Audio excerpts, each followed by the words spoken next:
Hello, ninjas, and welcome to the Massive May Melee, the second official North American Ninjala Tournament. I'm Gung Ho Jun, and here with me to bring you the action are Ninjala ambassadors O'Reilly G, CHAman777, and Sovereign Sid. Please introduce yourselves to our viewers. Hi, I'm Sovereign Sid. Most of you know me as Empress, one of the Gung Ho ambassadors for Ninjala, of course. And avid trick ball user. It's so good to see you all today. Hi, how are you doing? I'm J-Man. A lot of people call me CHAman777, or as Madeline behind the scenes likes to tell us, she calls me Cashman, which is I think absolutely hilarious. I am a skateboard main in Ninjala, and I'm very excited to be here today. I mean, these are going to be some insane matches. It is me, O'Reilly G, resident SA surfboard user. I am super hyped to see these matches today. What's going on, everybody? Thank you, everyone. Now let's get right into the thick of things. You're here to see some Ninjala, and we are here to deliver it right to your screen. First, I'm here to explain the format, rules, and prizes for today's event. The Ninjala Massive May Melee is a single elimination tournament where competitors will face off in a series of battle royales, and the top 4 of each round will advance. Each round will consist of 2 battles, except the finals, which will have 3. The final score for each player will be the total of all the points they earned in the whole round. So even if you aren't doing too hot in the first battle, you can dominate the second round and come out on top. Players cannot use the same weapon twice in one round. They must wait until the next round to use any weapon they've used before again. All Shinobi cards and assist codes are available for use, but assist codes will be locked at level 5. We're introducing a new rule to this tournament, the Massive IPPON. Any player who wins the IPPON Master Award during the battle will earn an extra 1,000 points for the round. We didn't name this tournament a melee for nothing. We want to see our competitors go at it. The player who scores the most points across all 3 battles in the final will be our champion, and they will be awarded a $500 gift card. Second place will win a $300 gift card, third place a $150 gift card, and fourth will walk away with a $50 gift card. The top 4 finalists will also receive a special and unique IPPON decoration. But we want to make sure that all our finalists walk away with a prize, so we're awarding 5th through 8th place 2 packs of Ninjala Collection Card Volume 1 Plus. Before we kick off the day with our Group A matches, first I want to turn it over to our commentators to get their opinion on the Massive IPPON rule and how they think it'll affect gameplay and strategies. Let's start with J-Man. So honestly, this is, seeing the players who are going to be participating in this tournament, especially with this new Massive IPPON rule, you are going to 100% see some very intense fights in 1v1 scenarios. You're going to be seeing third parties come all over the place. These players that are playing in this tournament today, I mean, they have absolutely insane amounts of skill with multiple weapons. They are going to be battling for every single IPPON they can get. That 1,000-point bonus is massive, as obviously the rule is the Massive IPPON rule. And I think you're going to see, like I said, some very intense games, some very close matchups, and even some games today with this rule that it might just be determined by a single IPPON.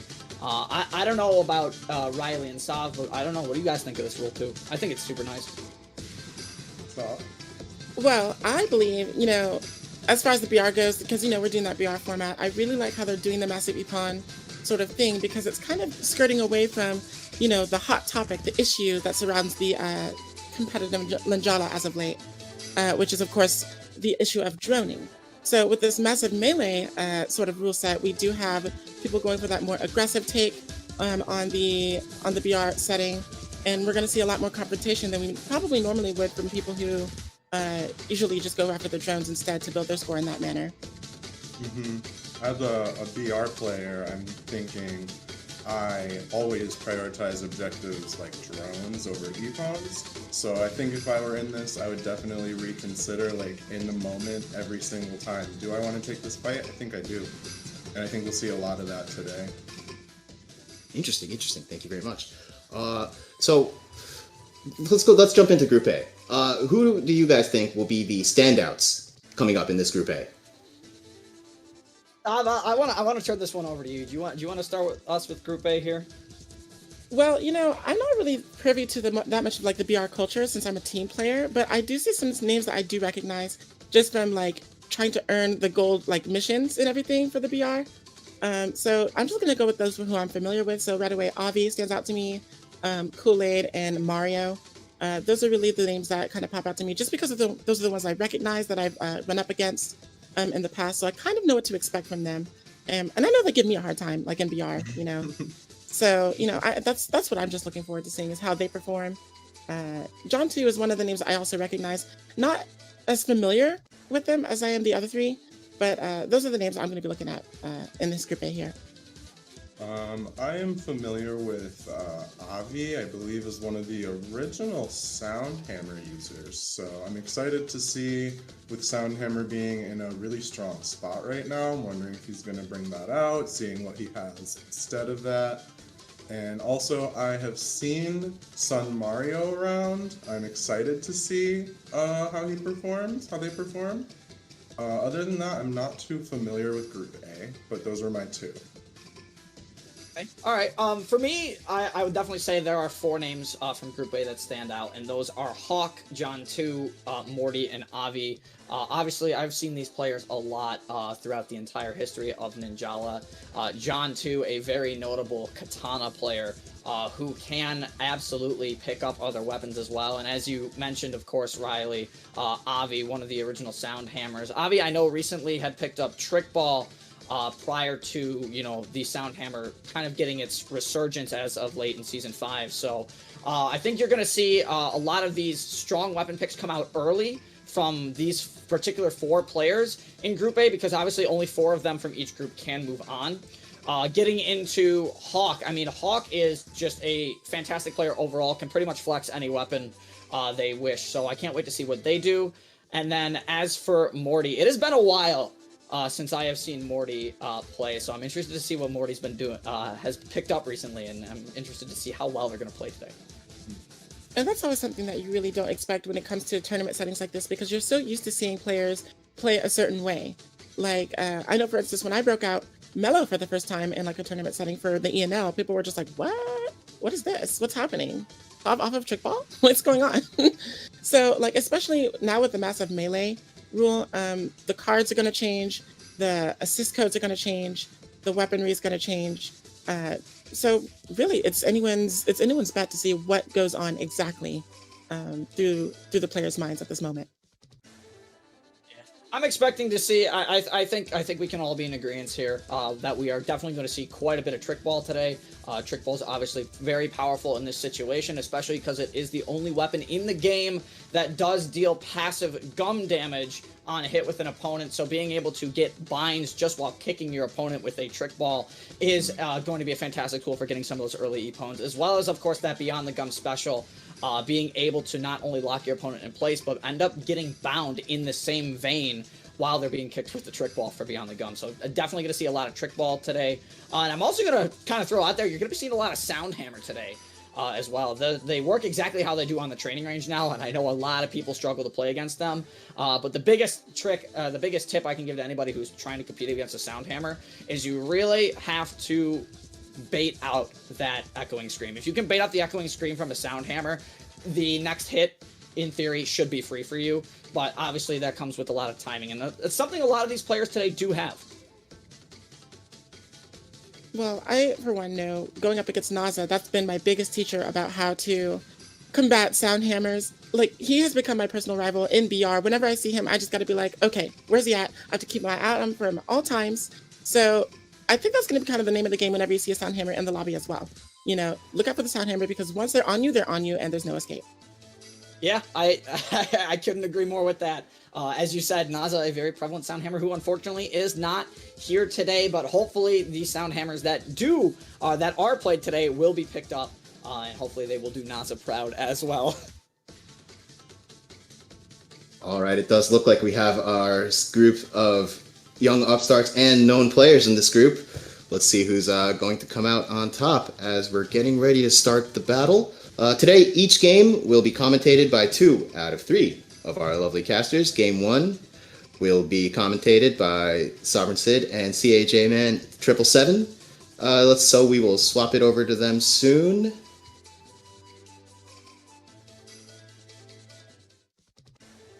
Looks like we might need another moment. I apologize. Yeah, no, not a problem. Take your time, everybody. No. You know, it happens. Things happen. This is the time during which you like collect yourself, you catch your breath, and, you know, shake off those pre-match jitters. You know what I mean? Because even though it's like a 2 round sort of thing, doing well in the first round will give you that advantage in the second round.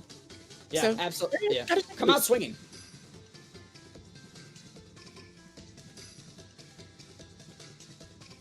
Alright, so looks like all players' weapons have been confirmed when we are loading into the dojo right now, so I'm handing it off to Sid and J-Man. Take it away, please. Now, Sav, I know I was kind of looking a little bit at some of the weapon selection we have from a couple of the players here, and I am correct that a couple of these players are going to come out swinging. I did end up seeing John on the katana. I don't know if John will switch here for the first match, but honestly, this is a good way for John to start off. You're going to want to get as many ippons as you can with the katana. Obviously, ippon katana is a very fast and efficient machine at dealing out ippons. Going to be interested to see if they're running the wall shooter hyena combo. Of course, with the Syscode's locked to level 5, having wall shooter and hyena both with the gum damage up to Syscode at level 5 will still insta-bind. So it's going to be interesting to see as we're heading to our first map, which is actually Croissant Arena, Sav. So I'm interested to see where everybody spawns here, because I think some fights might break out early. Well, what I think is really cool is that somebody, Hawk, is starting off with a spinner here. And spinner is actually, oh, oh dear.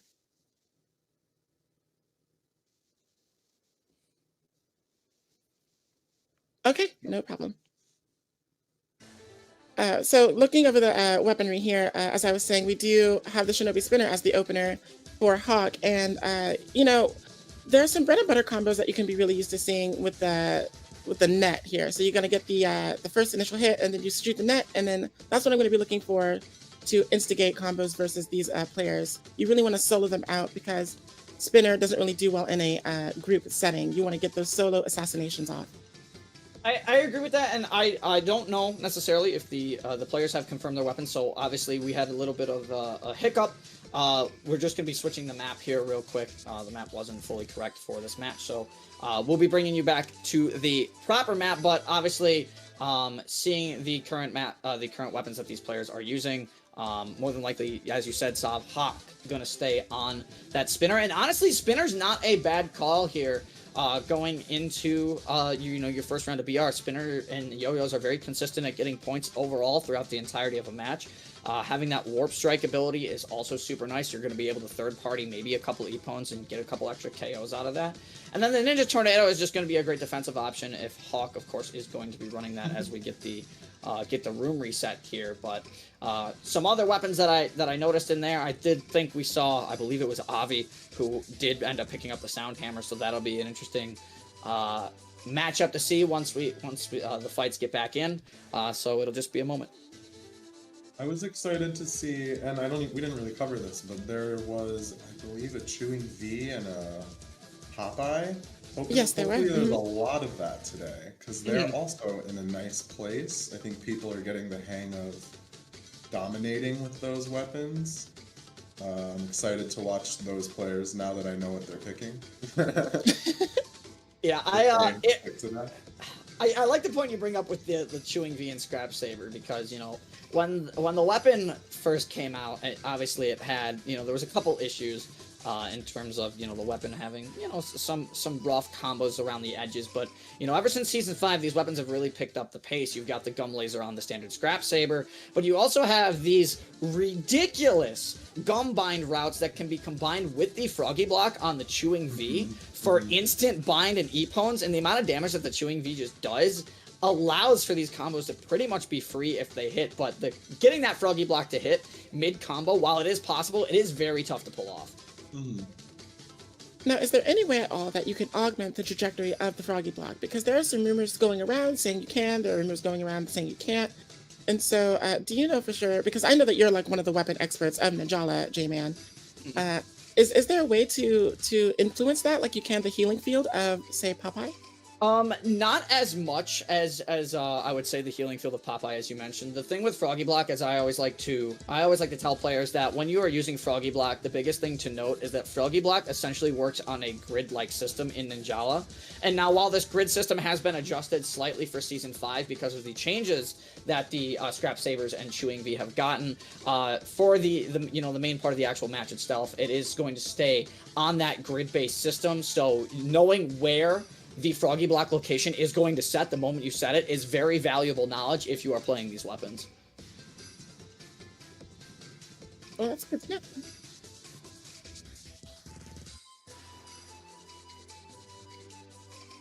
What I thought was really cool is that everyone seems to have chosen a different weapon. Everyone had a unique weapon.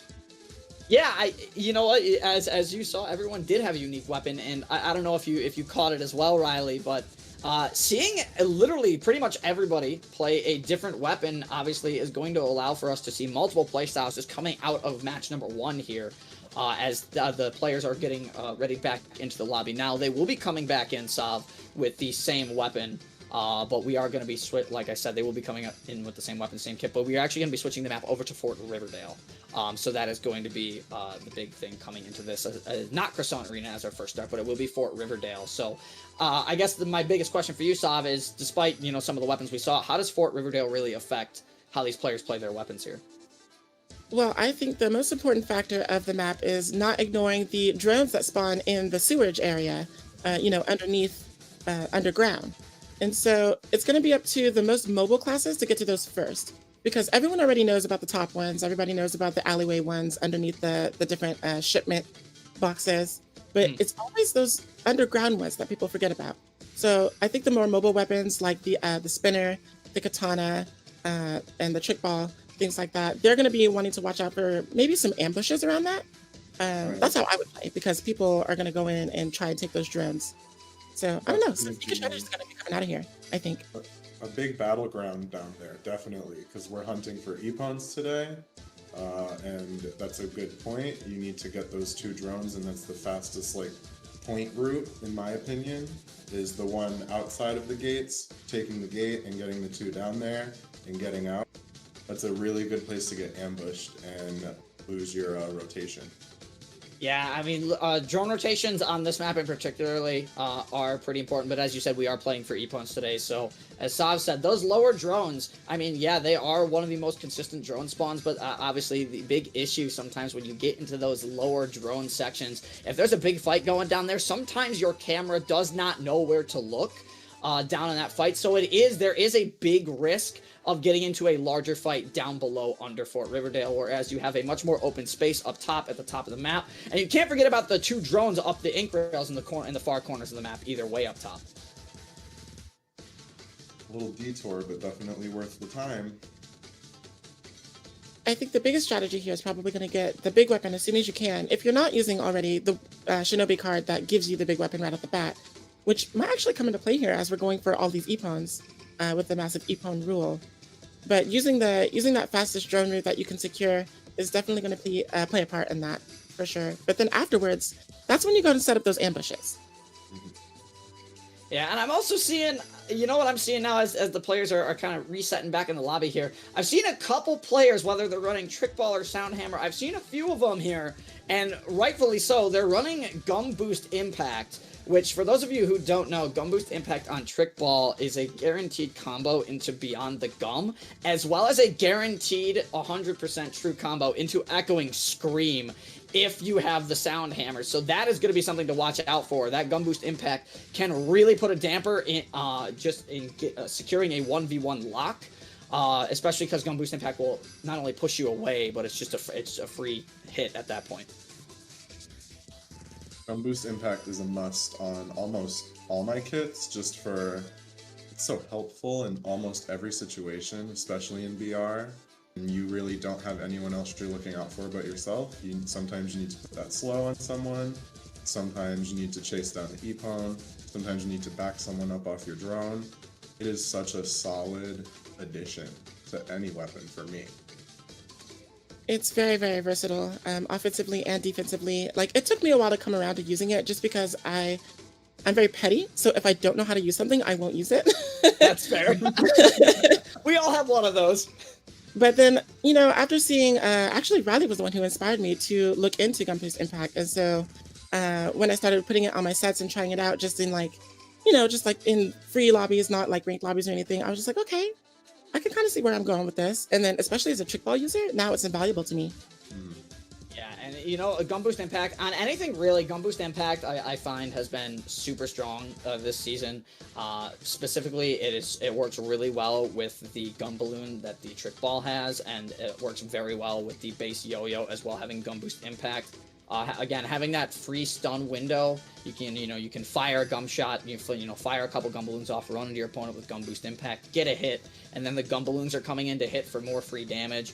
The thing you, of course, got to be aware of is that could end up in with a parry scenario, potentially, if your opponent knows what you're doing. So, while avoiding Gun Boost Impact is possible, knowing when to counter a potential Gun Boost Impact coming at you is also just as vitally important. And knowing when to just take it. Like, sometimes you have to not let them bait out an S-Burst, or maybe they're trying to trick you or set up a different, like, who knows? It's so versatile, you know? Mm-hmm. One thing you do have to be mindful of as well, if you are running Gun Boost Impact, is because it triggers after every gum dash. You have to be mindful of when you're actually gum boost rather. You have to be mindful of when you're actually using those gum boosts. Are you using it just to get around, or are you pursuing an opponent? Because while it is a very powerful tool, it's also using up a lot of your S energy. Right. Mm-hmm. Yeah, because obviously, I think a lot of people kind of, they tend to neglect how important S energy is in the game of Ninjala. I know a lot of new players tend to struggle with, okay, why can't I escape from this combo? And that's because the biggest thing in Ninjala is when you are playing offensively or even defensively, having at least 3 bars of S energy is just absolutely vital to escape a potential situation. Your opponent maybe misreads a break attack and you go flying backwards. You can dash out of that situation. You are gone. Having at least 3 bars at all times of S energy is going to keep you mobile. It's going to keep you on the offensive, and it's a great defensive option as well. So managing S energy is a big part of the game when it comes to Ninjala. And with that massive IPPON rule that we've been talking about, that's 1,000 extra points on top of the 1,000 points any IPPON master in the on the results screen ends up getting anyway. So I think the biggest thing you're going to see is obviously having, again, that IPPON master, huge, and then that extra 1,000 point bonus on top of the 1,000 points at the end of the match. I think that's really going to make all the difference. It's going to be the matter of, okay, who can get the most IPPONs, and we are we're going to get into the mode very shortly here, into the match very shortly. We're just finalizing a couple things. But the one thing I actually wanted to ask Riley here, if you had to pick 4 players from Group A, and I guess, Sav, the same question could apply to you. If you had to pick 4 particular players that make it out of Group A, which 4 are you picking? Right now, looking at these weapons, I'm going to say Avi, Fernie, Hawk, and I'm going to... Who's... John. John? Yeah. I mean, I'm all about familiarity, so I'm gonna just go with the names that I know. Sorry for the names that I don't. I need to participate more in BR. I think I give it a discount. Like, I discount it all the time. I'm just like, BR, whatever. I'm in teams, but it's actually kind of a fun mode if you get your groove on. Once you're in that stride, once you're in your zone, it can be actually kind of refreshing, almost cathartic. But to answer your question, I'm gonna go with Avi, Kool-Aid, Mario, and John. Okay. All right, and I'm gonna agree. Like, my first pick out of this group is 100% John. Again, John, a great player overall here. I'm gonna say Avi as well, coming out of this first group of 4 pretty consistently with a pretty good lead. I know Avi will probably be saving their best weapon for last if they don't do so well. Obviously, that's a big strategy when it comes to potentially moving on to the next round. Do I start with my weaker weapon, or do I start with my stronger weapon and make a statement? Because obviously you can play this weapon again later down the line. As for the other 2, Morty, I think, definitely comes out of this group. Fernie is an interesting choice, but for me, it's a toss-up between Fernie and Hawk. I know Hawk is a pretty decent spinner, but Fernie also has a very good hammer. So spinner versus hammer matchup can be kind of tough when you really think about it. Sometimes might think the yo-yos are outraged. All weapon checks have been finished, so we are moving into the round right now. Thank you very much for your patience, everybody. And we're going to hand it right back to J-Man and Sid. Take it away. Yeah. As we get in, as I said, obviously the the hammer spinner matchup is kind of an interesting toss up because obviously with a hammer or potentially Popeye, you have that break, those break and armored attacks versus a yo-yo, which can just keep hammers at range. So that's going to be something to look out for on Hawk and potentially Fernie here, Sav, as we are getting into it. Here we go. We are getting into our first game as we are loading in. I am, again, excited to see where the first fight is going to break out because, again, with this massive IPPON rule in place, it's 1,000 extra points on top of being the IPPON master added to your total score. And obviously the top 4 with the total score in Group A will move on to the semifinal. Right. And more on Fernie, I think that Popeye's an interesting choice here in a battle, in like a tournament mode where staying alive is going to help you out because that healing field is going to come really in handy towards that goal. So while it's kind of more of an orthodox choice, it can like pay out for her in the end. Yeah, and I think that if we can get, I think John, there was a couple players in that top corner there. I think we're going to see a little bit of a fight start to break out. Fernie looked like they wanted to chase somebody, but Hawk, I believe, being able to get that first drone onto Morty, but Hawk just kind of playing back right now, which I don't think is a bad call as we go back to Fernie and John, who are in a fight, but the bind comes in from Avi, gets the double bind. Are they going to be able to finish off? No, unfortunately, they drop the combo. Fernie able to get away, unfortunately, still being pursued here by Avi, and Avi is not letting this Epon up quite yet. Unfortunately, does miss the gum rail, so that is going to end that fight right there. One thing that's going to be making or breaking the players in this particular map is their ability to travel vertically. It's the most vertical map that we have here. Even though we do have the warp gates to kind of aid them in that goal, hitting those rails is going to be really important, especially when you're pursuing an opponent in that situation, just like we saw. But Zach T.O. with the drill, getting one, and is able to pop out the Dragon Lord there, possibly going for, I believe that was Avi in the middle there, or was John. I couldn't see exactly who that was very quickly, but I don't know if that dragon ended up getting, but it looked like Zach might have gotten that first for opponents. Hawk is struggling a little bit, just trying to find some Jones right now, but comfortably sitting in 6th. That's not an absolutely horrible thing. As you can see, the scores are still relatively close right now. 1 KO or 1 fight will change things, but the Gum Laser gonna actually interrupt the combo, and Fernie, smart move being able to get out of there as Avi's now moving in, and a parry fight happening. Hawk going down to Morty there in the middle as a rocket comes in and gets nobody, unfortunately. Yeah, there are a lot of ninjutsu happening right now. We did see Fernie throw the scroll onto the warp gate, and I wonder if that actually nicked anybody. One of the secret strategies at Fort Riverdale, of course, is to make sure that you cover those gates as soon as possible, because that's where all your drone rotations are going to be happening. And so that's where you're going to be wanting to set up your ambushes to get these EPONs to help yourself towards that massive EPON point bonus.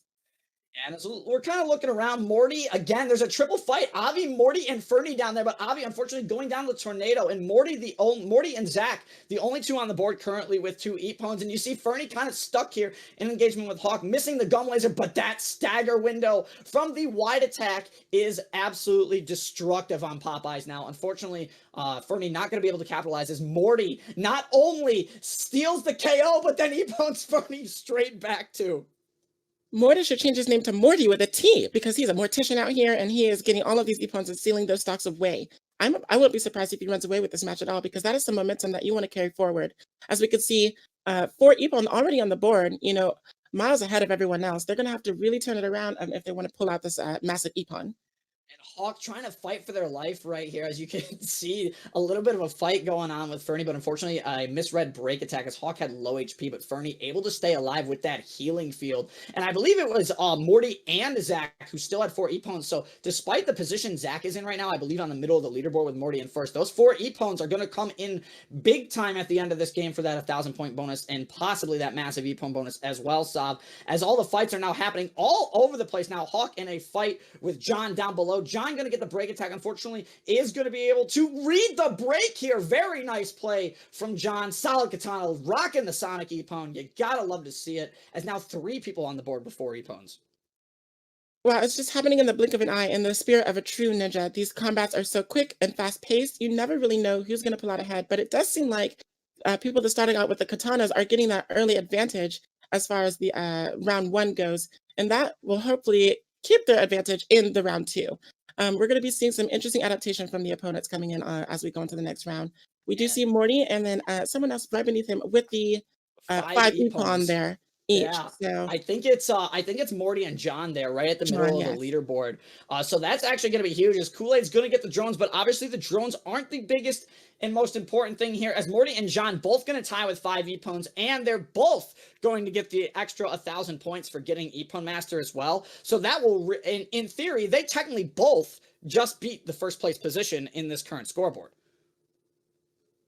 Yeah, you really can't discount the power of IPPON during this tournament. It is the massive melee. All right. So we need to see some melee. We need to see y'all slapping each other up.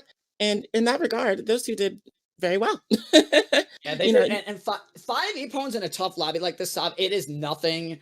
It is nothing to gawk at. You might think these EPONs are free, but these players are working for every fight. Fights in Ninjala, and especially in a battle royal situation, I mean, they can happen so fast, or the fights can just drag. And it's picking and choosing the fights that you know you can win that are the important fights to win. indeed. We saw a lot of clashing going on and knowing when exactly to uh, come in as a third party or when to stay away and go find your own battle. That's going to play a part too, as you said, is picking your battles and choosing. We saw a lot of IPPON being stolen though. So Yeah, it seems like those ambushes down below underground really came into play there on Fort Riverdale. yeah, and again, we talked about the camera being down there, not being able to see, so a mistimed S-burst, as you saw, poor Hawk stuck in the corner against John there, probably couldn't see with the camera facing immediately at John, so they S-burst thinking John might swing again, but unfortunately John was ready for that. You saw the break read down below, which was absolutely huge, as of course, as all the members are now prepping for round 2 here, Sav. Obviously, everybody does have to change up their weapon. They cannot play the same weapon they just played. You could go technically from spinner to yo-yo if you wanted to, but I'm seeing a lot of these. I talked about these back pocket picks, and I'm seeing a lot of them come out for this second game here. As Avi, I'm seeing it right now, potentially rocking, potentially going to go with the sound hammer here. Seeing a couple people potentially rock caliber coming up as well. So it should be an interesting matchup as we just wait on a couple others to head on back in. Now, I saw a quick respawn there on Avi's setup, and I'm wondering if he's going to be using that for like some surprise resurrection echoing screams, because that would be really powerful, especially if it's a group fight. If you think that you've eliminated an opponent and then all of a sudden they're back and they could crowd control the whole entire combat, that's going to be really exciting. Yeah, and it's something you don't see on sound hammers often as well, is quick respawn. Quick respawn, I think, depending on the assist codes Avi is running on this, obviously you can come back with more health. Obviously, these sound hammers have 360 health. They are monsters of tanks in Ninjala. Often combos do need extra hits to take out sound hammers. So if Avi's running assist code 1, that is going to be so much health. And of course, when you come off of quick respawn, Stav, you can't forget that you are invulnerable, like as if you were just KO'd normally. So for a short time, you have an opportunity to get some free hits in. And as you said, I think that might be what Avi's going for here. In terms of the other assist codes Avi might have on that, potentially assist code 3 on these sound hammers, which, if I'm not mistaken, assist code 3 for quick respawn does increase your ninjutsu gauge, if I recall correctly. So That's correct. Yeah. potentially looking for some more rockets as well. That's one of the assist codes that I run on one of my trick ball sets. One of them, I'm not going to give away all my secrets, but because quick respawn is so powerful in that way, you can build ninjutsu pretty quickly. And also that max health from assist code 1 really comes in handy, because as soon as you see someone coming back, you're like, oh, I'm just going to EPON you again. You're no problem. But then suddenly full health. It's basically like a max revive. You're fully refreshed and fully rejuvenated and fully on one. You're about to And invulnerable. get some revenge. And invulnerable on top of And that. It's invulnerable crazy. for like 5 seconds. So you're like, oh yeah, you better just leave that fight. That's the thing. That's the thing with quick respawn too, right? A lot of people are starting to really realize how powerful quick respawn is. While I don't think it's super powerful, like it's not like incredibly overpowered, it is a fantastic utility card if you can make room for it. Because you can really catch people off guard. Sometimes you realize it's all about the timing on the quick respawn too, because players have control of when they activate this quick respawn as well. So they might not activate it early, they might activate it late to keep themselves in the game, or they might try and trick your opponent. Hey, you turned your camera back toward me, I'm going to quick respawn here and get you right again.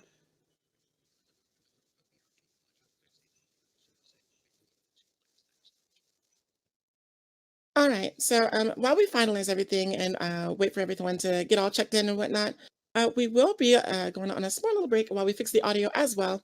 So we're going to be throwing up a BRB screen. Feel free to stretch your legs and get some water, hydrate yourselves because it's time to strap in. It's going to be a ride for sure. It's gonna be a long night, but it's gonna be a good night.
Okay.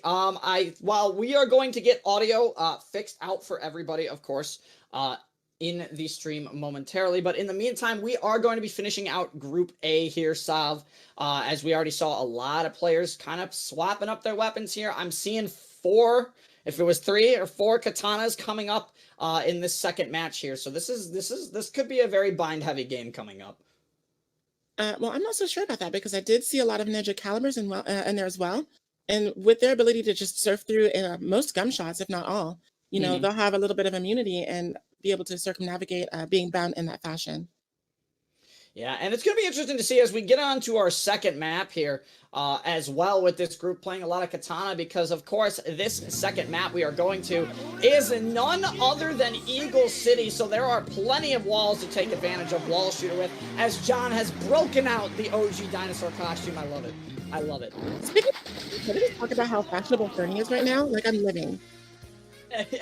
Yo, fashion is huge in this game. I know you're a big fashion person when it comes to Ninjala. As it looks like immediately up top, we're having a 3-way fight between Avi, Fernie, and Morty. And here comes the sound hammer from Avi. Avi hopefully going to be able to get the first knockout there. I believe Avi did manage to get out the first knockout, but a great timing on that back attack as Avi unfortunately gets hit from behind from John and is going to get bound. But another grenade coming in. Unfortunately, Morty trying to snipe it, but not enough as John is actually not only going to KO Morty, but IPPON Avi out of that. And as much of the conflict that we saw above, so is below, as we have Mario swinging around here with his great gear hammer, but looking to break away now and go on his own little journey. Um, on Eagle, it's kind of a wider map than can be expected, honestly. It's wider than most people think. So when you're having those central conflicts like that, you can't kind of just go through the alleyway and get away from any kind of danger you might face. Yo, did they just use my hammer combo? Excuse me?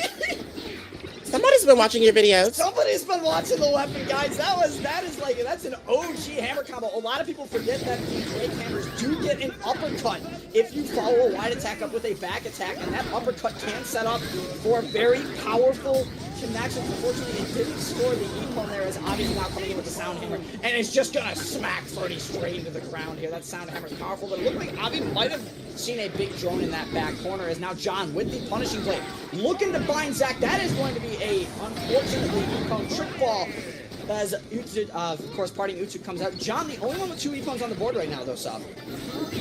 You know, Punishing Blade is actually living up to its name right now, really being so punishing. But here comes another one from Morty, and we're going to see Rocket come in the middle of the No! And it's such a waste of a ninjutsu at that moment, but sometimes that's just the way the cookie crumbles.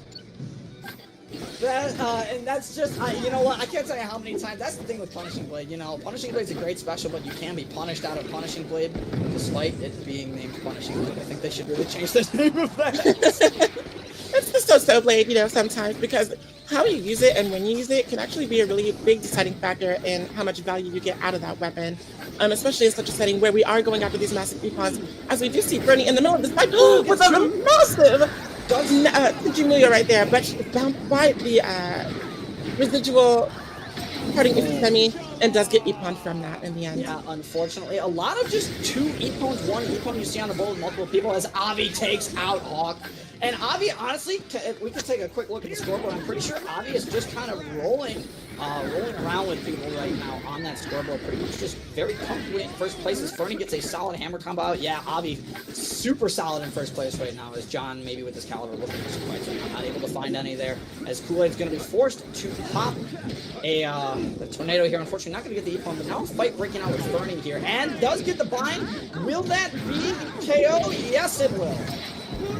I mean, even though the hammers do have all of that health, like a very solid combo can whittle it away and get you that EPON if you get just even 1 bind off. So, I mean, Fernie, even though she'll be drinking the grape juice and the orange juice with that hammer, not coming out in the end. That passive gun damage as well, coming in clutch on Zach T.O. there, as poor Morty, unfortunately, is just getting beaten up this game. Though, John went for a multi-hit move on the Caliber and gets read by Kool-Aid. That is going to be the EPON there. That's the one thing you really have to be careful of with the Caliber, Sav. A lot of the Caliber's moves are multi-hit, so the moment you commit to that animation, they can parry out of the second hit, and you can't do anything about it. Yeah, like the multi-hit moves and the different combo routes that you have, especially with the hammer, the uppercut that we saw earlier. Brilliant tornado coming up to seal the deal on there for Hawk. Those are the kinds of strategies that you're going to want to look out for when you're choosing these weapons. And then another KO, another EPON comes out there. Looking like potentially 3 EPON masters across the board this time here. Yeah, a very, very spread out board here. We have multiple getting topping the board with 3 EPONs.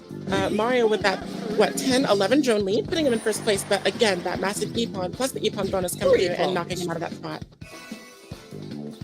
Actually 4, maybe a four-way tie with 3 EPONs there, Sav, for that matchup. So a very good matchup between all these teams. That's actually really nice to see, especially because of those EPON masters. I mean, that's super important. That extra 1,000 points is and can be the make or break to you getting into the next round of the tournament. Now, how possible do you think it would be for someone who just sticks to droning to overcome that massive EPON? Because we do have players that do behave in that fashion, such as Fibdale, very famous. I mean, not in this round or in this tournament, but people who are known for going for those massive drone scores.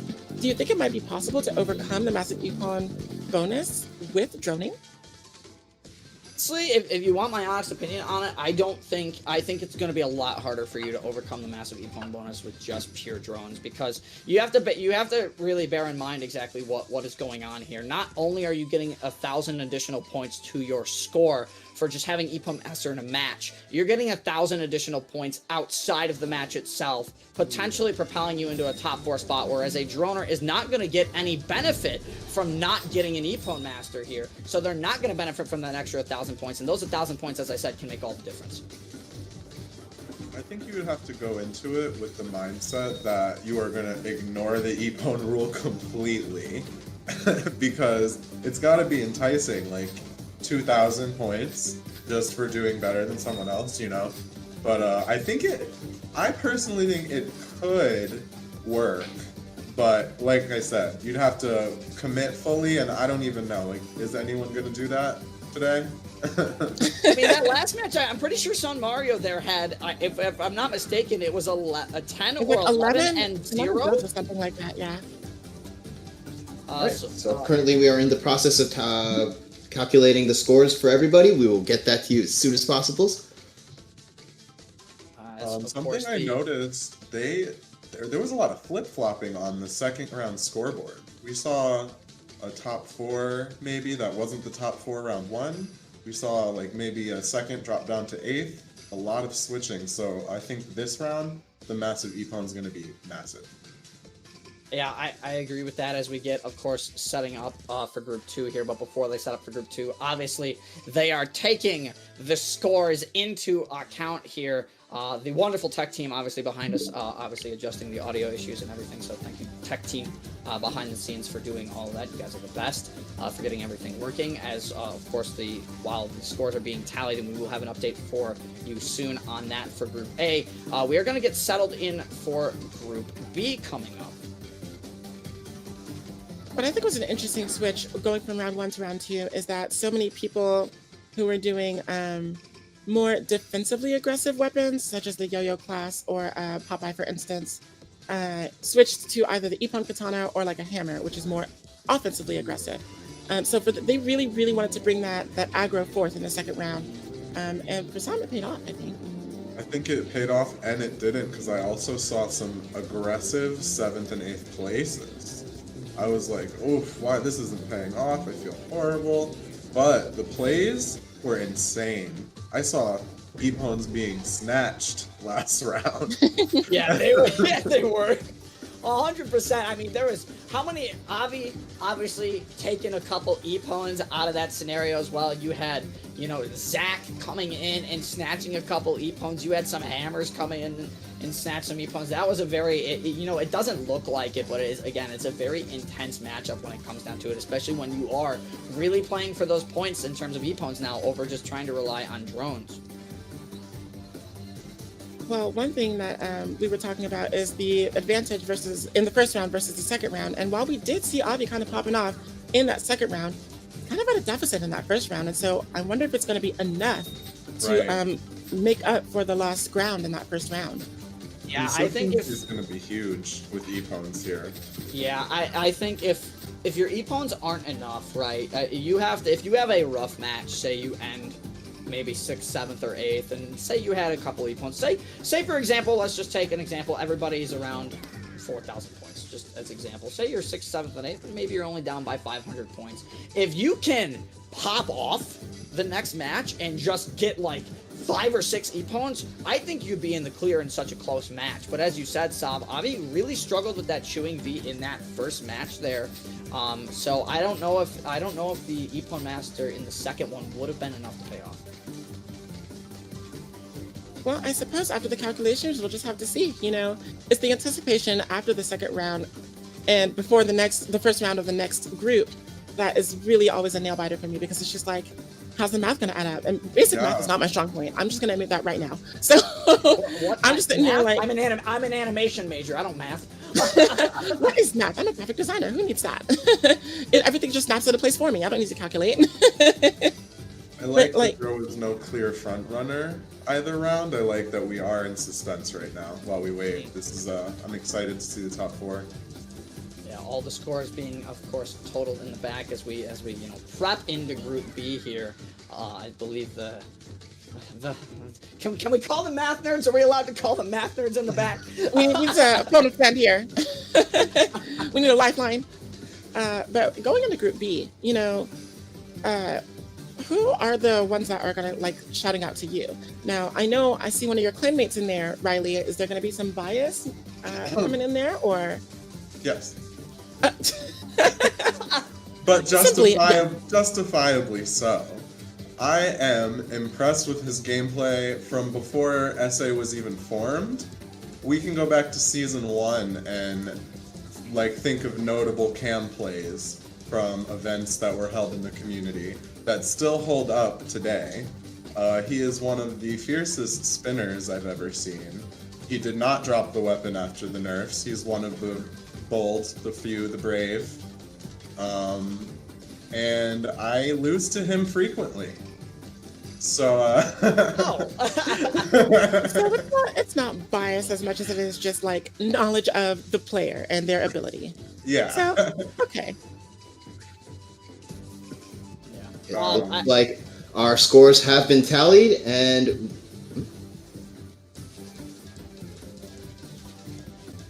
There's a bracket.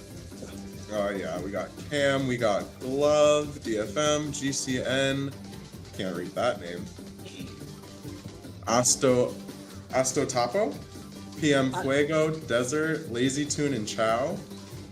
Ooh, chow. Wow, Wow, yeah. yeah. This is Group B's a tough group. Immediate standouts to me in this group are Chow, Desert, and Astopo. I can't discredit really anybody in Group B because I think this is going to be a very intense group, but I know Desert is definitely going to be rocking Katana at some point in Group B. Desert's strongest weapon, I think, by far is Katana. So I know Desert also likes to take advantage of that wall shooter hyena rather often, so expect to see Desert on the walls definitely in Group B for sure. As for Chow,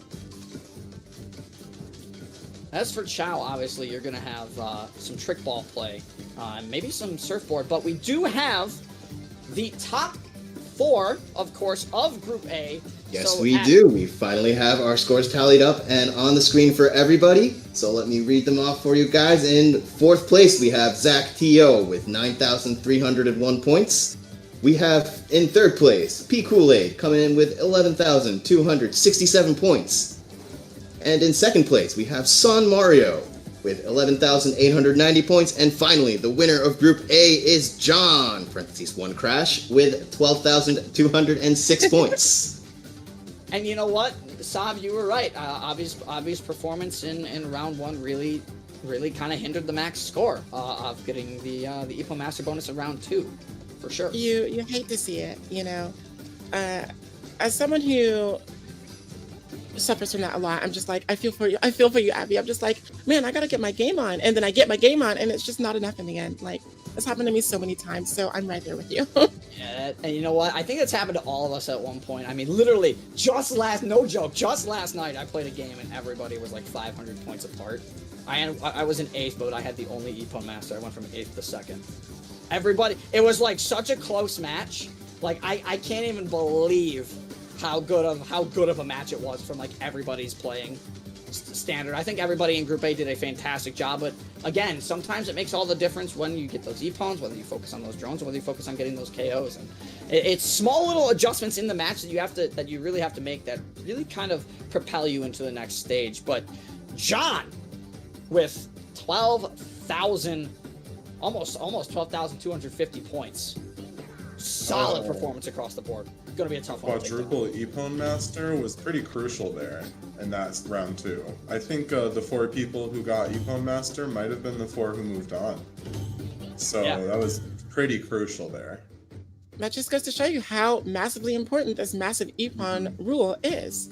You know, it's so much different than the last tournament, which is just, you know, a standard BR rule set. But now you really got to go and pick up those fights that normally you may not be tempted to go after, especially if you're more like reclusive player or a more defensive player as well. So it's really, you really got to change your mindset for this tournament. And we're going to be seeing those labors as we get into like our Group B match here. Again, and I want to talk more a little bit about Group B here because, again, this is a very close matchup. As you said, you know, Riley, you've got Cam in here. We've got Desert in here as well. And the thing with Desert, like I said, Desert plays Katana, but the thing with Desert that makes Desert so deadly is Desert hard chases you. If Desert thinks they can knock you out, you are not being let out of Desert's sight until Desert has you down. And that is a great mindset to have, especially when you need to play so aggressive for getting this massive IPPON master. But Desert's gonna have to be careful of the trick balls in this lobby that you might see come out of Chow, you might see come out of Fuego, and you might see that will come out of Cam as well. So there's a lot of very strong players in here that have a lot of weapons, but there are also a lot of players in here that specialize very keenly in one weapon, and either they're gonna use it first or they're gonna use it second. Right. Do we like know if this is Ariel? I'm just looking at the outfit in the bottom left on Group B. Is this Ariel in Group B, whose name I couldn't read? the one with the badge? This is indeed Ariel. Okay. It's Ariel. Okay, well now that I know that, I am Henceforth known as Ariel. definitely looking out for this this player. I've also been tossed around by him once or twice. Well, I think all of us have been tossed around by a couple of the people in the Ninjala community, and we have also done our fair share of the tossing. So, It's you true. know. It's true. There are some players that I look out for when I'm going for like my rankings in BR that as soon as I see them in my lobby, I'm like, well, I'm going to switch to teams now because I'm not going to have a good time if I stay here in BR. Ariel is one of those players. Yeah, he's got a mean scroll blade. I'm sure he's got other things, but I have been mixed up plenty of times by that person. You know what else I've also been seeing, like, from a lot of these players as well? I've been seeing a lot. Apologies to cut you off, but we you're have good. finished our weapon checks and we are loading right into Group B. So I'm going to be handing it off to Riley and J-Man for the matches in Group B. Yeah, so Riley, before June, unfortunately, had to inform us that, the match is getting underway here. Something I've noticed that's been picked up a lot in Season 5, and I think a lot of players have really grown attached to, is the fan. The new katana, the fan. Gum laser on a katana is scary. Beautiful. What are you talking about? It's beautiful. I love it. The kit It's good. feels like butter. I'm a home run surfer player, so I love potent poison. You get that mobility, you get that solid katana feel from the IPPON katana class. It's gonna be, hopefully we're gonna see these two show out right now. I think it's a good choice.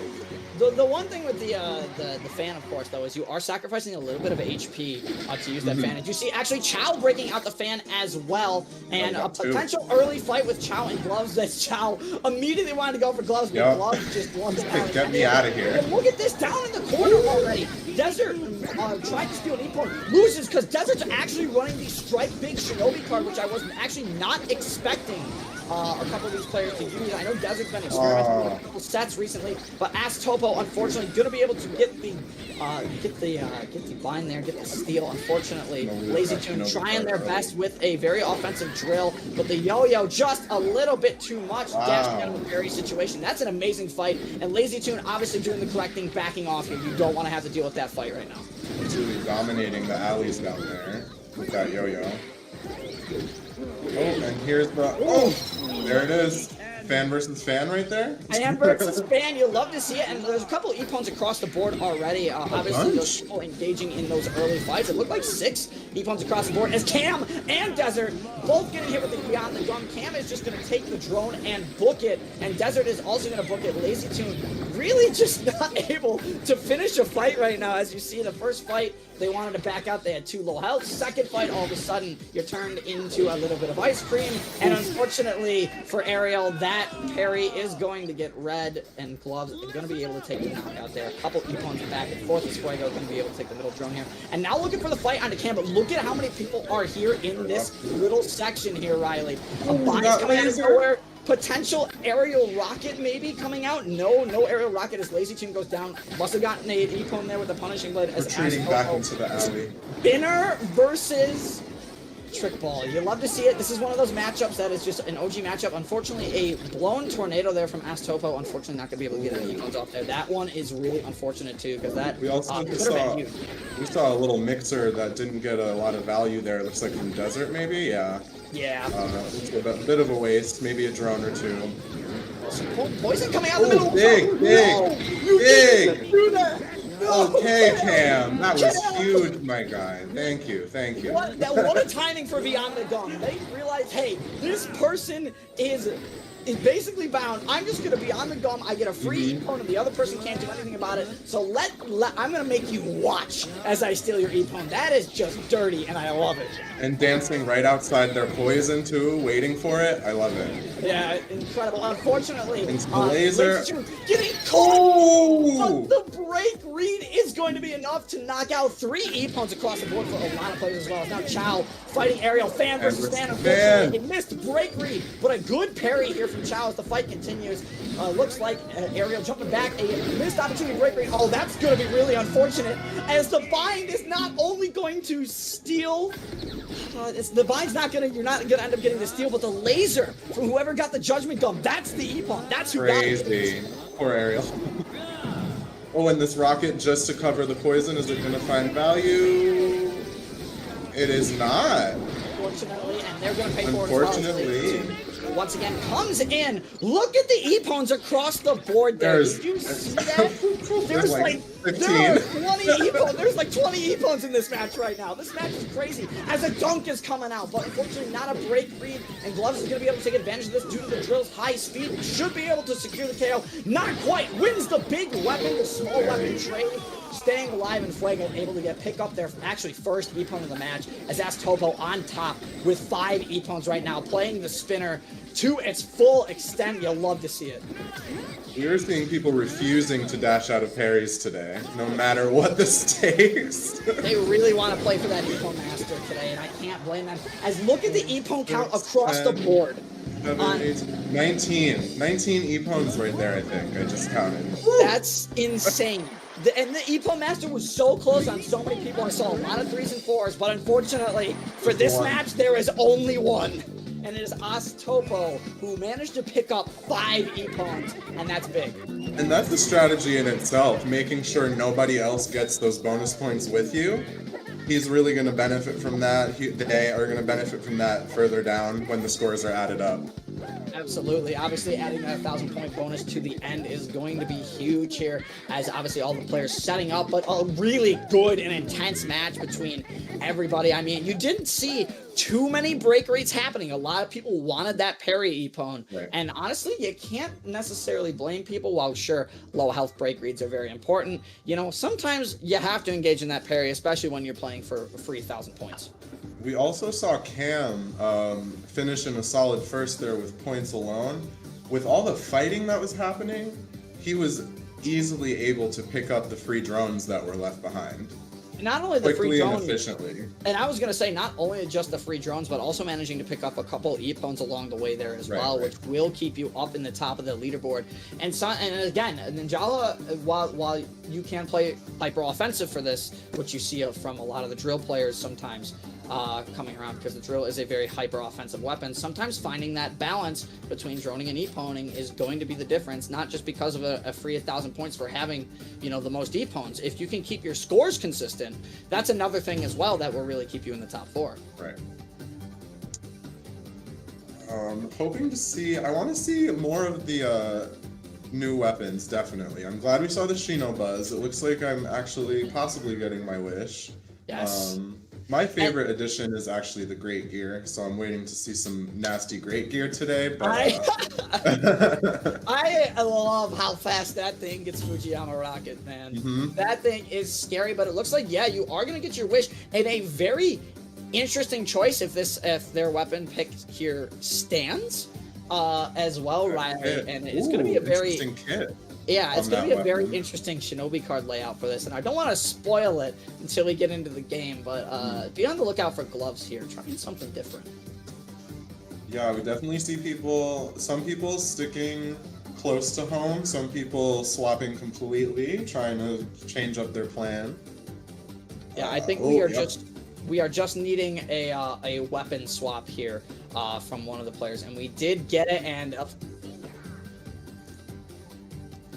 so I think we will be getting into our next match very shortly here. We're just verifying final weapon checks. This is going to be intense. Now, I mentioned someone was going to have to break out this weapon sooner or later. You're going to have to be really careful. You're going to have to watch out for Desert this match here, Riley, because Desert did indeed break out the standard katana. So that is going to be a threat. I see a couple other interesting choices in here as well. Obviously, I want to mention the couple weeks ago, Cam and I were... actually, it was about a couple weeks ago now. Cam and I doing a couple 1v1s, and obviously Cam rocking the weapon that I like to rock a lot in Season 1, just the other variation of it. So Cam going to be swapping off to Shinobi Spinner, and Chow going to be actually breaking out the Ninja Caliber here over the Home Run Surfer. I know Chow yesterday was practicing with the Home Run Surfer in the matches I ran into them. So it'll be interesting to see how they play Caliber as well, because it is a slightly different play style. I think it's genius for this map. I think what Sav was saying earlier with the vertical mobility being pretty important right now. You have that short cooldown surf. You have the super wave tech. Super helpful to get anywhere, to get to the action, away from the action. I'm happy to see a Caliber popping out right now. Yeah, and don't forget, I was going to say, don't forget the power that the Caliber has as well. Like, you take a little bit of gum damage on that Caliber, as long as you're not bound, that is increasing not only the damage of your special, but it's actually giving that overpowering wave gum damage on top of that for taking a little bit of gum damage. That's the one thing that the Ninja Caliber really excels at, is being able to bind pretty much consistently as we get into our next match here, which is, of course, on Eagle City, in an early fight, potentially maybe looking to break out at the top here, as Chow versus Ariel is going to be a starting fight, but a Spinner coming from the back here from Gloves, who is actually running the Atsukutsu wheel, if I pronounced that right. I don't think I did. I hope to see big points here. I'm excited for this risk, I would call it. Look at Cam, the yo-yo loops, the gum net, unfortunately getting hit with the Atsukutsu wheel in the back. Wins the parry though, not going to get the break rate as Fuego coming back in. That is dangerous Cam out, unfortunate there in that scenario. We're not going to be able to see quite how that fight plays out, but I think the Sound Hammer did get the stun there. So yeah, I wasn't smart to take the interaction there with the Sound Hammer right by. I think they both saw him, I'm not sure though. Yeah, as Asatopo now playing the gold drill, man. I wish I had one of those. Wow, what a gum grenade! That was big. It was. And they are gonna secure both Ippons there. Wow. No, they actually only got one of them there. Riley. I think the other one just got stolen, but being able to secure one Ippon there still huge for Asatopo there. So not a bad play regardless, but a really good gum grenade shot there from Asatopo. Yeah, that was credit for that. For slice. Ariel now struggling a little bit. Oh, a big fight happening here. Are they going to catch the punishing blade from Astopo here? Is it wise to catch the punishing blade? Looks like the punishing blade got punished by someone else. Desert, unfortunately, going to get smacked around by Fuego there. Into the wall they go, as we might be able to get a quick look at the scoreboard coming up here, as a big fight's already breaking out in the middle. The Mixer! Oh, caught out Cam. Yeah, manages to secure on Cam. Not too many Ippons, excuse me, by the way. Not too many Ippons starting off this match, but it's a little bit tougher on Eagle City in a match like this. This is crazy right now. These two are dominating, in my opinion, on this round, and they're just duking it out.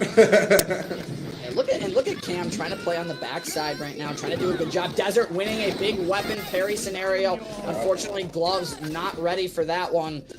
Trying to maybe take advantage of that yo-yo armor, but big weapon wins in that scenario as Cam gets a really good spinner hit. Unfortunately, it's not going to be enough for the bind here, and Cam just trying to pursue, not going to be able to finish it. Fuego holding his own very well this round. Oh no! Oh no! Oh, the iframes are here to haunt you, sir. Oh my goodness. That was painful. Oh my gosh. Let me Shinobi Beast does not win against Punishing Blade. No matter how many times you try, it will not work unless you catch the Punishing Blade off guard. Rip, dude. That was a beautiful use of iframes. Oh that dragon! Oh! That dragon was huge. And now we see multiple Ippons starting to shoot up because of these well-timed ninjutsu in the second half.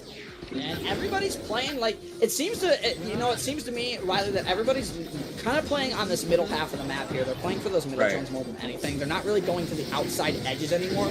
And especially with a minute left in the game, it's a great find from Lazy Tune comes out on the Cam. Cam just got rocked again. Poor Cam's just getting beat up left and right here. As now Ariel coming in 8th place, unfortunately, only with 1,000 points as well, which is interesting to see. Able to secure an EPON there, being able to push them back up into 7th. But if they can time a mixer well, they might be able to secure a couple EPONs here. They need to do this at the right spot, though, as they're still being pursued by Fuego. This fight has lasted 45 seconds so far in this location. And it's just not ending. But now, of course, Ariel going to be able to get a moment here. Desert going to be using the iframes there to secure an EPON as well. Unfortunately, no confirms with that mixer there from Ariel. So you hate to see that as a punishing blade coming in. Overpowering wave. Cam is getting bullied. I feel bad. It was almost a little bit of a crazy punishing blade, but they did end up getting punished at the buzzer there. They did. Now, I didn't get a chance to see where the EPONs are at, but I'm going to assume Topo's got a couple, because you saw some pretty incredible punishing blade uses there.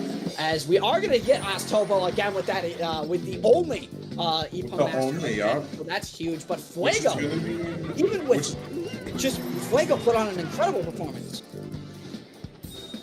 That was almost 8,000, like almost 7,500 points just by having drones. I mean, but drones and EPONs well balanced as well. Good game from Fuego as well. Super dominant hammers this time. Super dominant. And as we get everybody back in here, Sav, taking a couple looks at what you saw in those matches. I mean, this one's close. This one's really close. Besides Topo, really. The aggression in that first round was just second to none. Everyone was always up in each other's faces. It wasn't even just like small pocketed conflicts like across the map. It was always just one big conflict with almost everyone there. Right. It was crazy. But that fan on fan duel with all the parries, imagine getting third partied by the universe. Like I've said it before, it's just, you can't. You're just having a good time and then all of a sudden you're just judged from above, just like, no, stop this. Stop it. It's too much. I couldn't handle it. I had to look away. I couldn't watch. It's gonna come down to just raw numbers, unfortunately, with Topo completely stealing the bonus this round. Yeah, Topo obviously taking that bonus twice. Not just once, but twice there. First with a very terrifying score in round 2 on Eagle City, but also again having the EPON master and that massive EPON bonus twice in a row. Fantastic. I also think that was a round to be proud of, winning EPON master, because like Sav and we've all noticed, there was one fight that lasted about 4 minutes, and he came out on top. You love to see. Oh, go ahead, Sav. Go ahead. I'm a little disappointed we didn't get to see more of the Asakusa wheel. You know, it was a risky pick in the first place, but also one that I feel like if you have a handle of it, can make a really big play. But no go this time. I was gonna say that's a tough weapon to use. I mean, you don't have the greatest kit when it comes to the Asakusa wheel. Obviously, you've got Gum Searcher, which is great for draining S energy on your opponents, but you really have to combine that with well-timed uses of the Shinobi Beast. You really want that Gum Searcher to specifically hit a certain player so you can continue to pursue with Shinobi Beast, because once they are out of S energy, they're not going to be able to stop avoiding your actual swings from the Shinobi Beast. So it's one of those weapons that I think it's a little better in terms of single target EPONing rather than multi-target EPONing like you see on the other 2 yo-yos. So it was definitely a risky pick, but it was nice to see it. It's also easier to put like the tactics together for that weapon in a team situation. It's easier to say, this is the one we need to drain S energy. This is when you need to Shinobi Beast. In BR, those choices are the game, and we saw that here with that weapon choice, I think. Right. It's as I said earlier, like spinner weapons, particularly in a BR setting, are definitely assassination weapons. And so while we were having all of these pocketed fights, there wasn't really any single target left out just doing their own thing, mostly because of the nature of this tournament in which you're supposed to be fighting all the time. So usually the only time you'll see someone singled out is if they're breaking away from a fight to go get a drone or something, which of course we'll be seeing less of during the, massively made melee because of the massive IPPON bonus.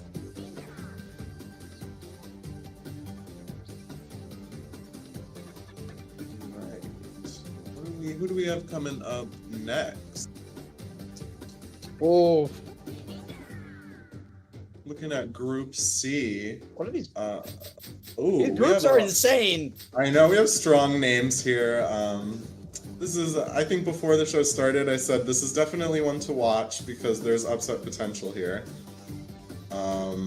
Definitely Group C for champions because there's some heavy hitters in here. I see right off the bat Buff Kirby. Yeah, I Just see gonna throw him out Caleb there. right off the bat. Fantastic Caleb. caliber player. Asbiel. This is Is this the group of death guys? Is this it?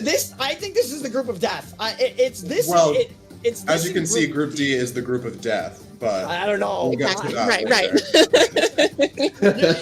you would think that they're like, all right, so Group C and D, June, they're like half death groups, right? The moment you take four from C and 4 into D and throw them in the semifinal, oh boy. Yeah, what we saw in that first round of Group B, it's going to pale in comparison to if Group C and D go the way that people project. It's going to be a massacre, honestly. So you're saying we the got true Group B group for of death death is and we yet got to Group come. C for comatose because, Oh, we're just no. going to be dead out here. Yeah, you think you've seen some intense matches now. You just wait till we get to semis and finals. I mean, these people are going to go insane. Yeah, a These lot of these players. players they definitely just specialize in only slaying. So we're definitely going to see a lot of ties for the IPPON bonus, I'm pretty sure.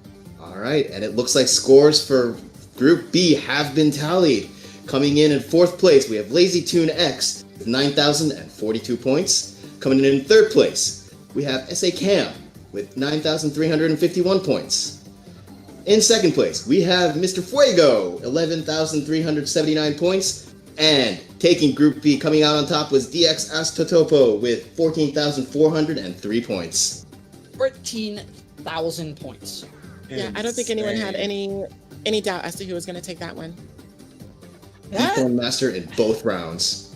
IPPON Master in both rounds. You get the bonus. I mean, That's 4,000 This- points. this was such a tough group. I mean, all these groups are really tough today, but this group was really tough. I mean, you could clearly see in the points there was a couple like 2,000 point differences between like first, second, third, fourth, fifth, sixth. But honestly, that really comes down to just one or two IPPONs or just getting a couple more hits on a few drones. So like, despite not everybody being able to make it into the next round, I mean, this was a very fun and entertaining group to watch regardless. First of all, essay bias. Second of all, you mentioned 4,000 points, and impressively enough, even without those 4,000 points, Astopo would have been in second place for this bracket. And I think that is definitely someone to look out for the rest of this tournament. Right. That's an impressive score I just saw. Yeah, you are definitely going to be seeing more of Astopo coming up in the semis for sure. Now, I do wonder what kind of strategy would lend that outcome. It's got to be a perfect balance of going in for those IPPONs and then going back to get the drones and then going in back for those IPPONs. Like, what would you say is a good routine before you get or after you get your big weapon? Would you say always going in for the fights, or would you say like nail 2 IPPONs, get a drone for some extra points, and then go back for 2 more IPPONs? Like, what are the different strategies and routes that we're going to see these players taking during this tournament? I think that really comes down to the mindset of how you play, right? Like, usually I know, like, for players like Desert who have a more aggressive mindset in Granite, while Desert unfortunately just barely missed the cut. When you have something like that where you have a more aggressive mindset, having a big weapon, you usually want to try and look for those fights. But someone like myself, I'll kind of do what you said on the latter half there, Sav, where it's like, okay, I get a couple IPPONs, I'll go get a drone maybe to heal up a little bit or something like that, and then I'll come back in and looking for fights. So it really all depends, I think, on the mindset of the player. I think Yeah. we saw the seek and destroy hunt method is extremely risky with that last Eagle City round. The 4-minute fight will leave people in the dust, definitely. Yeah, you pick and choosing your fights. You don't think you can win an engagement, you've got to re-engage somewhere else. I mean, that's When it comes, and especially in the last minute, every decision matters. Every micro decision matters as well. Right.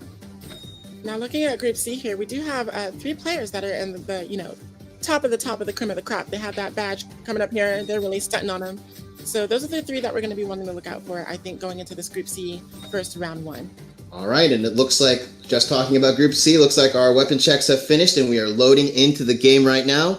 So let's hand it off to Riley and Sid for this one. Take it away. Oh, Yes! it also looks like I'm getting my wish again. I believe we saw Great Gear in this lineup. Who is that? Great Gear. From Itsuki, I believe. Utsuki. Oh, and you know what? That's funny. That's the only player in this grouping that I do not really have any knowledge of. So I'm extra excited to see this. Yeah, that's one thing I really like about this tournament, and the one that we had last, the last one that we had as well, is that people who may not be well known can make themselves known here. This is like the make or break. You're going to come and you're going to show out. Spotlight's going to be on you, all eyes on you, and I mean, this is the time to make your move during the massive melee. Make your massive melee move. Detouring for 1 second. I think we have some of the fullest closets in the game, correct? Yes? Yes. When the match starts, we're gonna quickly say our favorite outfit, okay? Okay, I mean, that should be easy. If you got purple, you're my favorite outfit, but you know what? We're gonna keep an eye out for you. Alright, it's about to start. I can't wait. I really didn't see, I saw like hair. I didn't see any outfits yet. Outfits Since we had to delay the last drip jala, we gotta do like a mini drip jala while we're here. Mini drip jala, you're so right. Every round we're together, okay? All right. Fort Riverdale, of Good course, my night, favorite map. lighting. It's so gorgeous. I'm ready. Okay, quick view. Warning. Yeah, I was about to say whining too. Let's go. Taste. All right. All let's right. get into it. Did I actually see all 8 people? I don't even know. I think I saw all 8. Warning though, yeah. Okay, so it does look like we have people just going their separate ways right now. Very vastly different opening that we saw. We're going to see this small altercation here on the bottom. While we do see the Surfer use heal the drone there, we do have Kirby. Oh, getting weapon broken. Unfortunately, so he's got to get away. Look at Like that nobody's health. finding too much value in that little squabble. I don't think any EPON happened there. Oh, and he respawned right on the other side just to get EPON. Sometimes you set up his ambushes under the ground, like I said, but sometimes the game just sets it up for you. It's just like, surprise, I'm here, happy birthday. It's the universe type of map, I guess. You know what? The universe has a very strong pull here, and I don't know if it's just the 2 clock towers just channeling that spiritual energy, but we got to watch out here. The built-in gotcha machine, yeah, who knows? Okay, so we do see a punishing blade coming out just to secure a drone. I don't think anyone's going to be contesting that, though, as we do see the top of the tower poison coming out to try and secure the area. But With a beautiful delay on wanting to secure it, too. That was lovely to watch.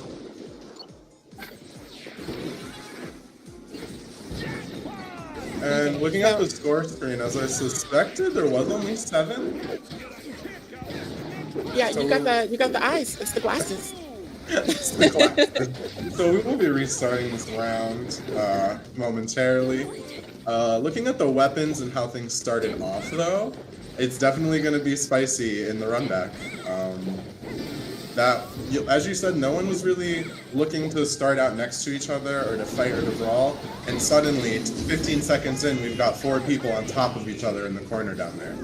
It was 0 to 100.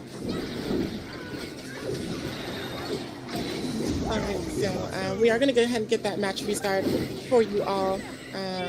But in the meantime, just looking at the weapons here that we've seen, I don't know, a lot of aggression here on Fort Riverdale, which is pretty interesting seeing how it started and nobody was aggressing anybody. Yeah, and just for kind of a little thing, we are going to be restarting this game because apparently a player DC'd while the match loaded up. So if anybody's wondering what's going on, that is exactly why we are back here with all 4 of us, Sav, Riley, and June. And myself. So we were talking earlier about being third party by the universe. Like, a DC is the ultimate universal third party. Like, real life told you, no, you're not playing the game. Oh, no. Hey, maybe that 8th outfit that you guys were missing might have been the best outfit. I know we're gonna I'm have just to. saying. We're gonna have to compare the.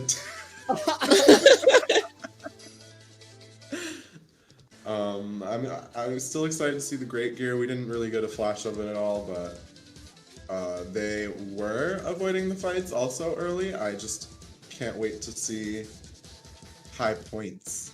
Fort Riverdale has gotten a higher point total across the board in both of the rounds so far. So that just shows me that more fighting, more brawling in Fort Riverdale. I think the reason too that we saw the opening that we did is because these players are so used to the BR scene. They have a different strategy. Maybe they were going for their big weapons first to try and net those early on advantages against the parries. Because as the aggression that we have seen on this map has shown, we're going to be seeing a lot of parrying.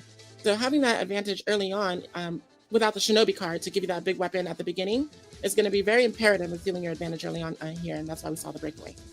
And I think we're seeing less of that giant weapon Shinobi card because it is the biggest risk when you know all 7 other people are hunting you down right now as soon as the game starts. Right, because as soon as you are EPON'd with that big weapon, you got to start from scratch. And if you don't have enough energy to recraft it right away, you're in the hole. Right. What's really good about Strike Big though, alternatively, is when you do get those 3 drones, say you do get knocked out at that point, you actually don't have to recraft your big weapon. It's you just respawn with it right away. Due to the Strike Big card, even though the effect's not activated, you still have enough S energy to have a big weapon, so it already the game assumes you crafted it already. But as you said, yeah, that card can be a big risk to use. I mean, it is, you get bound in the wrong situation, you get hit in the back, especially in a BR scenario, and you lose that early advantage of big weapon, which honestly, the biggest thing with Strike Big is it really plays a big advantage of parries, but with some players and having their skill levels on break reads, it's not as effective as some might think. I never actually knew that about the Strike Big Shinobi card. J-Man, you're always just dropping out the weapon knowledge, like, just out of nowhere. Honestly, I'm just going to go to your YouTube channel right now and just watch every weapon guide I can, just to pick up on something that I may not even know. I'm going to go watch it. Do you have a trick ball guide yet? Do you have a trick ball guide yet? Because I'm going to go watch it. I do. And then I'm going to come out with my definitely not stolen tip trick ball guide. Wow. All right.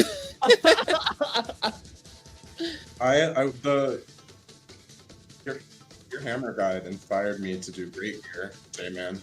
Did it really? I've never picked up a hammer before season 5. Never. Wow, I actually didn't know that. That's really cool. All right, looks like we have the bracket up here with the current progress of the day so far. Oh, we got our semi A set up there. I see. Can we? I was gonna say, can we just talk about, like, before we, as the group C kind of gets reset, looking at semi A. Oh boy. That's all I can say about it. With how different those 2 brackets were, I'm excited to see how the matches mesh up. How the 4 who won A and the 4 who won B face off. I'm definitely going to be keeping my eye on Asatopo here, because just that dominant performance in Group B was just a sight to behold. Some people are in their element, and then there's some people that are the element. Yeah, and I didn't get a chance to mention it, but obviously, the first match that Cam had, in Group B, it really helped Cam, because obviously, as we saw, Cam didn't have the greatest, second match in Group B, but they managed to hold on to the points there. So hopefully Cam that was kind of the nerves going into the second match there. Hopefully Cam shakes that off when we go into that semifinal as well. Yeah, we saw a lower scoreboard in round B, so he did get the good end of things with that consistency in points. June, as our ceremonious chart reader and all, what are your insights onto this? Like, how do you feel so far about everything going on? So we've been talking about like our opinions, but you know, my role in the Ninjala streams is generally the punching bag. So I've felt a lot of let's say sympathy for, let's say, the dude activating his Shinobi Beast and immediately eating a punching blade to the face. Oh, no. Or let's say the man who activated his punching blade and then immediately ate a rocket, Fujiyama rocket to the face. We've had some moments where, I've done that before, so I'm glad that it's not just the high-level players who are able to have the feeling of, you know, unity with the players going on the screen right now. Right. Sometimes I feel so bad for you guys too. You know, we always, you know, I feel so bad for you guys sometimes. Well, You know, like, you're see- just out there having fun, and then somebody comes in and they're just like, Yeah, well, I'll There's see, like, always a one top person 10, like, who has a lot of fun finding me and Mads, you know, looking for us always, and you know what, we love it too. We're very glad that you're I mean, your reputation precedes you. They're just like, oh, gung ho, like. exactly it. They're just so scared. They need to get me off the map for ASAP. soon you will be the most powerful ninja. Both of you. Soon. Soon, just evilly cackling. Oh no! Now I've put more targets on my back. It's okay. We all know enough that you have your already. cat disguise to throw everybody's security off, so we're good. That's it. No one will know. No one will know who I am then. Just slap on some cat ears. It's already bad. There's a 30-year-old cat boy on our streams. Oh no! Speaking of, we do see that catty hairstyle. I see, and that's actually one of my favorite hairstyles. I already have it on 3 outfits in my closet. And I'll just say the ear hairstyles I judged so hard before they hit the shops, and now I only use them. Yeah. Riley, we need to start a Ninjala idol group, and one of it, like each of us, be a different animal. What would you be called? Iconic. No, I don't know. I mean, Ninja I don't love. You know what? We're gonna get back to you on that. I'm gonna think We'll get about it. back I'm gonna to think you. about it this whole tournament, and I'll get back because you know how I am with puns and stuff. Because now I gotta think about one. It's gotta fit right. Right. Now, Like are one there and 4 done. idol poses, or are there I just the think 3? there's only 3. That's so Off the sad. top of my head, but There's only Yeah. 3 right season's now, not there's over 3. yet. Okay. We'll get one a season, you know. That's what we'll do. We'll get an idol pose every season from now on. I mean, our game is produced in the land of the idols, so I'm sure there's definitely more incoming as well. I mean, True. I do Don't love quote me the on set that. Don't quote me on that. poses. it's too late. They got the clip. You got the clip. The internet is forever. I agree with you. June, forget where we are, June. This is Oh, Twitch. They no. clip everything. But it does look like we have finalized Group C after that disconnection start now. As far as another disconnection would occur, what would happen in that case? Do we keep So according to going the in rules, we have room for 1 rematch if there's a disconnection before 230 seconds, I believe. Let me get a quick look at that. If I'm not, I think you're right. I think it was 230. Yeah, it's Right. 230 seconds in the battle. If the disconnections occur before that point, we will have 1 rematch, and we are currently entering our 1 rematch right now. All right. So we are handing it back to Riley and Sid. My apologies. I'm gonna clock this outfit really fast. Right. I'm not Let's even see sure who's whose that 8th outfit outfit. You know what? I don't even know if they had the same outfits as before. Did they change it up on us? Because they knew we were going to be judging them now. They said, "Uh-oh, we lost. We got to change our clothes." But this is the one, though. This is the one after this, you're done if you disconnect. So be careful. Watch out for that real life third party. Okay. Quick scan. Quick Outfit scan. check. No, we got the same outfits. Yeah, mostly the same part. So yeah, it's still wanting. Still But I do like wanting. Asbiel's as well. I do. All right. I saw multiple people, dropping down this time. I think 5 people down here to start. Yeah, we did see like about 4 people gain first place right at the start just because of gathering energy down there. Lots of energy to be held down there. He said, I'm in, I'm out. The dangers are well known in this alleyway. Oh, that froggy block was not very good for that chewing V user. Yeah, it really just ensured that Asbiel got the drone and got away. We see a lot of the yeah. players just going to get their drones right now. As I said before, super into the BR scene, and so they know right now they need to get that big weapon as soon as possible. But we do see a conflict in the sewer. Well, kind of, because the camera doesn't really know what to do. And then we do see Daniel getting KO'd in that corner.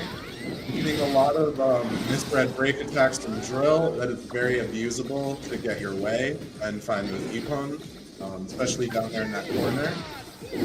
Got a good knockback threshold that's really on the player's side.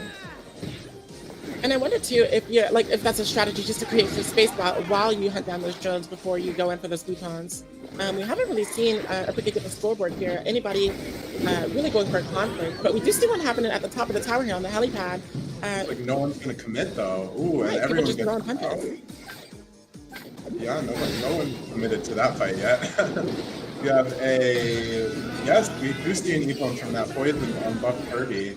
All right, and Oswald, the secret ninja with 3 IPPON leading the way there. Be cleaning up the aftermath of these fights we see that don't quite meet their end. We're going to see Daniel get away again. Oh, Itsuki getting bound down there. Not a good place to be bound at all. Now, it seems to me that these fights are a lot more, they're less chaotic than the other fights were. It seems to be more methodical in approach and in execution. We don't see them happening a lot around drones as much as we do happening in the open. Yep.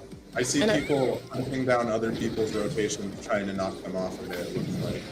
Ooh, an excellent rocket coming in. We have 2 IPPON, but we do have Wani using that tornado to escape the fate. Like he's gonna avoid Caleb. Oh no, yep. Caleb's gonna avoid the fight. We're not gonna see any action down here because the map said no. Judgment will take care of that. Well, they were caught up between a rock and a hard place, but they just narrowly managed to escape. We do see Ninja Tornadoes to steal the drone, but not the IPPON. And we did see a punishing blade on that last ninja as well, so I'm wondering when that'll come into play. Oh, an excellent bind here. With a broken weapon, though, we can't take advantage of this bind. Who is going to get it? No one. Yeah, unfortunately, Asbiel too low on health to capitalize and steal that IPPON, but we do have a jackpot coming out and some judgment from the skies. Unable to see them. Here and there to cover distance here. Ooh, and to block that drone, but no IPPON was found. Okay, we do have a potent poison on lock. Are we going to secure this area? Oh, you have a big copper coming in. Maybe a parry to escape and to execute the poison. And there it is, the super armor coming in, but the bind unable to capitalize. We're not going to see any value on that, but it did save him and block a IPPON from someone else, but only to be bound again. Ooh, rough time for Buff Kirby up here. But we do see that quick respawn coming into play. Are we going to get some revenge? Is that the name of the game right now as we go into the helipad for this next conflict? Saw Caleb get punished viciously by some calibers here. Can't traps about with low HP, right, Sav? Exactly. That's the Riley special. It's copyrighted. As we do get into the last seconds here, it's honestly, as far as I've seen anyone's game, but we do have Asbiel in first place with that 4 IPPON lead to secure the IPPON master. Looks like with a large gap in drones as well on Asbiel. Yep. Right. We'll see both of those bonuses go there.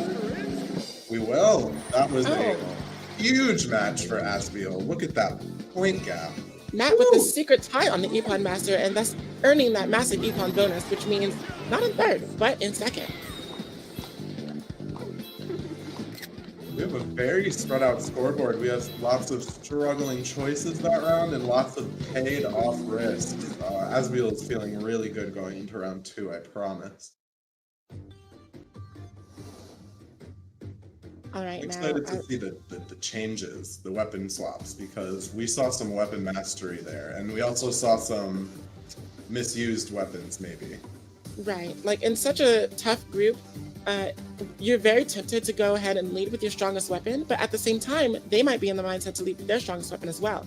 So now that that's off the table, in round 2 here, we might be able to see someone come through and shine with their main weapon, whereas the others are going to be on their weaker weapon. Right, and it's good to flush out that round 1, but it's also a risk, especially when we have these performances like Ostopo and Asbiel with huge point gaps.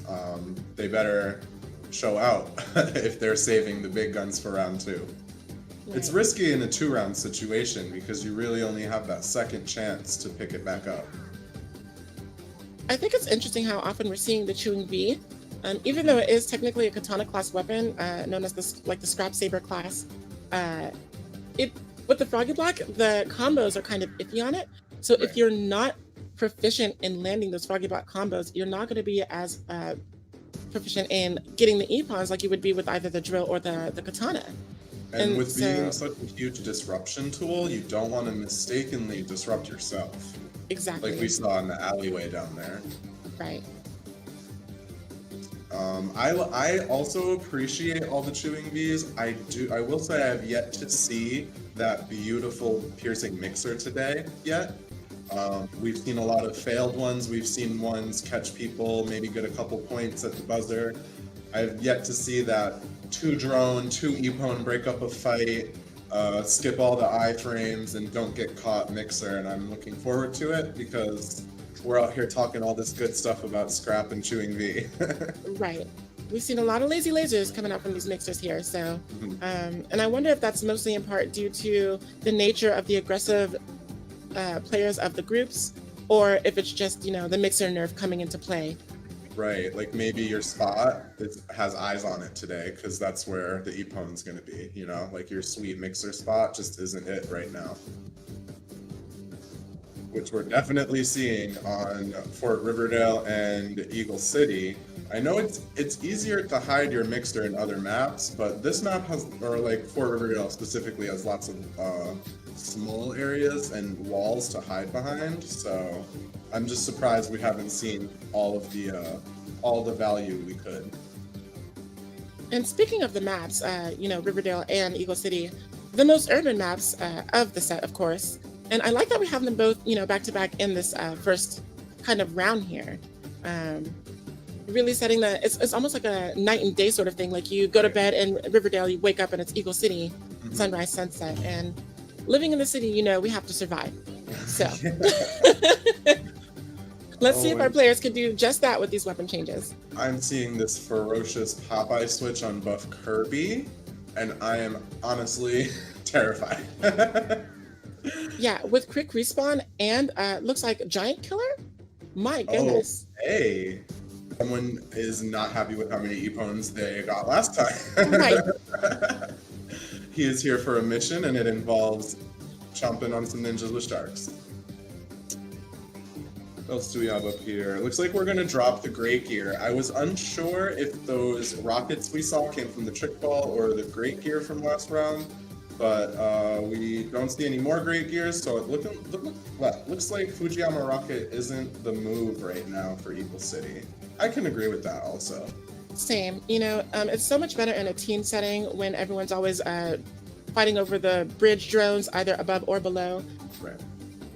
But in a solo situation where people can just really easily weasel around the explosion, especially with how obvious it is that it's coming, Right. Fujiyama Rocket may not be the wave this time around. Even if your rocket peaking is gorgeous. Shout out again to NASA. And we're getting through these last weapon checks. We can jump into this game soon. I don't even know if I saw many outfit changes, honestly. I don't think I did, so congratulations, Wani. Right. I don't think that people have the outfits all kitted up like in their favorites, like to save and to retrieve like we do. But y'all need to start getting on it. There's so many clothes. Come on now. Their mind might be on something else other than their appearance today. Who knows? But you can't fight crime if you ain't cute. I'm just saying. It's true. Words to live by.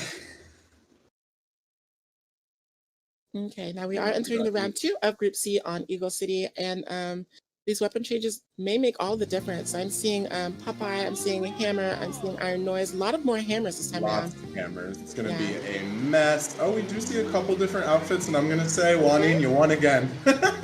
I mean, Wani's on one. The one and only. The one and only.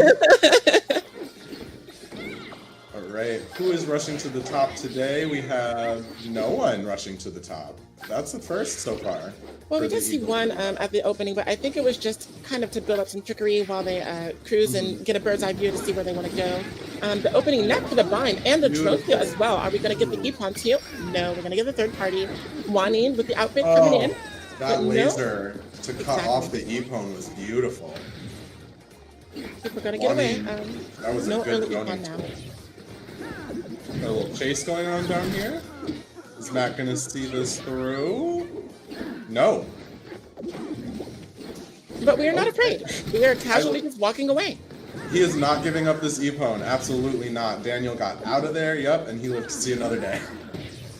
Now, some worrisome use of S energy here. He's at his end, but he's going to get some more from this drone here, as we do observe Caleb going for their drone. And it's more of the same as we saw in the opening of round 1, where people are going for these drones first before getting their big weapon. We saw a beautiful shark placement there from Buff Kirby hidden under the boost pad on the building. I have never seen that before. There are some impressive spots on this map to hide a shark. Like behind the gumtree on the bush? Like behind the gumtree! They never see it coming. It's a very slow game right now with only one EPON on the board, but we do see some big weapons coming in the play now, so Buff Kirby's probably going to start getting some mileage off of this Giant Killer here. Oh! And he could not find the EPON, and we just see a big disengage. They did not want to fight it. Yeah, we're seeing the build-up from draw. Oh, the shark! Oh, the secret shark! Perfect. Where we got exactly? the shark. I love it. I love it. Oh my gosh, with the sonic speed. Daniel, again, out of S energy. He's got to be really careful, especially as a hammer, utilizing Finally, with that big weapon. That should help a lot. See, we're seeing people not finding their big weapons yet. There was a lot of drone farming early game, which cut off some of these slower hammers. Like, okay, here we go. Now we got big weapons everywhere, I think. Right, and that's just because we see, as I said earlier, Eagle City being a more spread out map with these drones. It's not as easy to plan a route and then start getting the EPONs that you want. Juanin on board though in 8th place, a very surprising turn of events here because Shinobi is really good at securing the EPON. Looks like he's not finding his drones because I actually just saw another small weapon. With 80 seconds left in the match, we're still on small weapons. That's rough. He's just, we're just trying to find an opening here to get back ahead. We see some deficits in the bottom half. Lots of KOs. Yes, right. Lots of KOs. Oof. But you know, those can get points too, and sometimes we just take what we can get. I'm looking for a punishing blade finally coming in, and we are going to finally see an EPON on our screens. Yep. Caleb now pulling ahead. Yeah. This was a beautiful punishing blade for Caleb, and will definitely help him in this these two matches. Ooh, surfing right through that big drone. Beautiful. Of course, Excalibur, a weapon, or as I like to call it, the Excalibur. You know, a weapon that you've championed since its release before choosing the surf as your home. So, very nice to see in action here. And a lovely laser to the bind. How many people are we going to see from this? I think it's a giant pump in the corner. Here we go!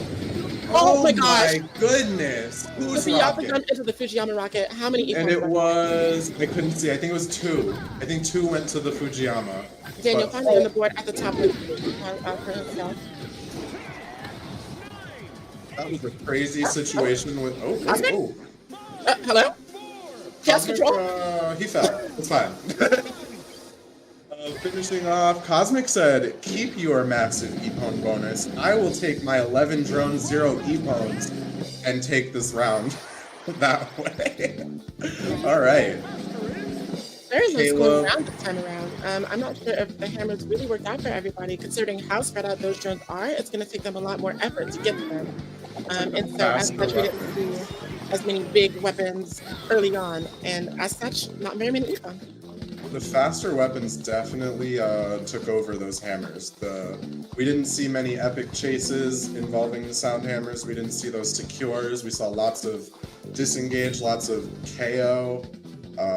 Did not run them the scores they probably wanted to see. And that was the last round. Let's go back to our friends back home. Here in Comerica.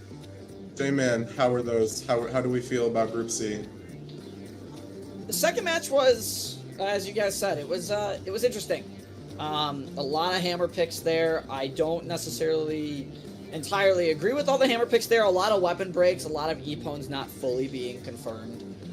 with those hammers as well. A lot of just fights and binds just kind of being interrupted by other players, so there wasn't really too much room to move around. It really came down to great ninjutsu placement like that rocket you saw. But as I said Caleb was going to break out the caliber. Caleb broke out the caliber, took 4 Ippons that game, and ended up getting the Ippon Master, and so as well as that massive Ippon bonus because of that Ippon Master. So, I mean, I think Caleb played it well. Some surprises in there in terms of some of the other weapons I saw. I know Wanan looked like struggling a little bit in that second match with the standard skateboard, looking for a couple drones, more than likely at the beginning of the game, just was not able to do it with all the fights being around the drones, but a super solid performance from Caleb that game for sure. Saw a lot of well-aimed gum shoots. We saw lasers denying Ippons. We saw grenades denying whole plays. It was a very good aim in Group C. Unfortunately, no one able to really secure very many Ippons. Right. Yeah, and you know that sometimes happens on a bigger map though, like Eagle City as well, Sav, right? Where the drones are a little bit further apart. So while there might be a big fight happening somewhere else on the map, there's probably not a fight happening elsewhere on the map. So right. It really is it's really a determining factor of where all the players are. But because everybody was really wanting to hunt for those Ippons there, you had just massive gaps where people could just kind of get drone points for free. Yeah. Which not necessarily is fine because every point matters to push you into the next group here. But obviously, when you have too many people fighting over a single Ippon with that many people in a corner like that, one rocket is all it takes sometimes, and you are just from 5th to 1st in like a second. So, right, the Fujiyana Hanabi, as I like to call it, because those fireworks were going off. And in both rounds, the most frustrating thing to look at was successful gum binds, but your weapon was broken. All rip. I think my favorite part of that whole round was we just cut to Buff Kirby for like a split second, then all of a sudden Ippon on the screen, and he was like way across the map. I think that was my favorite part. The secret shark. No one's ever looking for it. You gotta be careful with those sharks. Secret agent. You put a scroll on those dash pads, and somebody's gonna fall for it. Now, see, I've always put them on like the Gumshi, as I said earlier, but now I don't know. Dash pads are looking kind of nice. What's interesting about the dash pads is depending on the color of the gum your character has, you can hide the scroll within the dash pad because of the blue. Right. So if you have a blue scroll, it's so hard to see. And that's again part of the strategy. It's all those micro decisions before getting into a match or during a match that really matter.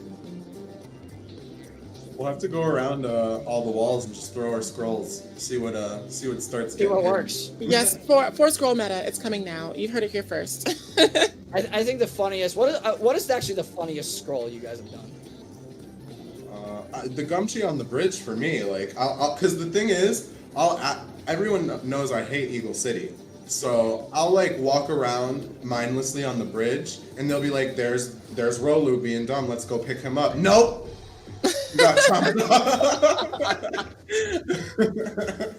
my favorite scroll Looks that I've like done. Group C scores have been finally tallied up, and we will be reading them off to you shortly as we put them on the screen. Here they are.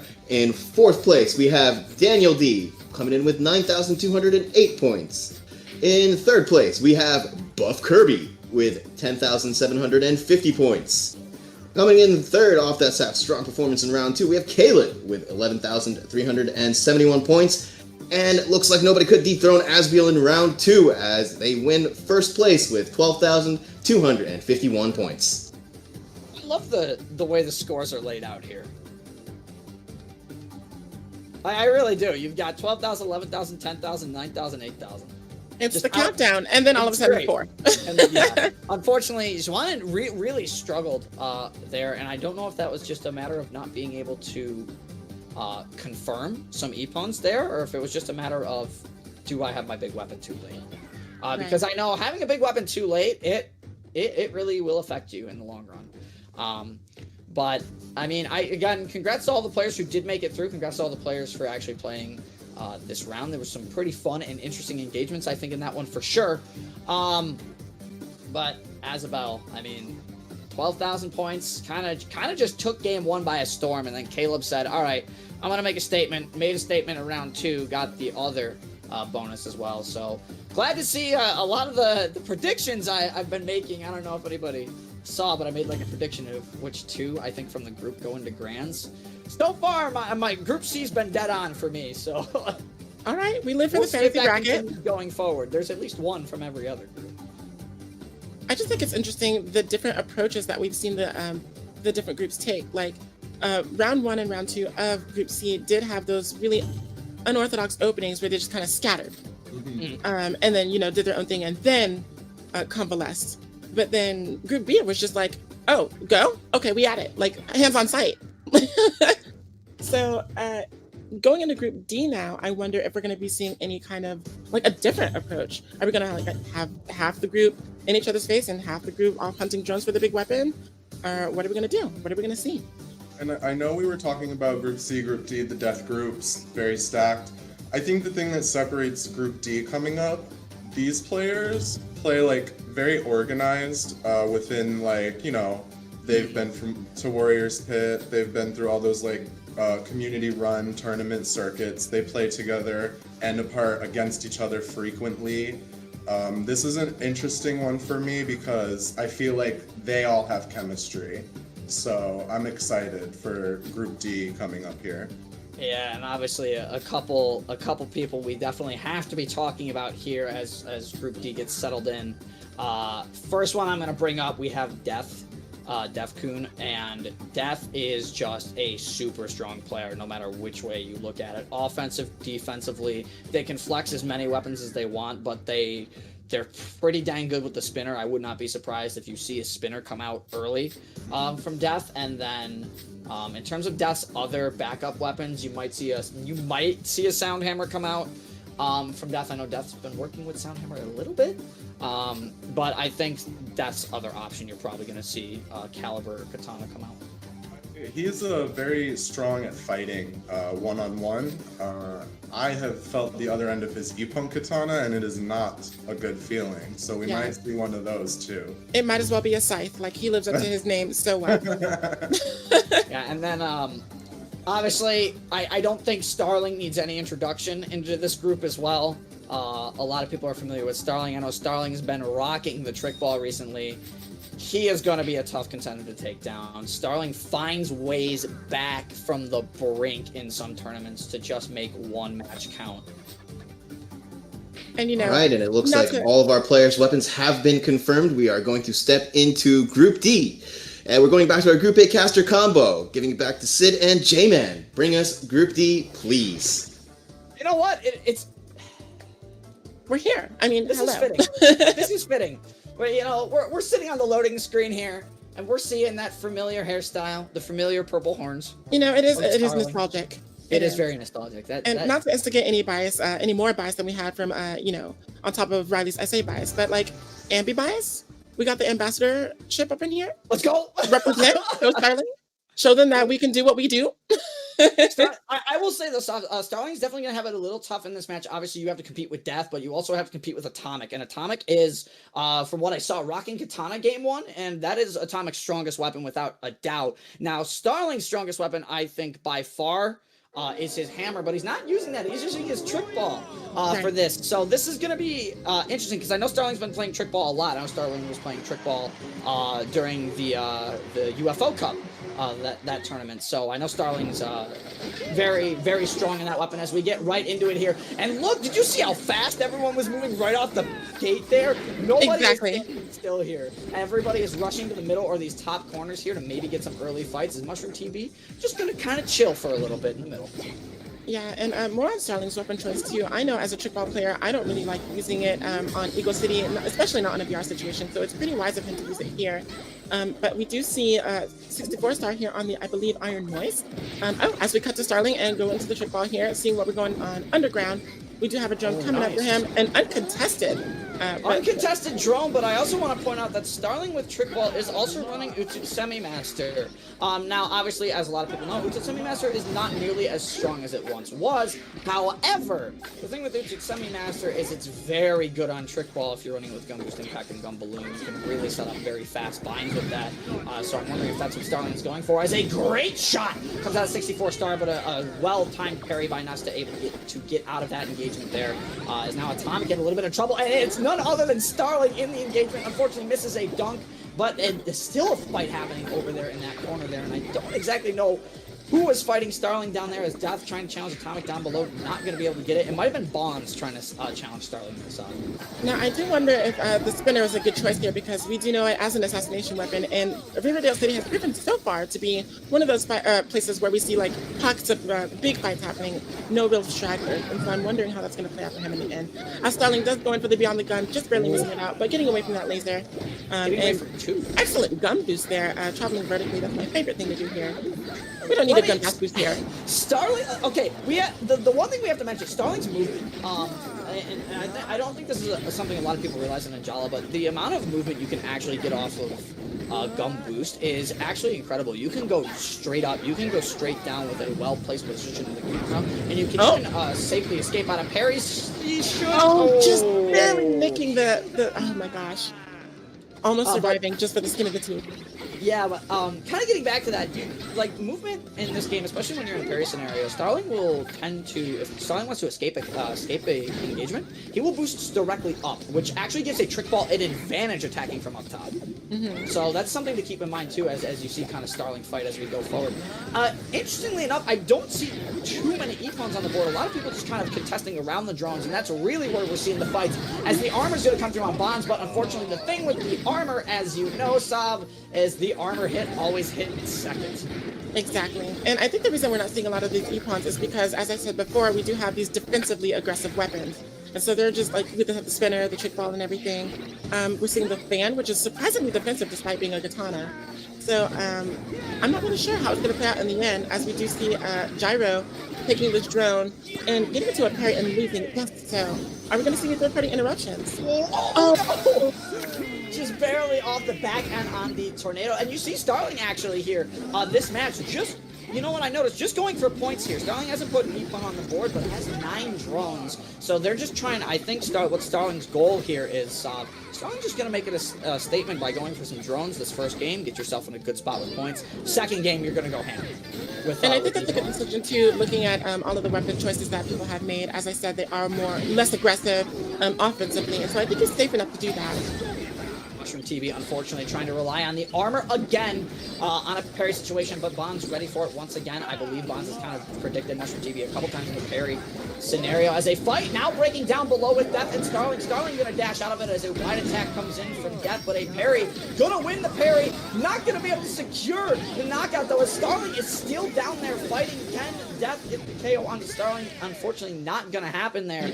But Starling in a good spot here with 10 drones. Unfortunately, the rocket was for Starling probably weren't ideal, but obviously being able to put some points on the board early is great.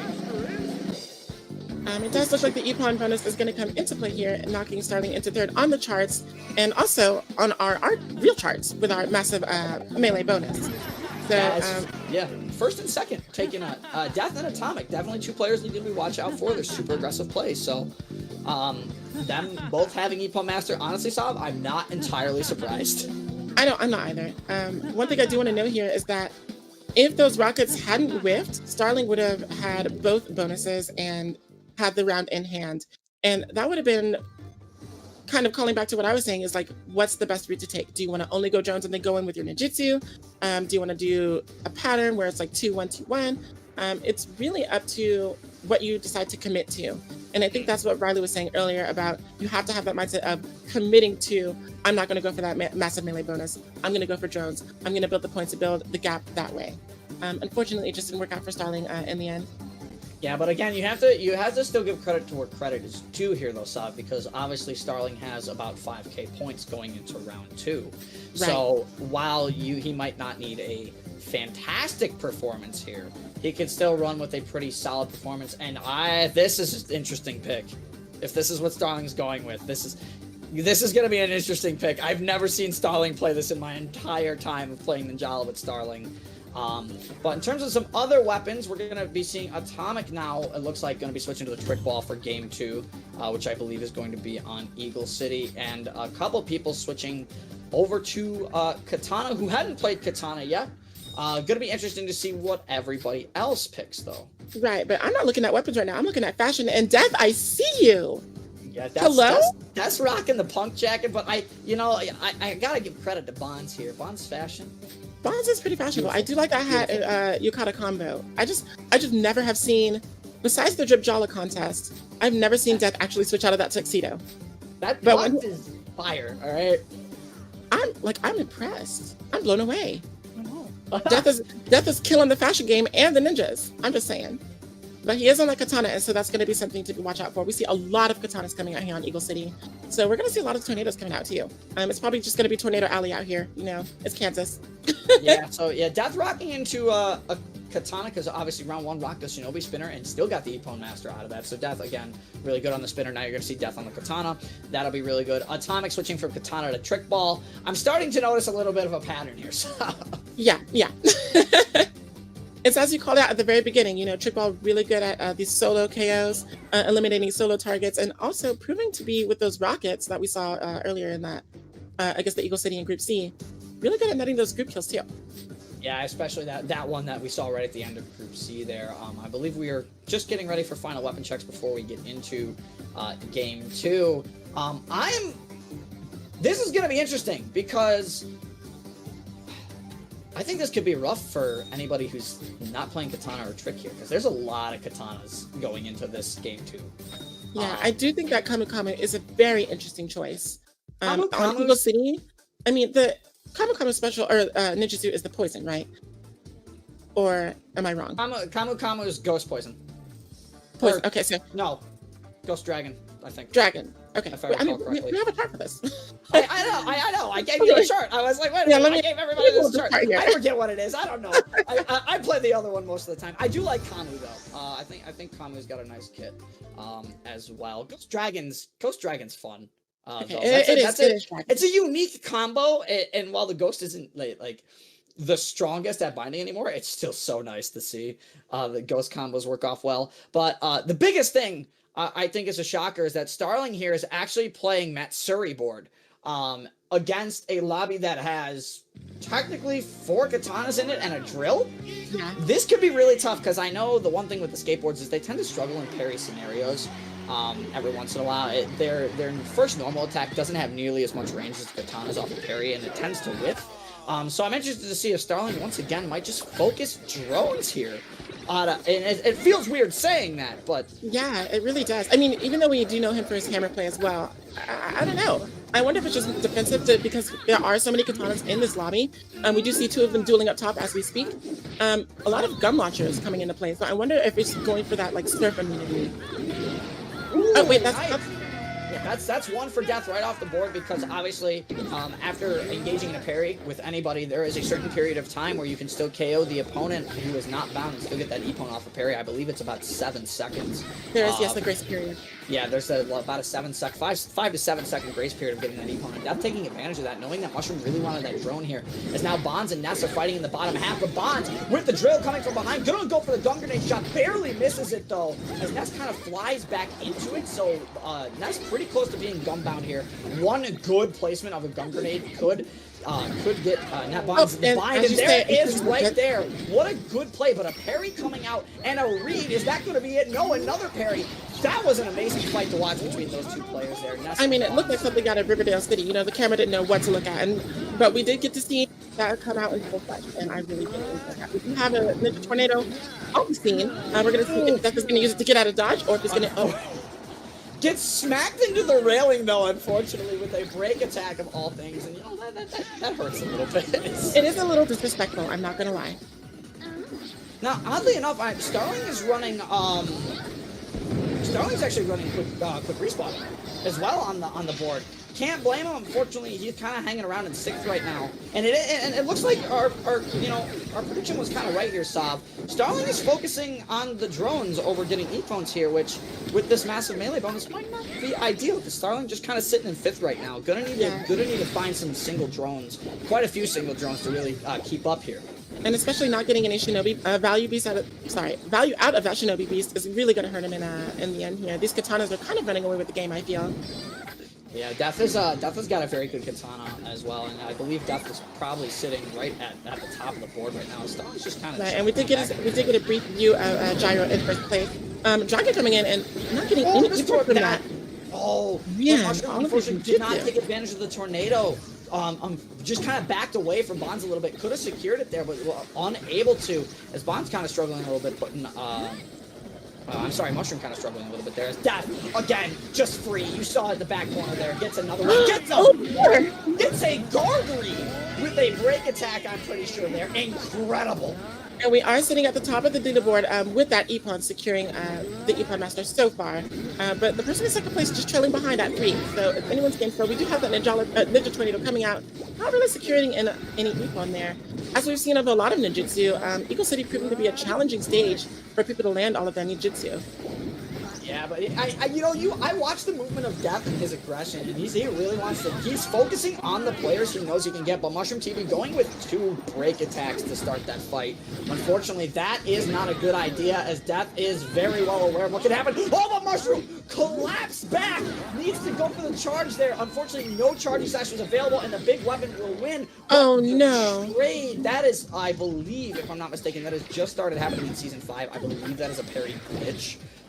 Where both parties will actually take damage. I'm not sure what causes that to occur, but it is. I've seen it a couple times, and it is a strange scenario. Is it a 2-edge parry Shinobi card trigger glitch, or? I'm actually not quite sure. SNS kind of stuck there. Somehow manages to find a way, but Starling does manage to find an eco with the Shinobi Beast. Has 11 drones as well, but Death up top there once again. Gonna be, I believe, securing E-Drone Master once again. But Starling with securing the Drone Master should lock Starling into top 4, at least going into the semifinals.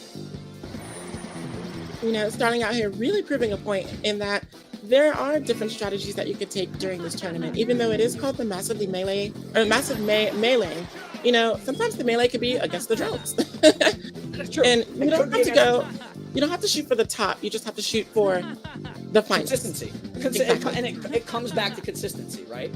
Mm-hmm. So, and that's exactly what Starling did. 9 drones the first game, 11 drones the second game. That's consistency. You're moving on. You're probably going to see Starling's more powerful weapon picks later as well. So, right, he could be harboring them just to surprise people later on in the brackets, because we still haven't seen that Sushi Axe yet, and I'm really looking forward to seeing how that'll play out in the semifinals, if he makes it in after these calculations. Yes, indeed. Because you know we got a math. Yes, math. Yes, Welcome back, everybody, as we wait to calculate Group D with math. With math. Now, here's a question while we're tabulating. What color was your math folder in high school? Because mine was blue. God. This question's kind of out of left field, Sav. That is ancient history, my friend. I mean, we're talking about math, so. I think it was green. I think mine was green. I think mine was like green or blue. I'm sorry, it's been at least a decade since I've set foot in a math classroom. It's about the same for me, so you know. Well, June, we're the same age. We talked about this earlier. We are the same age. So I just that's why I'm like super impressed that you're remembering that. Well, I mean, as far as my color coordination and fashion goes in Ninjala, are you really surprised that I would remember something like that? That is actually an was it purple? Point. Yeah, right. Was it purple? Was it purple? No, purple was my favorite subject, which was English. So, but we did have a purple folder. Math didn't get the purple privilege. Oh no, I'm so bad at math. History guy, I think myself. Way back. That doesn't surprise me at all. Knowledge. But kind of talking about kind of getting back and talking about Group D a little bit. Riley, anything you saw in particular there that was, you know, kind of really stand out? Yeah, the biggest thing for me, the scoreboard's insanely close at the end. We saw like a range of like high 3000s to high 4000s, first to like 8th, both times. So I'm sure those people in the middle are really sweating right now because Starling put up a huge fight with like that low IPPON count still coming out on top. So those people who did like third, fourth, fifth, they're all really sweating right now about who just pushed theirself up over. We saw Death with the. Did he get it both times? He did. Did indeed get it both times. Someone Living else up to his shared name. it. Someone else shared with him the first time, I believe. Yeah, So- it was Atomic, I believe. Okay, yeah. So that third and fourth place, that's kind of up in the air in my head. Just looking at those numbers, that I was a math kid, by the way. They are going to be kind of close, I think. Yeah, I think it's I think though with the consistent performance that we saw from like the consistency on Death, Starling, Atomic, and Jiro, they had some really consistent games in terms of points. I think that consistency was enough to lock them all in top 4. I don't know the order. Well, Death without question is 1. But I'm curious to see if Starling is 2 or 3, because I don't know if that 1,000 points that Atomic got in round 1 is going to be enough to overtake the amount of points Starling got off of just purely drones in both matches combined. So I don't know. It'll be an interesting toss-up, but I definitely think top 4 going into semifinal, at least for Group D, is going to be Death, Starling, Jiro, and Atomic, just based on the consistency. What I You want to said know it, not is, me. oh, I guess we're about to find out. Yes, we are. Here are the scores for Group D, and looks like I say bias. J-Man Wow. on point. All 4 Okay. accurate. With Jiro coming in at 4th place with 8,922. Atomic in 3rd with 9,659. Starling securing 2nd with 9,875. And Death coming up on top, 13,042. My goodness. And that's what I was about to ask before we actually got the final scores was, I wonder how close it is going to be for Starling between 2nd and 3rd place, It just was going after those drones. a And look at single that drone. deficit. It was a single drone between 2nd and 3rd. Mm-hmm. That's actually kind of crazy. 216 points. Yeah, So- drones are like 250. It turns out the D in Group D stood for drone.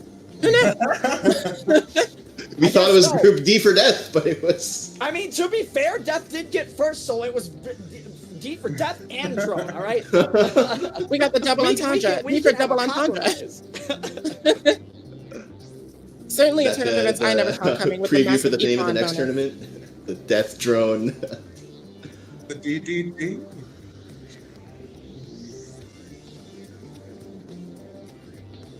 Alright, and looks like our first 4 rounds have finished, so we will be pulling up the full brackets for the day coming up soon. So this will be going into semis. Now, if I'm not mistaken, June, we are having a little bit of a potential schedule change. We'll talk for about that this. right after the break, so definitely it's all good. Okay. Looking right here, happy to see my essay bias is prevalent on both sides. Let's We got go. the boys hanging on. Outside of this tournament, I'm a huge fan of Starling, so I'm really happy to see him make it to the semis. My boy. Starling is definitely a precious cinnamon roll. We must protect and support. We stand. Yo, his art style is so cute though too. Have you seen his sketches? Yeah, watching it evolve has actually been like really cool.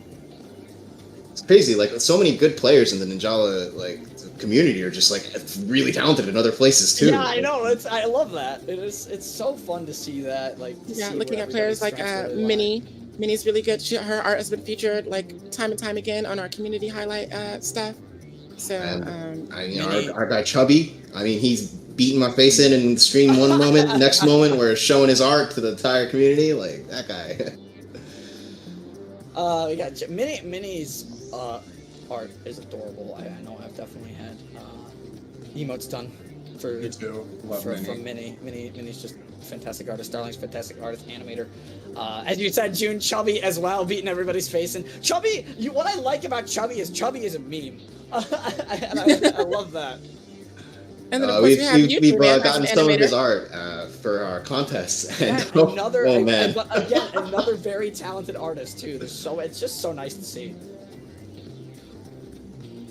Alright, and that concludes the first round of battles in the Ninjala Massive May Melee. We'll be taking a 10-minute break before we go into our semifinal rounds, but I want to remind everyone that Ninjala Striker, the new featured game mode for Season 5, is currently available to play for the last time this month, this weekend.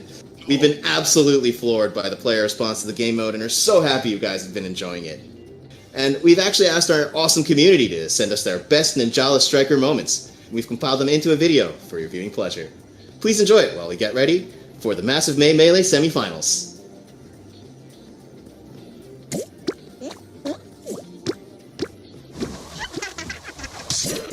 What's up, ninjas? Gung Ho Mads here with a special community highlights video featuring some of your best Ninjala Striker moments.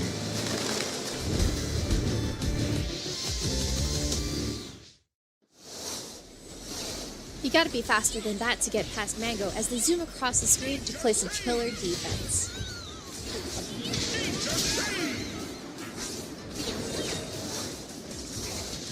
Iron Supermaster looks to try to speedrun Ninjala Striker with 2 consecutive goals.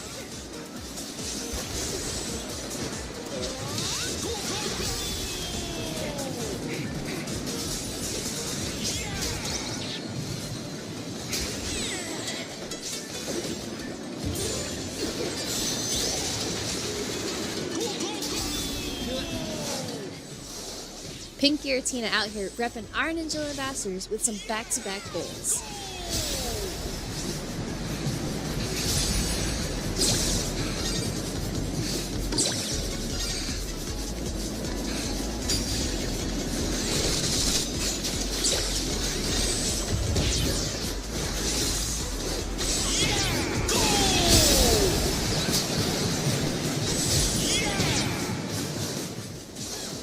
Cool people like Deadre don't look back at explosions.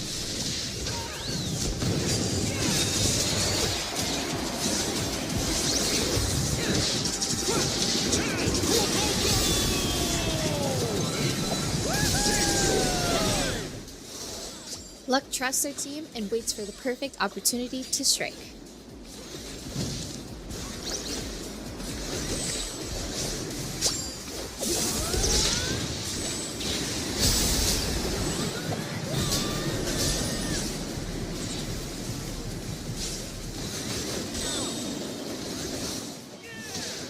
Trent out here showing off the power of the piercing mixer.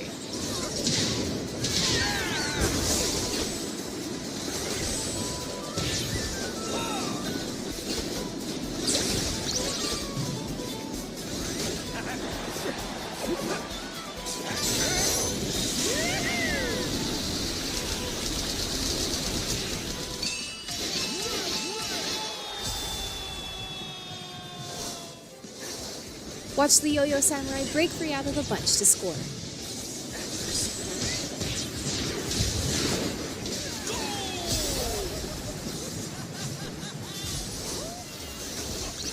No one can stop you if they're all knocked out, as Prox finds out.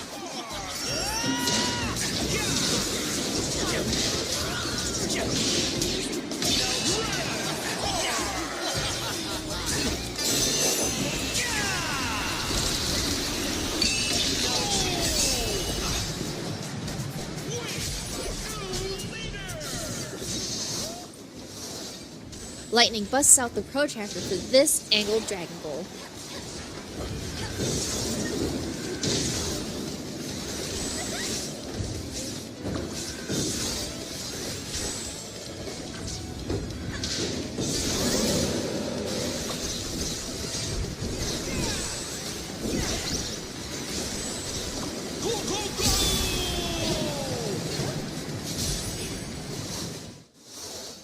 Watch Ambassador Chicken Plays get hyped with his stream for a last-minute goal.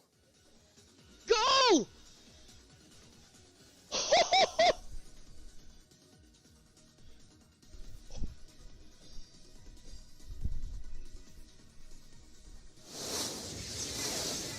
From downtown, Pete Kool-Aid's Fujiyama Rocket scores a cross-map goal.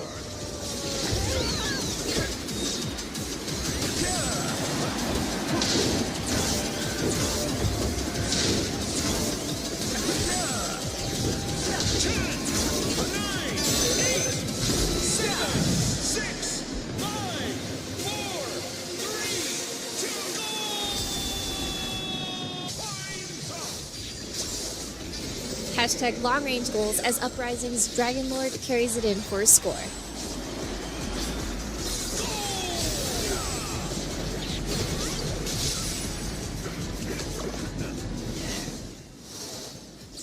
Potent poison in the middle of the field.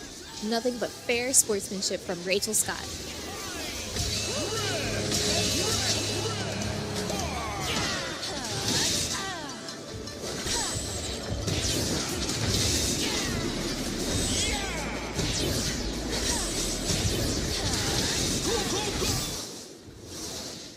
Legend of the Ninja caught some quality Froggy Block gameplay.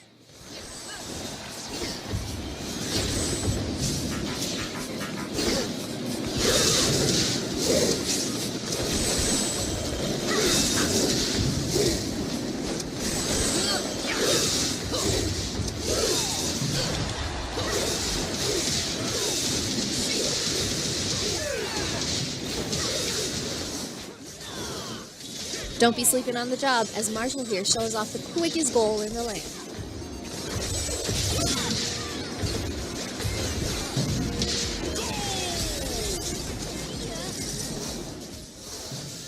Look out! The BBB champion gets revenge for an enemy goal with a barrage of IPPONs.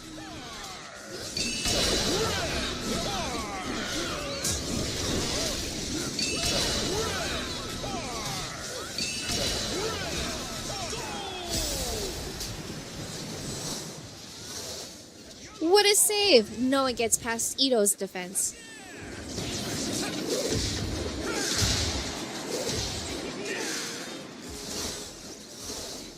Who needs a weapon? DD Deadly sure doesn't.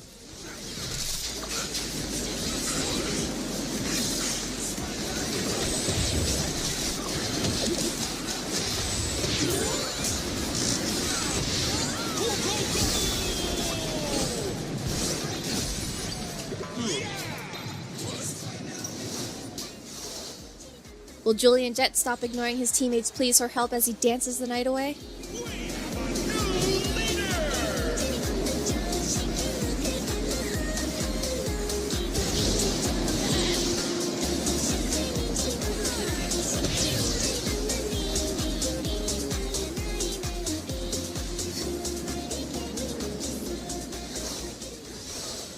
Noobs is here to let you know the rules of Ninjala still apply.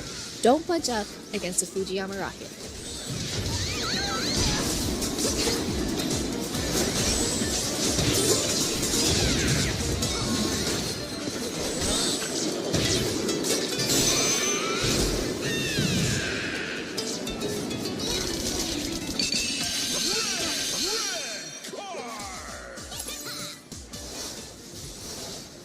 Travis zooms past the opposition on his trusty home run surfer.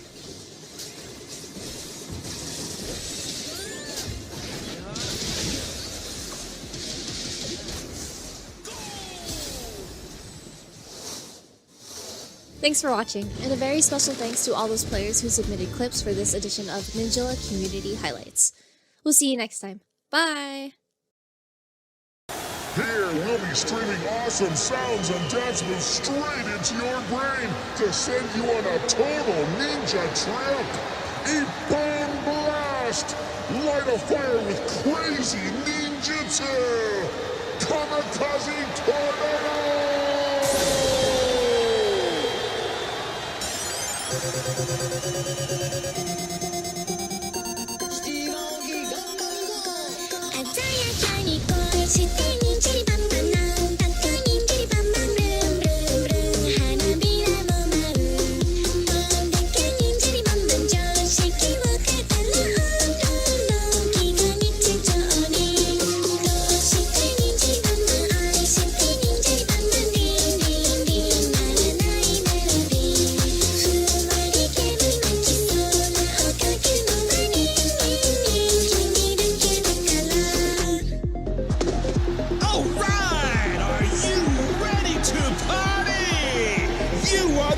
Ultimate Ninja!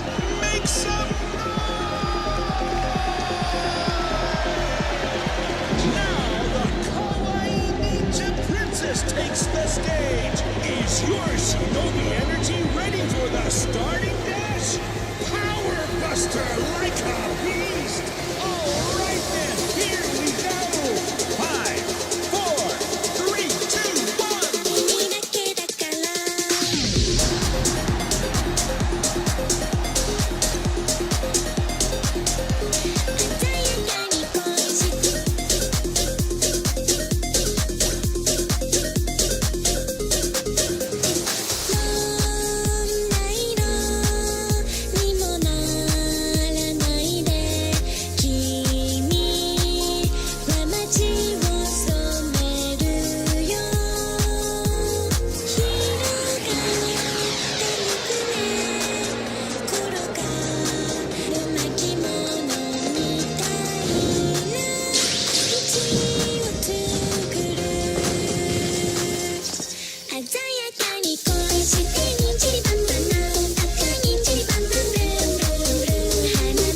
We have EU ambassadors. Well, I mean for Teppen, but I mean if we can get some for Ninjala, that would be great too.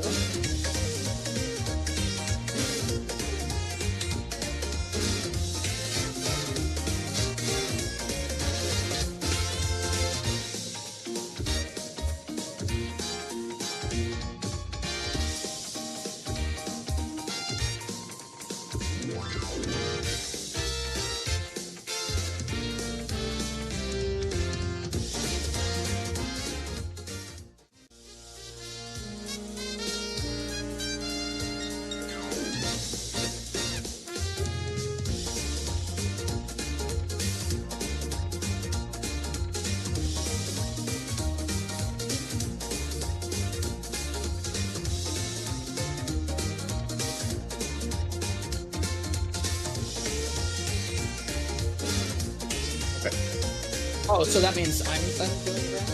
No. No, everyone's doing Okay, grand. no, I see. Yeah, no, I see. Okay.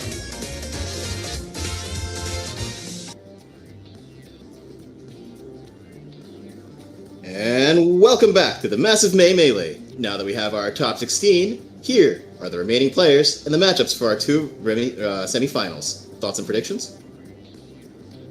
Oh, well, let's take a look. Let's take a look. What do we got for our semifinals here? Dang man, I'd love to see my two SA boys. I mean, honestly, Starling had a really, really good showing just with that drone play. But now that it's the semifinals, I'm wondering if we're going to start seeing more of that IPPON play. So I've got money on Starling. I've got money on Death for sure.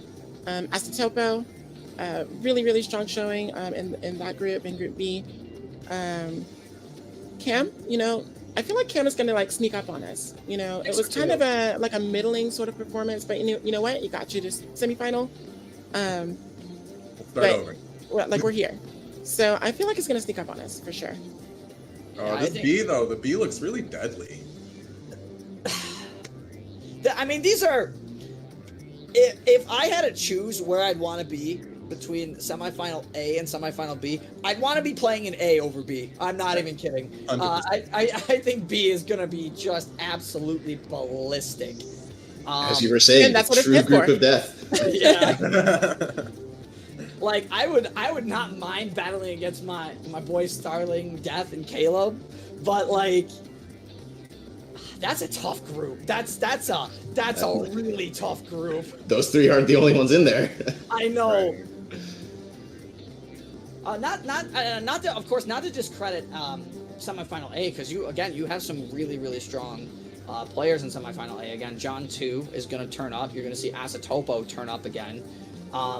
Pete Kool-Aid kind of surprised me, honestly. So I'm going to be interested to see where Pete Kool-Aid goes as well. And then, as you said, Sav, I think Cam is going to be one to watch out for. You're right. SA stands secretly for Shadow Assassin. We know. We know. Secret agent.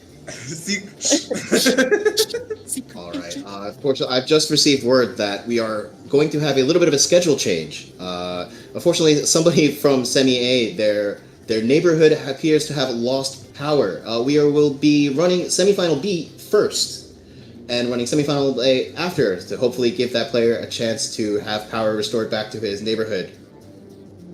Okay, so I'm gonna need these third parties from Real Life Universe to stop. We're trying to run a tournament here? Which planet is making us sad? Like, can we get a tarot reader to tell us? The universe is cruel. Why power? And again, during a tournament scenario, it's the last thing you want to see. And I'm hoping that we get, of course, our one player back who will be in semifinal A. But with us running at semifinal B first, I believe we are still sticking to who we've got going for commentary coming up. So it'll be cool. Right. I I hope they're okay too. True.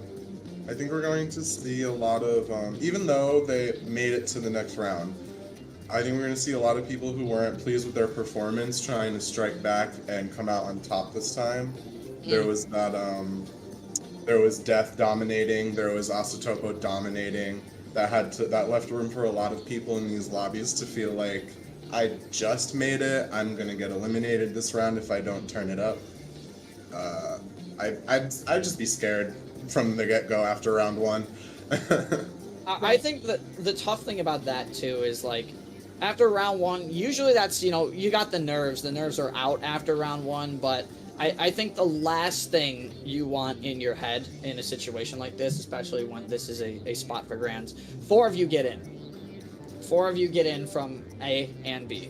So the thing I'm putting in the back of my mind is, don't sweat if I have a bad first game or a terrible first game. If I can make it up in 1 game, that's all I need. You just want to have that one super strong performance game that's super consistent, that keeps you at least in that top 4 scenario, regardless. And I think if you do that and keep that back of your mind of having just, okay, I can have maybe a little bit of a rough game, keep that in the back of your head, because you don't want to get, you don't want to start doubting yourself. Absolutely. Right. But by the same token, once you get into that grand final, like top 8 situation, that's where you start earning those prizes. From the 5th to 8th, we do have that card collection, and then we have the monetary prizes up from that, and with the top prize being $500, if I'm not mistaken. Speaking of the cards, I think they're well worth it, all things considered. For sure. I'm gonna put a couple up that I have right now on the camera. I still have to do my unboxing video. Like, you not? I can't believe you. I got I'm so sorry. Here's I'm a couple fired. of the SSRs from OnePlus. These things are really cool. But yeah, I think no matter where you are positioned, Sav, I think, getting into grands, it's well worth. Yeah. So yes, you do have to keep yourself from down. It is a mental mind game. You got to be collected and calm, composed. But at the same time, you have to melee for your life. Yeah, at this point you do. I think getting into semifinals and stuff, and Riley, I think you can definitely attest to this as well. I think having the ways of just kind of sticking to drones here might not really pave the way. You can do it maybe for 1 game, maybe just focus on drones to set a consistent baseline score. But after that, you've got to go in for EPONs.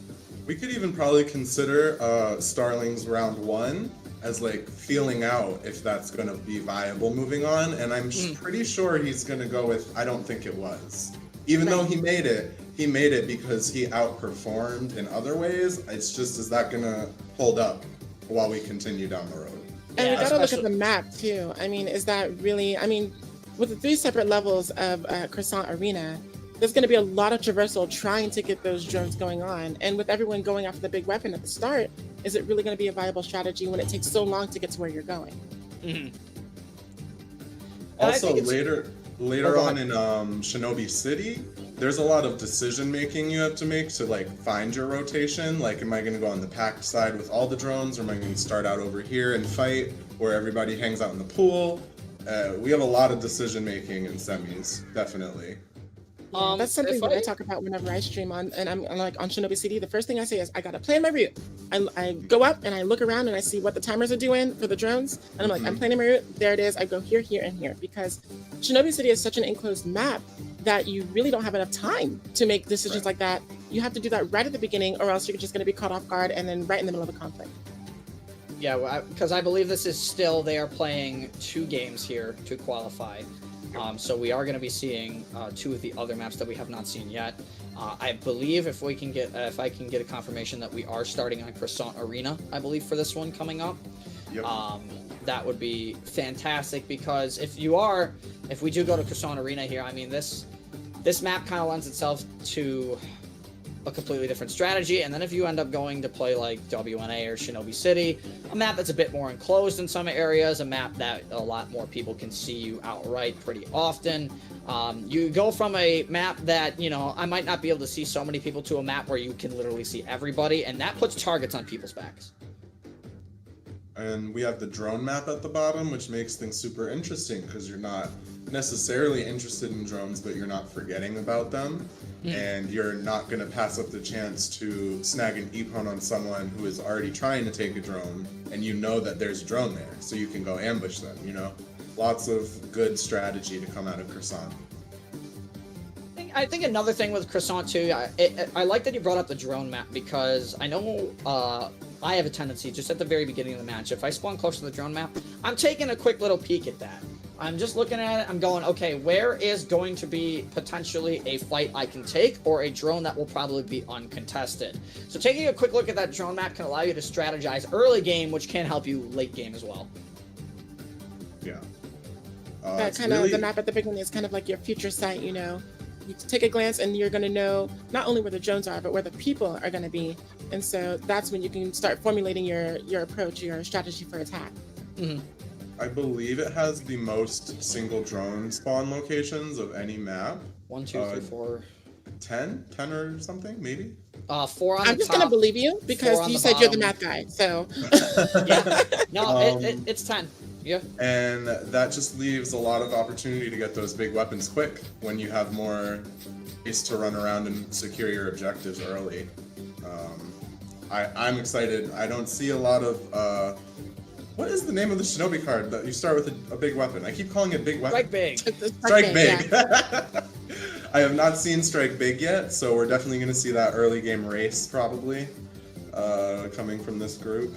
Yeah, but just because you don't see Strike Big doesn't mean you're not going to see Starting Dash. Starting with that extra unit of S energy, I think a lot of people I think it's pretty well spoken for now that starting with 1 extra unit of S energy, having to only need to break 3 drones instead of 4 to get your big weapon it's really good in the long run. I remember when everybody started out the game, no one was really sure what Shinobi cards to run. Everybody hitting 4 drones to get your big weapon. And then people realized, wait a minute, Starting Dash just allows me to do this in 3. So then you started seeing a lot of Starting Dash play. And of course, Starting Dash has got some solid assist codes that run with that. Obviously, coming off a respawn, that movement speed assist code is really helpful on weapons with a lot of mobility. Yeah, especially when we have people like min-maxing movement speed with a discerning eye, energy hoarder. I can't even see the blurs on my screen. They're fighting at that like high swordsman level, you know? Yeah. And with that on top of just the different ways that you can mess with the movement. Like recently I saw a video where you can kind of like curve your gun boost into like an edge of a platform or something and then just kind of like ricochet off and get even more momentum off of that. Was it a NASA video? It was NASA. It's, oh my gosh. He called it para boosting. Para boosting, okay. Well, but like just things like that, Starling's method of gun boosting straight up and the different ways that you can do combined with min-maxing those movements, like you said, can really make this a game of not just attrition, but, maneuver as well. Yeah, and you can't hit what you can't catch. No, I agree with that. And we have seen some, what's crazy is I know we've seen some mid-maxing builds on sound hammers of all things, and I know Naza runs a min-max build on his sound hammer, and that's something you don't see often, but man, is it effective when it works. Well, otherwise we get the 25-second cutscene of being hunted down and massacred by a sound hammer. So I appreciate that extra step. And it's unskippable too, just like all the boss fights of the past. And then you respawn, you gotta go through it all again, and you're just like, press X, skip, please! Landing the button on the button, just like, get me out of here! I know the dialogue, I know what you're saying, and you're just repeating it begrudgingly just back to the screen. It's the one boss fight that has like a 5-minute long cutscene before it, right?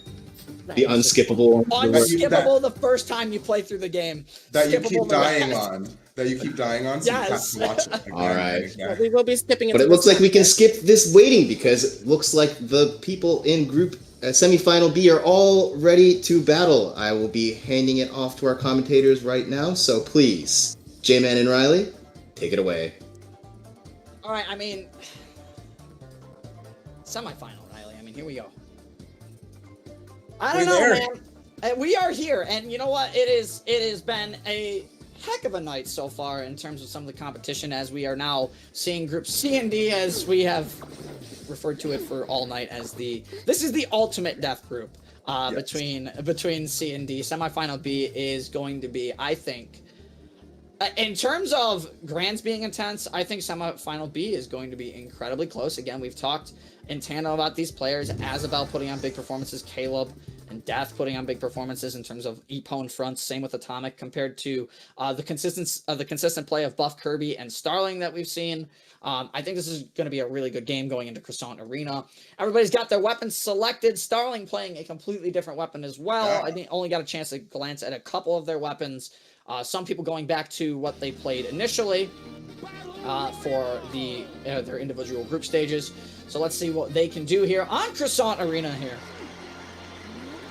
Hoping to see those sleepers from round 1, Jiro, Caleb, Atomic, maybe come out on top here. Maybe give Death a run for their money. Well, it looks like immediately, kind of starting off with Jiro, as you saw, Riley, you hadn't seen too much of Strike Big, but there it was on Jiro, and honestly, Strike Big on Skateboard, a pretty solid option, if you want my opinion. That is going to immediately double, essentially, the trick damage being done, but Death got Caleb in a little bit of a yo-yo loop on the wall, unfortunately dropped it, but Starling now coming in. Look at this. Is this 3 yo-yos in the corner? And Caleb on a... Is it 3 yo-yos, or is Caleb on a strap? Oh, no. And all the yo-yos will fall. all the spinners will fall in that case, as we kind of jump to a fight on the other side with Atomic taking out another member there. Is Atomic kind of going to get this drone uncontested for free? Needs 1 more energy to get that big weapon. Looks like Atomic might be looking for that right now, but is going to get Starling in the back, is coming in, gets the bind. Unfortunately, Starling just able to escape that very close as Asma comes off, I believe, with a quick respawn or a spawn. Another KO from Atomic here. We're not seeing any IPPONs landing, but lots of deaths so far.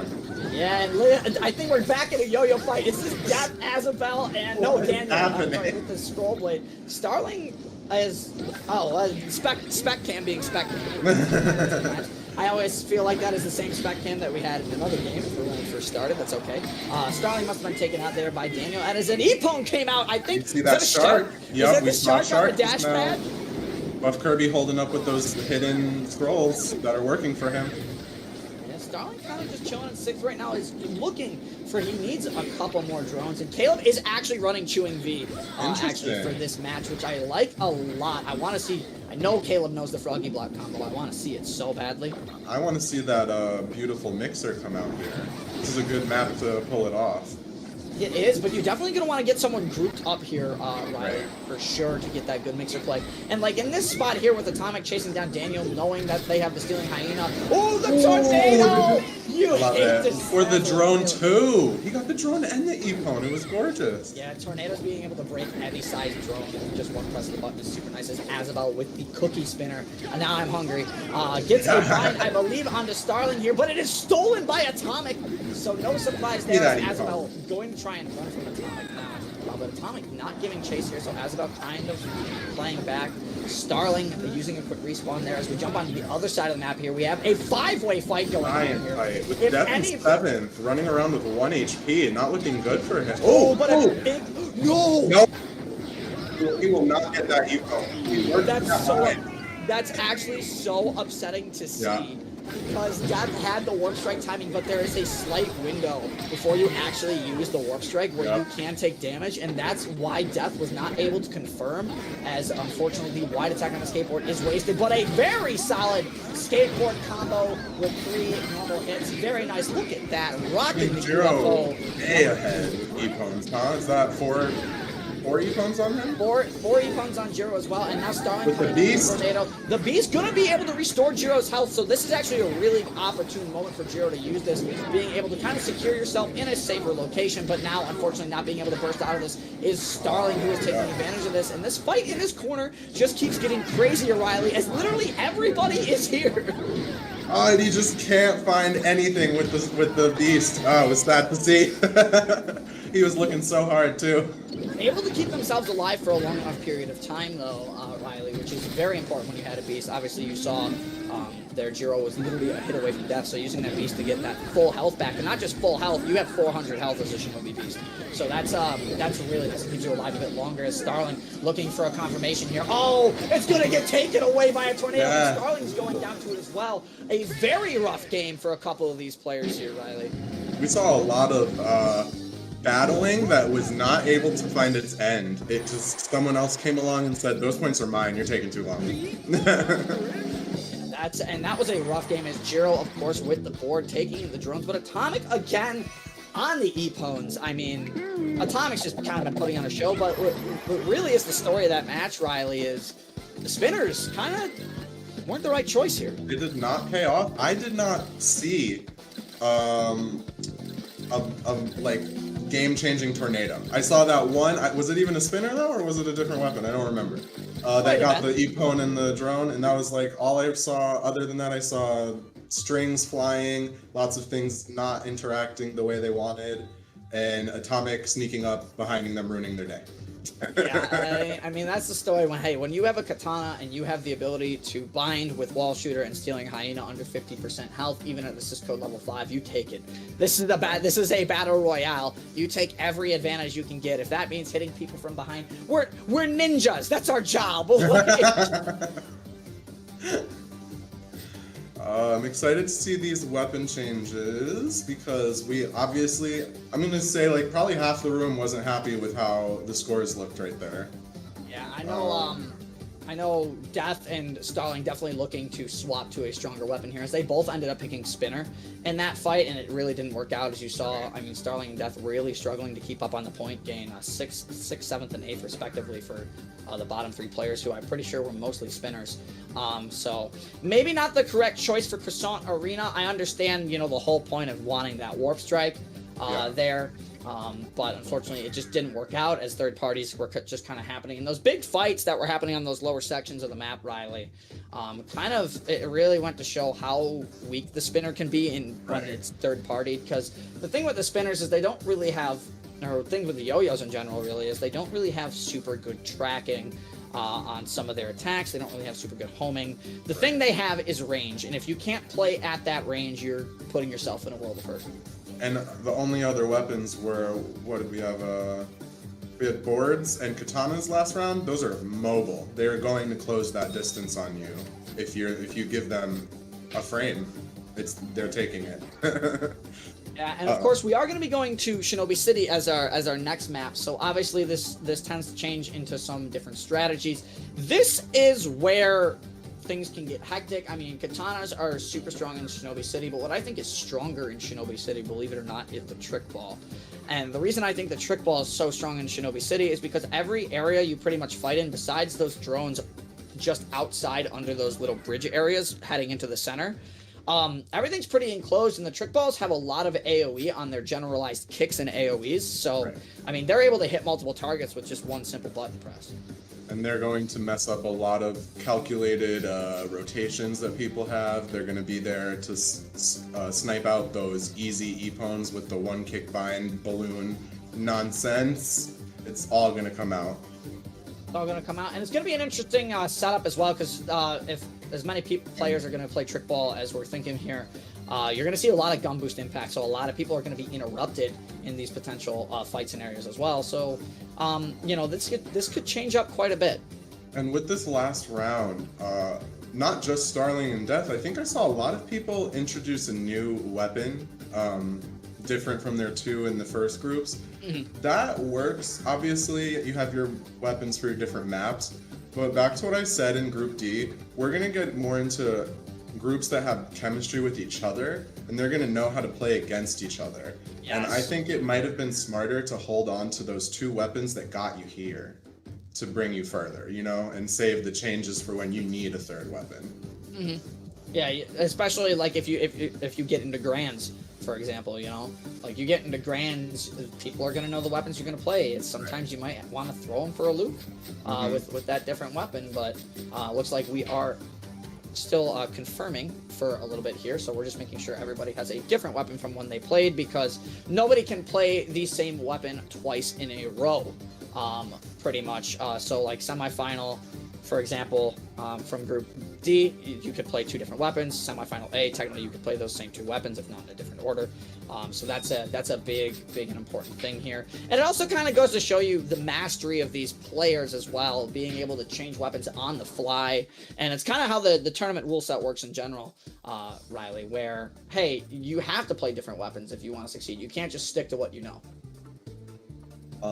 So let's put you in this group right now. What weapon are you picking for Shinobi City? I'm actually picking trick ball. 100% I'm picking trick ball. Without a doubt, I like the multi-hitting potential. You have Beyond the Gum to hit multiple targets in these enclosed areas. You can steal drones with that. You can take EPONs away from other players. Most of the trick ball fighting you're really going to see often is going to be either in the corners where those drones spawn or in that middle area. You're not going to see too much trick ball fighting, I think, just outside under those bridges, just because the area is a little bit too big and you're not going to be able to take as much advantage of the trick ball as you would normally get inside those enclosed areas.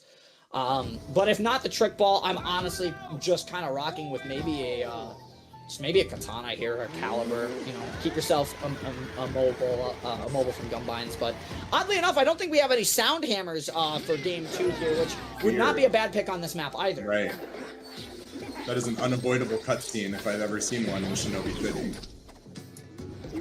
I believe, is that Caleb or Death playing on the caliber there? But as you see, immediately these fights happening in the middle. As I said, Daniel with the free econ. Starling couldn't get the kick. He did get the finish, luckily, but I think Starling might be in a little bit of trouble as he was getting hit in the back, as Death is actually rocking katana here against Atomic. And immediately, as I said, Riley, those trick balls all met in the middle, and they all started just trying to steal each other's KOs and EPONs, and that's what you're going to have to do here.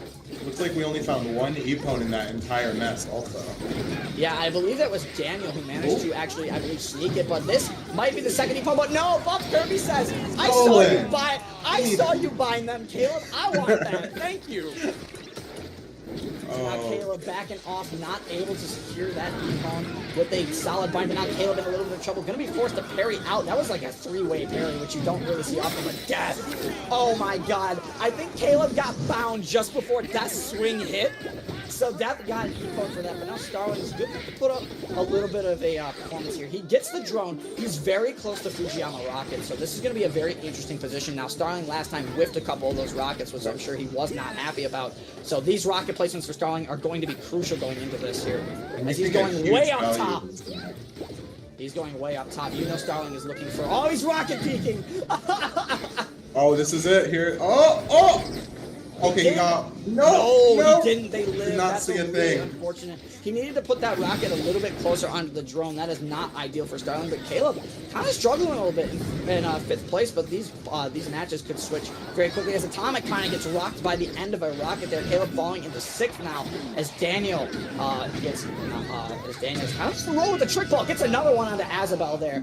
As we take a look at the point total, Starling kind of sitting in 2nd place. He's got 3 drones and 2 EPONs. Very good. Rocket peeking is so important on this map, and I'm so glad to see Starling using it. It is so good as Daniel now in 7th place. No S energy looking for something as the gum ghost is coming out, and here comes Beyond the Gum. But a double bind here. This could spell trouble. Starling is a trick ball, so that tornado is a guaranteed KO. Unfortunately, poor trick ball is having 255 health and take the tornado. That tornado was so well timed. I don't know if that was 1 or 2. That was 1 EPON? I believe it was 2. I ended up getting 2 EPONs out of that. Starling and the person who was spectating also ended up getting bound out of that one. As we kind of take a look at Daniel, Starling just trying to contest this drone right now. But Death kind of in trouble. Starling needs to be careful though, because he might get bound out of this. If Starling maybe goes for a dunk, he might be okay. No, he's kicking a bunch of people over there with the trick ball under the map. Atomic gets knocked out by, I believe that was Buff Kirby there. Atomic having a rough game. Starling with 5 and 2 right now, but I saw someone on that scoreboard. It was Buff Kirby. Has 5 EPONs right now. These EPONs are climbing fast. We went from that's what's 2 to like 15. Starling needed that right there. That's a 3rd EPON for Starling on the 6 board. from Buff Kirby now. Whew. In just 5 seconds, it's going up still. Starling needs to make this rocket count. Oh, he gets it, but unfortunately not going to be able to confirm onto Atomic. Not quite. He does get the hit, but it's not going to be enough. He needs to use this rocket soon, or he's not going to be able to take advantage of the EPONs here. And I think you might see it get used right here. Please use it. He's got it. He's got to use it. He's going to have to use it. Oh, he's just looking for it. You know he's saving this for like the final engagement. He's going to have to try and use this in midair. He needs to find somebody. He wants these EPONs desperately. He wants as many as he can. I don't know if he'll be able to get it. Oh no, it hit the ledge! It hit the side of the building. Oh my goodness, that's not good for start. Really unfortunate. Buff Kirby maybe going to be able to get another EPON. Beautiful tornado once again. Knocked out. Caleb with the punishing blade comes in out of nowhere. Starling though, kind of hanging in there with the almost like 4,000, 4,500 points. I don't know if it'll be enough to push him into the top 4 though. It kind of was just all Buff Kirby that game though, from what I saw. I have never seen such beautiful tornadoes. Everyone was so well thought out and well utilized. Ugh. Well deserved Buff Kirby. Yeah, a very good match from Buff Kirby. I mean, the tornado placement from Buff Kirby was just absolutely insane, scoring multiple E-Pons multiple times.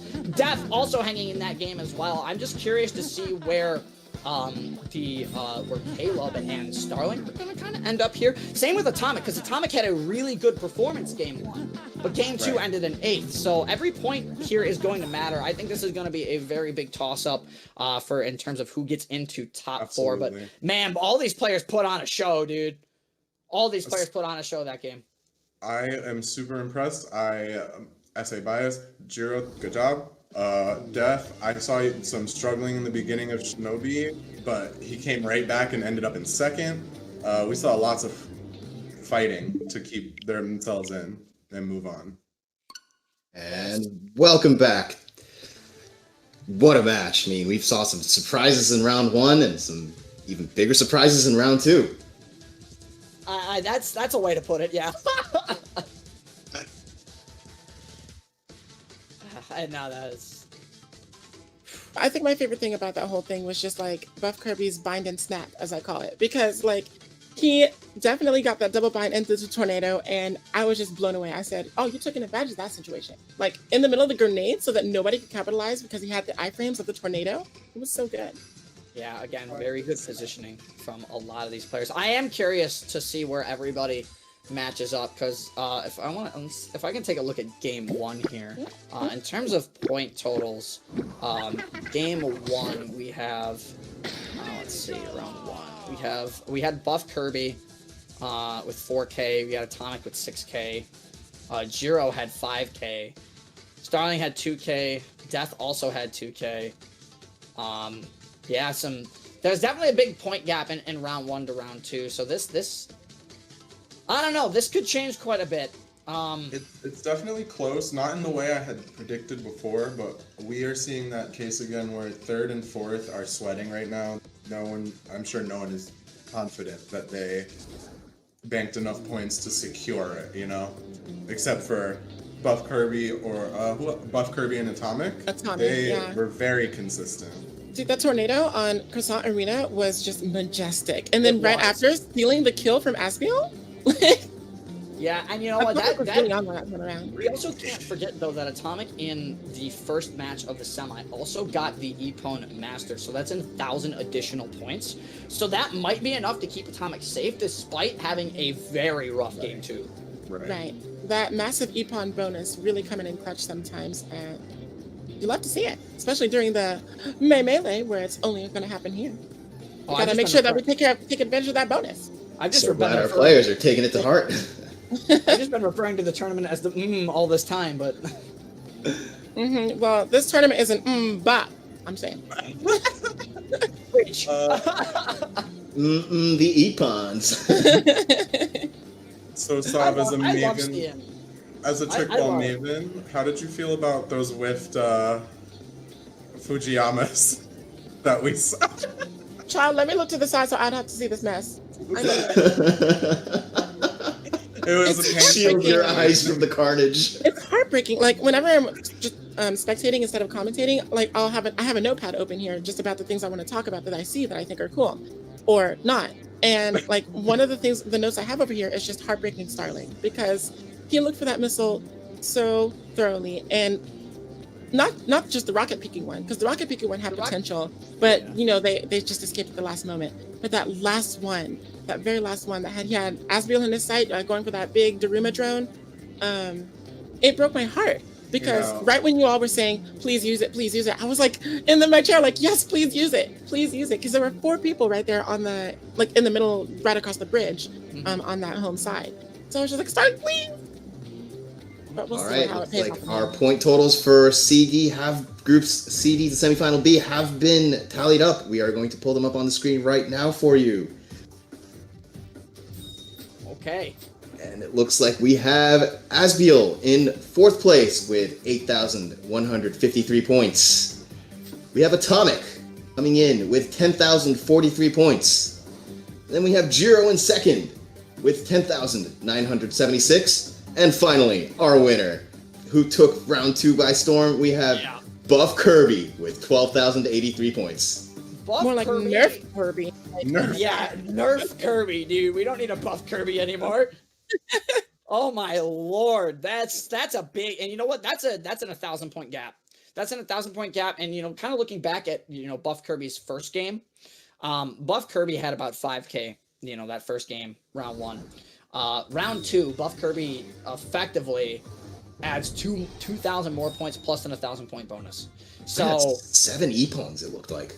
yeah, Yeah, like Buff Kirby crazy. kind of just took all the fights, knowing that hey, there's a lot of trick balls. I think the biggest thing with Buff Kirby is Buff Kirby realized, hey, there are 3 separate trick balls in this lobby. If they are all just touched a little bit, my tornado ends them. Right. And Buff Kirby took advantage of that so much. There were some beautiful tornadoes by him in the end. Yeah. Yeah, And for sure. the defensive play off of Buff Kirby's tornadoes as well are nothing to scoff at either. You're being chased. I got a tornado. Hey, I know I can knock you out with this. I'm going to use it and take the drone. Dude, being a trick ball player in that lobby was particularly scary because as soon as you get tapped, like your Ninja Sense Pro goes off and you're like, oh no, and it's Buff Kirby with a tornado. Like With the tornado. Yeah, I do feel like Trick Ball is definitely one of those weapons, Sop, where Ninja Sense Pro I think is highly effective because you really want to make sure you confirm all your KOs with Trick Ball. And again, in a Battle Royale situation on Shinobi City, that's tough. That is tough. I think the most heartbreaking thing I think I saw out of game 2 though, besides Starling's second rocket just clipping the edge of it by its fin barely, it had to have been Caleb. Like, I felt so bad for Caleb, round 2, because Caleb was just kind of, Epons were kind of just being stolen from Caleb. Like that, we saw that first Epon Riley just get stolen outright, right in the, and then Caleb Robbed was just in getting broad daylight. rocked. Yeah, literally, in the middle of the map too. Like of all places to have an Epon stolen, why there? Like, I think you brought up a good point too. There were no sound hammers, which is like, we're trying to get the most points here, right? I was just surprised. That map spells out sound hammer destruction. it does. yeah, it's so enclosed, as I mentioned earlier, that it's really easy to get an echoing scream off and then boop bop boop, whack-a-mole. Oh, wow. Unfortunately, I've just received word that our player Cam has not been able to reconnect to the game, so this semifinal A will be moving forward with 7 people. No essay bias. What? Cam has every right to hate the universe right now, and I can't blame him. We hope that his neighborhood has power restored soon, but we will be moving forward with these 7 competitors. June, as always, with the update, Unfortunate. we thank you for those prompt, information because, our chat, of course, is going to be wanting to know what's going on at any given time. So thank you for that. And we're going to miss you, buddy. I mean, You all know we chat hope- can get a little excited at times. F's in the chat for Cam. Oh, like, I Still feel so processing. I Bye. Can we get an Epon for Cam? You know what? I was, and it's really unfortunate too because I was looking forward to seeing Cam in semifinal A because I think Cam definitely had something up their sleeve going Right. into the semifinal because they didn't have the greatest showing in the first group that they were in. They had potential. You saw at the end of their second match in their first group, they were they kind of started getting the hang of it. They were in that mindset, and it's just really unfortunate that Cam just can't finish. But But it looks like our competitors are ready, and we are moving on to semifinal A. All right, we're handing it off to our commentators right now, so please take it away. Cool. So, funnily enough, it's J-Man777, but every round we have solved, there's only 7 people. What are we doing? I don't know. I mean, 7's a lucky number, and the universe is really trying its best to make itself known right now. universe. It's So, the I universe. mean, universe. We beseech thee, please be kind. Rewind. I did a preliminary outfit scan. I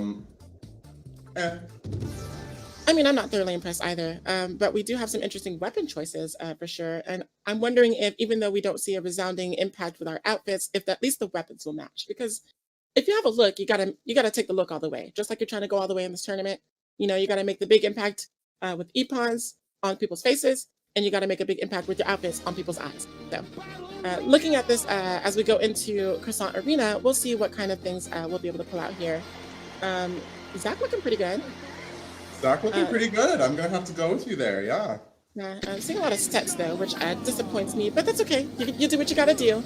But I'm really interested to see how Trickball plays. We have a couple of Trickballs on this map, and I, as a Trickball main, don't really like using Trickball on this map because it's so wide and the Fujiyama rockets are so easy to avoid. This is the Right. kind of map that I would go mellow a la modem because at least I can ensure at least one Ukon from my ninjutsu and get some value out of it. But we'll see. We'll see what happens as we do get into Mario on one of that Trickballs with the Buruma legendary skin. Hopefully they'll bring it out in that those enclosed hangars late game. I feel like that's a great place to just beat up points and bring in a victory, even if you're coming from behind. In this map especially. Yeah, that's not a bad point at all. And we do see the Great Gear, which is one of the weapons that you like to see, Riley. How do you think that's going to come into play here? Ooh, I It does love have the watching rocket that. that I'm feared about. So But it I've also has a gun seen- launcher too. I've seen good strategies with rockets in this map. However, it is easy to avoid and read. So I agree with you, but I think with the players who are using it, I hope to see something fun here with these rockets. We have like 4 rockets in this lobby. Right. Well, I mean, maybe I'm missing out on something then 2, because 3, 4. the rockets are afoot. Let's see this punishing blade if we can get any value out of that as we do see Stoko zoom in on Lazy Tune. Ooh, Lazy Tune made a clean getaway. I don't know Hello? where he went. Ooh! A true ninja if I've ever seen. We're gonna And use this it on- Punisher will get absolutely no value. That's rough. But Now, just taking out maybe, frustration on a drone here. That's not an emerald. You can't collect that. You gotta go. You gotta even go. though, we, over- even though we just saw that whiffed Punishing Blade, we're watching a Stoko here in first place, chilling. With that stylish gold drill. Like, I wonder Yeah. if there even still is an opportunity to get that because I want one. I agree. Okay, we have a bind coming in and an Ooh, econ. First that beautiful. on the stream here. And still on this really prolonged chase with John here around the top ring. Interesting choices all around.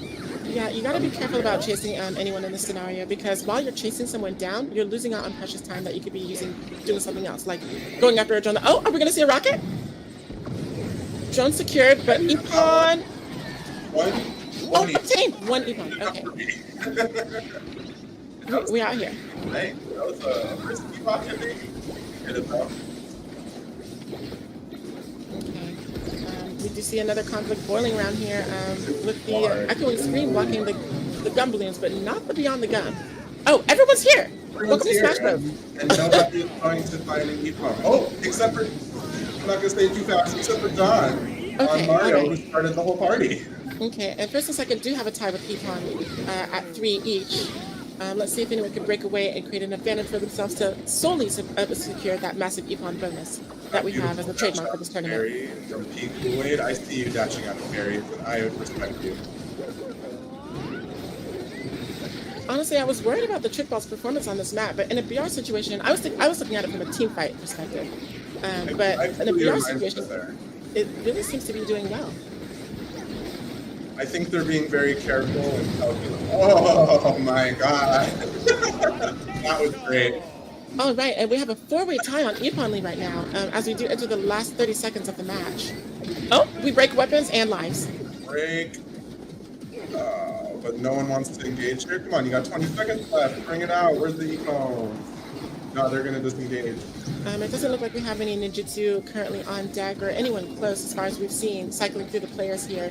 So it's really going to come down to a gun bind to break away from the Epon tie that we've seen on the scoreboard. And there's a rocket as we speak, but it doesn't sound like going from the oral cues that we nailed any. And so we do have that 4-way Epon tie to finish out the match. That was, I'm gonna say we saw like 8 to 10 rockets there, and maybe only 3 found their way, but not terrible.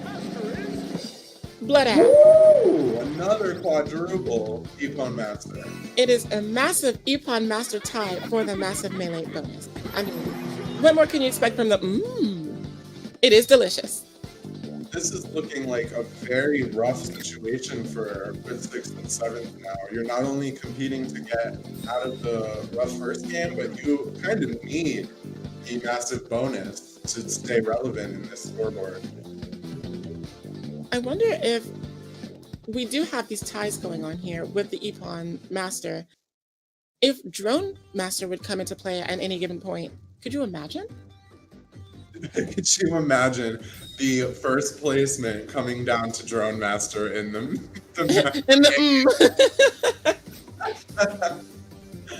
Oh, that would be the true universal ending to tonight. Oh, for sure.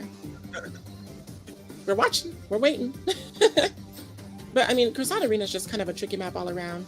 And speaking of that trick ball, really coming in clutch there for both Zach and Mario, as they both did manage to get the IPPON Master alongside John and the one.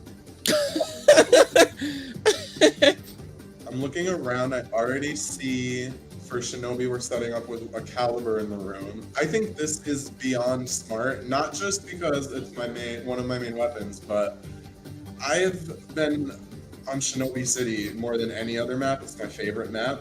It will do the jobs you need it to do, and you will do it faster than other weapons. So I think this is super smart, super safe, and a good, reliable way to stack points up. I believe this player was one of the 4 IPPON Masters, so I think they're going to be showing some consistency here with this caliber.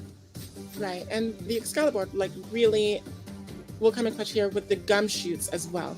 You know, it's going to provide that immunity via the surfing, and so we're going to be looking out for that from the gum balloons, the gum launchers, etc., and any gum nets we might see as well, just to kind of provide that extra protection, especially in this enclosed space on Shinobi City, where gum shoots, just an errant one, you could just clip it and all of a sudden you're gum bound. Yep. So. It also, I think surfboards beat the camera problem when you're, like for instance, the hallway in Shinobi underneath that camera issue you'll sometimes run into. The way it moves, the camera is much more forgiving down there, I swear. So yeah, once you have a surfing weapon, you just strap on the GoPro, just like the commercials. But it looks like even though someone switched off the great gear, we're seeing someone switch into great gear also. Fujiyama Rocket is definitely a very good ninjutsu on this map. I think we went from 4 Fujiyama Rockets to 3, but we haven't even seen all the picks yet, so we could just be going from 4 to 4. Nope, we're going to stay at 3 rockets. That's still a hefty amount of explosions for Shinobi City. Okay, and I do believe, is this the first time that we've seen the Corbat, or am I just crazy? You are not crazy. I think the only other dragon we've seen was from a Camu plate. So right. I'm going to say, maybe from an Iron Noise too. But not no, back in round one, Zach did have a Corbat. Oh, there was a Corbat? And it's from the same player. Is this the Corbat user? I didn't see over the scroll over, so we'll have to see once we load into the match. Let's see.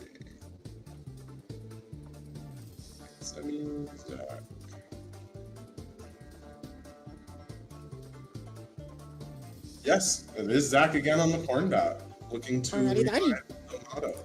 I love Cornbat users. They're so inspiring.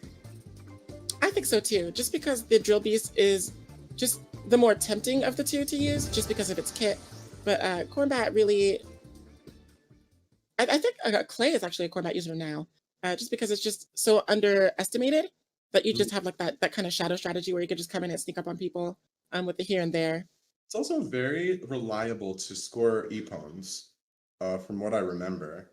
You can Gumbind out of Dragon into Dragon, and that's side attack, wide attack to get the IPPON. You're good. Right. You're golden. And the one thing about Dragon too is that once you throw it, the other opponents have to react to it. You either have to run or just take it, and that's going to be a decision that might come into play here on Shinobi City, especially on these corners where it can have the possibility to not even one but more IPPONs. Yeah, people definitely sussing out the battlefield this time. No immediate fights. Right, because once those conflicts go, they go. So you really have to plan out your route of approach here. 3 or 4 people emerging right here to fight it out after the drone, interestingly enough. Lazy Toon trying to chase down this Epon. No, we will not find this Epon. Wait, he will instead get beyond the gum, sad to see. But no confirmation or capitalization, as we are able to secure the drone with no contest with that katana user. Now, it's a bit of a slow start, just kind of like we saw in the opening matches of Group C. I wonder if anybody from A and B started spectating the later matches and maybe picked up a strategy to maybe build up their drone count before going for these Epons, as we do get a KO here on Fuego with that trick ball. Very close to Fujiana Rocket here. Fuego scoring a lot of points, doing not much. No Epons on the board with him. I think just a bunch of KOs and drones. Yep. And the first Fujiana Rocket on the board, netting 1, 2, perhaps? I didn't see where the other one flew. Yep. Looks like Fuego did get 2 Epons from that rocket. That is great for Fuego right now. He is loving this. Ooh. Oh, an excellent net here to kind of scare people off, but they're going for the Epons instead of the drone. Able to net 1. That is good enough for Astropo. We'll take that drone and get snapped. Excuse me? Lazy Toon? Oh, and there we go. Lazy Toon trying to cap on this. There we go. Mm-hmm. We didn't want to let interesting choice using the jump cancel after the charging slash there, rather than just for going for just a mashing combo, just in case someone might third party that jump cancel will enable to like gun dash out of there. Fluke, a bad choice, throw mistake. Ooh, that was a bad. The caliber did not see enough value for me. Oh! I'm sorry, what happened there? Tragedy happened. I want to say the edge of a parting Utsu snagged him there right after he thought he was going to land that hit. And we were just talking about gum bite immunity, but that doesn't count for the parting Utsu semi. You know, you're just gonna have to. If you get nicked it, you get nicked it. Lazy Toon low on energy here, so options are going to be limited during this combat as it breaks down in the hot springs. Going to gather energy packs. A lot of idling, probably because they don't want to give up Epon. You know what I mean? Whoa, that read was beautiful, Lazy Toon. The standard B&B for katanas. Very nice work.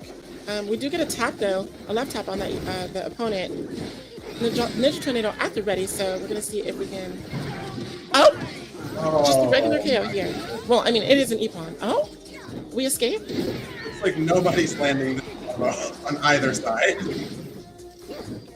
And we dashed out. Disengaged. Sounds good, guys. All right. They wasted, honestly, a little too much time for me on that engagement. The Tornado to secure both the drone and the Epon there. Very wise choice. Sitting pretty at 4, only trailing by 1 for Epon lead. Definitely seeing those two players try to make up points here that they've wasted time on. With these Epon. Yes, I love that hornback play. That poor punishing blade. You know, you're called into action only to be just silenced right immediately. It's so sad to see. But we have a corner brawl going on right now. And Fuego is going to see the Epon there. That is... Hello? Secret Epon at the end? Does Triple have Shark Tech now? But Fuego with a resounding performance there, that 6 Epon lead, securing that massive Epon bonus, as well as the Epon Master from the in-game bonus as well. Also just having, 1,800 points ahead of second place before that? What? We're 2,400 points before the Epon bonus away from second place here. That was very impressive from PM Fuego.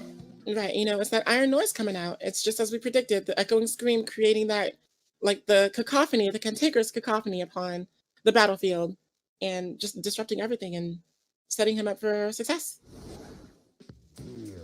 It was definitely also like what we were missing, what me and J-Man were saying, we're missing last round, those very oppressive sound hammers in those corners and spaces. Yeah, I don't think too many of them can... Well, I don't think compared to the last group, I know there wasn't too many Soundhammer players or people who might have been willing to pick up Soundhammer in that last group. This group, I'm not so surprised we didn't see any either. A lot of people just feel comfortable with, the weapons they've been using, especially that long fight that you guys saw between Lazy Tune and John there. They were trying to read each other on the break after it, but they both ended up dropping the combo, which that one hurt. That one hurt to see a little bit because there was an opportunity for both of them to secure the Ippon, and them just disengaging there was the correct call, I think, on both of them to disengage because they realized, hey, we both wasted too much time. But man, there was so many opportunities there where one of them just could have finished it if they just didn't go for a break. But again, mind game. It's the mind game. Mm-hmm. Honestly, that whole time I was just playing the Benny Hill theme in my head. I think Saab mentioned this. We saw a lot of not very optimal management of S energy in Shinobi. Scrambling to get your gun boosts off, chasing inefficiently, not landing your Ippons because they just have more energy than you. Definitely have to keep that on your senses while we're moving closer and closer to Grand. Yeah, and that's tough to do on a map like Shinobi City, though, right? Because it is hectic, and you want to be constantly moving around so you're not caught outright and getting hit in the back. And also, the read Lazy Tune had on Ostopo there, just that was I have no words for how big of a smile crossed my face when I saw that coming. I was like, yes, this is peak. This is peak katana play. Made up for the 20-second fight with Lazy or with John. Yeah, it really did. Redemption arc. Your disappointment all the way over here. And they're disengaging. Great, guys. All right, good fight. GG's. We'll stream another time. All right, we're out of here. That was not very massive of them. That's a tough call. It's the melee. Yeah, it's such a tough call, though, because, again, and then it goes to the mindset of the players, though. It all comes back to micromanaging scenarios. You know you're on a time constraint. You know both of you are in a very good spot, relatively. I know John had a little bit of a rougher match there, so I'd be interested to see where everyone lines up going into this next group. But John had one of the 4 massive melee bonuses in the first round. So that, besides John's performance in the second round, that might save it. Right, well, we have our scores coming in right now. And it looks like John does make it in 4th place with 8,803 points. Then we have Sun Mario with 11,455 points. Then we have DX Astatopo with 11,577 points. And finally, we have Fuego coming in from his 7th place in round 1, taking first in round 2, taking first in semifinal A with 11,923 points. I literally have no words for 311Ks. Can we talk about how close that is? That is so close. And if we look here, PM Fuego and Astatopo, I believe, were 1st and 2nd of their original bracket, and they just had a rematch and it went a different way. So that is really exciting. The run back is coming. That's the player lore we live for. Yes, yeah. Exactly. The storylines that make up the tournament. Coming in the finals. Who will take it? Always will. It always does. It always comes back to grands, Even in a double, granted this tournament isn't a double elimination, but even in a double elimination tournament, you might have been knocked out, but if you can make that run through losers to challenge the winners again and then get the run back, there's nothing more satisfying. It looks like Fuego kind of speed ran it just in this round where he gets knocked into losers in round 1 and then just stuns everybody with that performance in round 2. I mean, literally everyone right now is really just living up to their names, like Death being the angel of death, Fuego being on fire right now in this last round. I mean, what's going on with the naming conventions? Here we have our big bracket coming in. Crasher John keeps crashing into things, so Atomic performing explosively, Buck Kirby, Barry Buck. Oh my god. Was this destiny? Was this supposed to happen? People are very good at naming themselves, it appears. In this. Mario jumping into grand finals? I mean, this just works. Oh, essay bias. I wish I would see Sun Mario play more. I haven't seen too much of them, so they're I can't speak for them. I know you can, Empress, but I can't speak for them nearly as much as you can. So I'm not super familiar with them, but I'm actually very pleased to see that they're grands. All Well, like that was one of the names that I called out like at the very beginning when we were like assessing the whole bracket, and I was like, I recognize Mario, so I'm gonna just say, Mario is gonna be a top contender, just because I don't play VR very often. So if I recognize a name, that means that's an important name to look at. Fair. Right. And that will be these 8 will be our grand finalists. But first, we're going to take a quick 5-minute break before we proceed with the final battles of the day. However, I do want to remind everyone that our Monster Hunter Rise collaboration is currently ongoing. We've got outfits themed after the Kamura, Aknasam, and Rathalos armors, as well as Palico, Palamute, Gamutsusemis, and more. Here's a short trailer that shows off all the sweet collab items you can obtain.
And welcome back, everybody! Let's show our viewers who may have just tuned in what's been happening all day.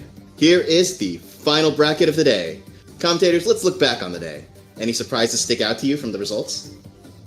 Sav, you wanna go for this one? Because I'm it's all I you. mean, since I'm not as familiar as I keep repeating with the BR scene, I'm just surprised all around at everyone's performance so far. You know, I did call out a couple of the finalists, like Buff Kirby. I said look out for Mario, and I'm pretty sure I said look out for Atomic as well.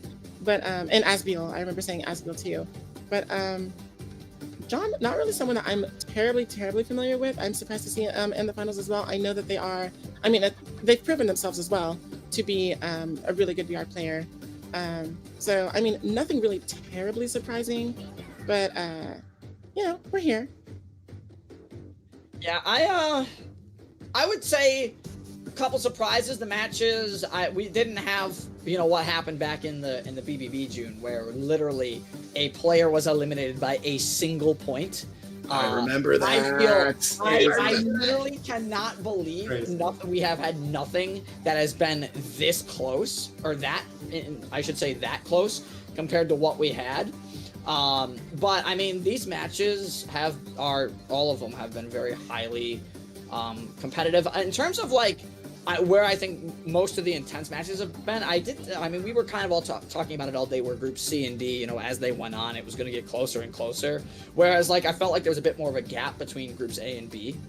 And I think now that we're here finally in grands, seeing the people make it out of each group that they did, I can't say I'm surprised at a few of them. I can't say I'm surprised at Atomic. I can't say I'm surprised with John, and I cannot say I'm surprised with, you know, Buff Kirby and Azabel. I mean, they're incredible players. They really are, and they've worked their butts off today for this. Some of these players that have just dropped out, though, is a big surprise. Like, I didn't think I thought Starling would make finals, but I thought he was going to. I literally opened my mouth just to say I'm surprised that Starling isn't in the finals as well. yeah, man, my man couldn't even get like fifth in that round. He was my heart shattered at those rockets. I was like, God, I couldn't at those rockets. I felt so bad that the second one clipped the wall, because it didn't look like it was going to at all. It looked like it was a clean rocket. But yeah, I'm shocked. Like, Starling had a consistent performance with drones through his group, but I think I think it hurt a lot of people who were eliminated in semifinal B June with, you know, the spinners. The spinners just didn't work out for those three particular players. In round one, yeah, Death was doing so well in the day, and even in his round two was also like pretty good, taking second in round two, but just wasn't enough. Yeah, just the spinners, I think really hit Group B in the semi really hard. And speaking of another surprise that I'm sad didn't see pan out is that Asakusa wheel, because I've been waiting to see the potential of that weapon ever since it's been released, because when it did come out, I looked at the kit and I said, well, okay. But you know, so when I saw it come out, you know, in the lobby, I was like, okay, maybe we'll get to see a little something something. But we saw too little of a something something. No, nothing here.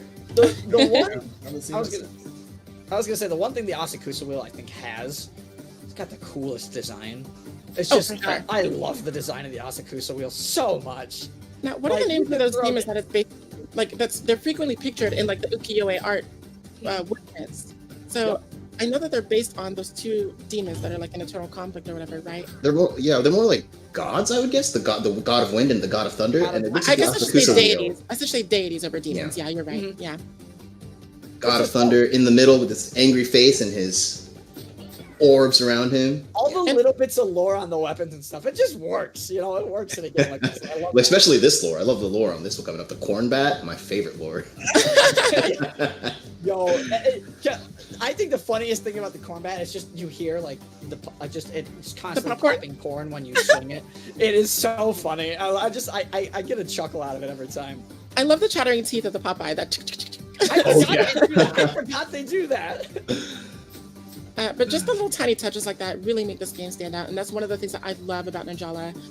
When we got the blue and yellow teams, the tiger and the dragon, yes. Right? I knew that they were based on Byakko and the dragon whose name I forget at the Seiryu? moment. Seiryu, that's right. And so I was waiting. I was like, oh, we're getting new team colors. I know one of them is going to be Suzaku. Please give me the Phoenix. And then it turned out to be purple. I was like, I'm here. I'm alive.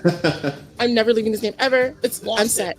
You're leaving my poor boy Genbu out, and the man with the turtle with the snake as a tail. I do love Genbu, but purple's my favorite color. Phoenix is my favorite mythological creature. It was a match made in heaven for me. I couldn't ignore.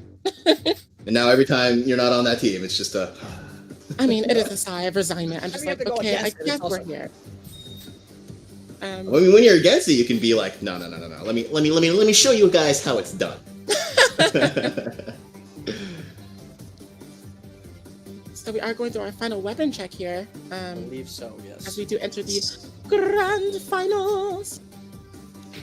Wow, perfect timing. It looks like we are just about to move on into our grand finals. The grand finals today will be consisting of 3 battles, and we're going to rotate commentators for each battle. So here's Sovereign Sid and CAJ-Man 777 kicking off match 1 of the Massive Melee Finals. I'm excited.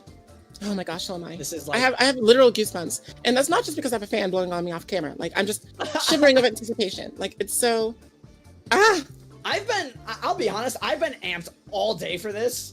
I was like so hyped to actually, because I wasn't able to commentate last time because I was, I had to run another event that I do like off on the side. So I was like, yes, I get to be here for Massive Melee, and it's got an IPPON bonus on top of this. So it's going to be like super contested and heated combat. And I've just loved every bit of it today. It's just been a fantastic night.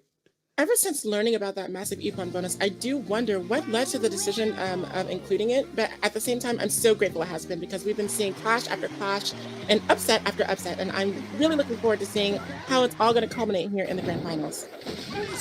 What are these outfits? Just as they go through, looking at some of the outfits of what's been going on and just seeing everything as we have lost the stream. I have lost the stream. What? No. The outfits were like so ostentatious that the stream said, no. What happened? Correct thyself. We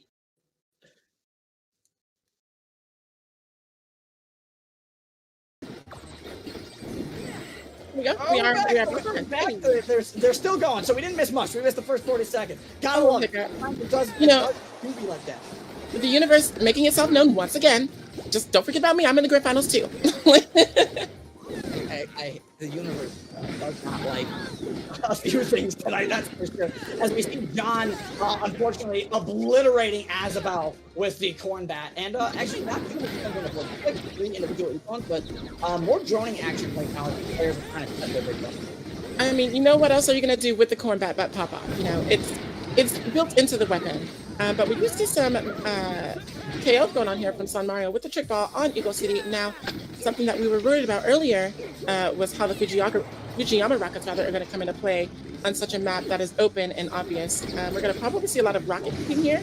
And yet another trick ball on the camera, as we see. We're going to secure the drone and the KO. Bind? Is it going to be enough to bind, though? No. Yeah, unless you hit immediately with both of those gun balloons early on. One of my favorite methods I like to employ as a trick ball player when I have a small weapon is called the shotgun balloon. Oh, did you rocket? Interesting placement of the rocket. I think anticipating that someone might be coming toward the middle. Unfortunately, I don't even think the drone's going to the middle there. But this might actually end up finding Atomic if it does enough gun damage in time. Unfortunately, needs one more hit, I believe, there to get the bind. It's really tough when you have a small weapon gun balloon to really get that bind. You really need to take advantage of that stealing binding on Trick Ball, because it works really well when opponents get below 50% health. You'll be able to bind them as Sun Mario comes in with the dunk. I love it.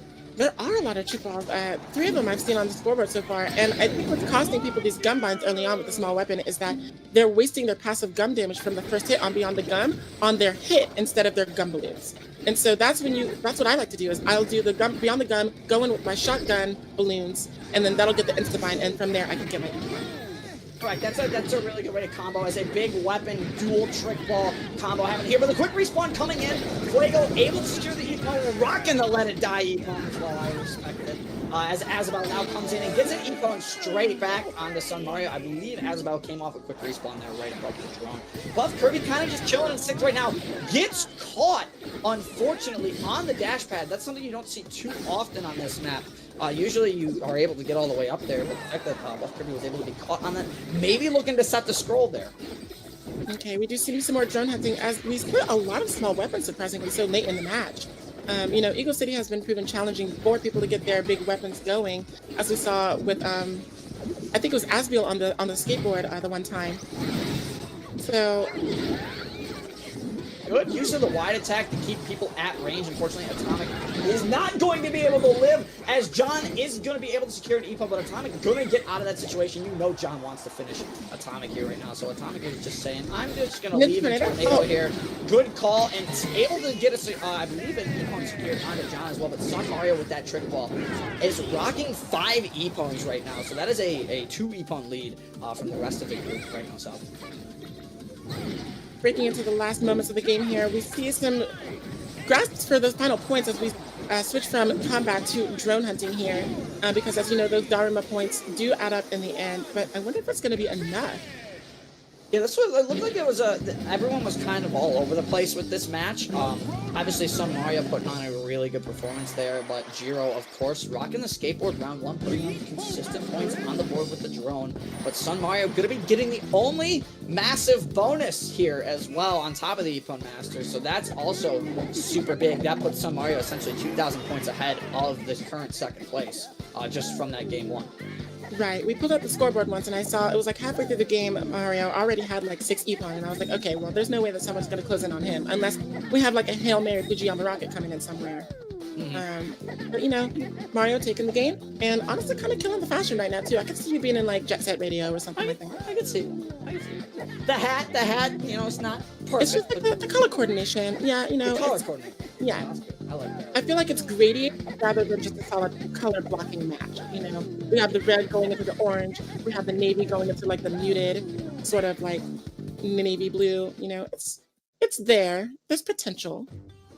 I question the gun bottle though. We need a different. Yeah, gun we bottle. need to. Yeah. What is that? I think the one thing we really need to take into account here, though, Sav, too, is that this is a 3-game series now for Grand Finals, right? So you have Jiro, who just put up 6K points with drones, but you also have San Mario, who's sitting at about 8,000 points, or 7,000, 8,000 points right now, just based on that one game. Anywhere between 7 and 8 because of that massive additional bonus. So if I am at the bottom of the pack going into this game 2 right now, my strategy going into it is, okay, there are priorities that I need to overtake. I need to make sure I get more Epons this game than I did in game 1, and I need to make sure Jiro cannot drone. Because if Jiro continues to drone, 2 consistent drone performances is going to be enough to pretty much lock them in top 4. So you're going to have to do something about Jiro, I think, coming up into this as well. And if I can get some clarification on this, we do have the 3 rounds going into the grand finals, but are they able to cycle back in round 3 to weapons that they've used in round 1? Because technically it's a different round. It's not a consecutive round. I don't believe so. I think they have to play 3 different weapons all throughout grands here. So it's going to be, where do I... This is really where you have to place your best weapon. You're playing 3 games, you're not just playing 2. So you can do 1 game where you have your second backup and 1 game where you had your first. In this game, you can't do that. You might have to pick up a weapon that you're comfortable with, but you're not great with. The question is, do you use that early or do you use that late after you get solid points? Right, and that was the same kind of rule that we had back in the BBB as well, the Bubble Bobble Battle. With the grand finals, we had 3 different weapons, and so I was wondering if it was going to be the same this time around, and it is. So if I were in their shoes with the 3 rounds, I think I would use my best weapon in this upcoming second round, just because that'll help you get over the hump if you're struggling or increase your advantage if you're ahead. And then in round 3, that's when you just kind of assess the results of the first 2 rounds and adjust accordingly.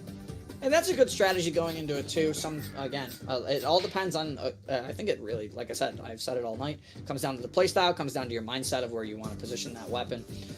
But it's going to be interesting because our second map is going to be Shinobi City. I believe the third is going to be WNA. So obviously ending on WNA, which you know can get really hectic very quickly. All right. And we're going into round 2, so I'm going to tag in Ayo Rally G. Come on in here and commentate the second match with us.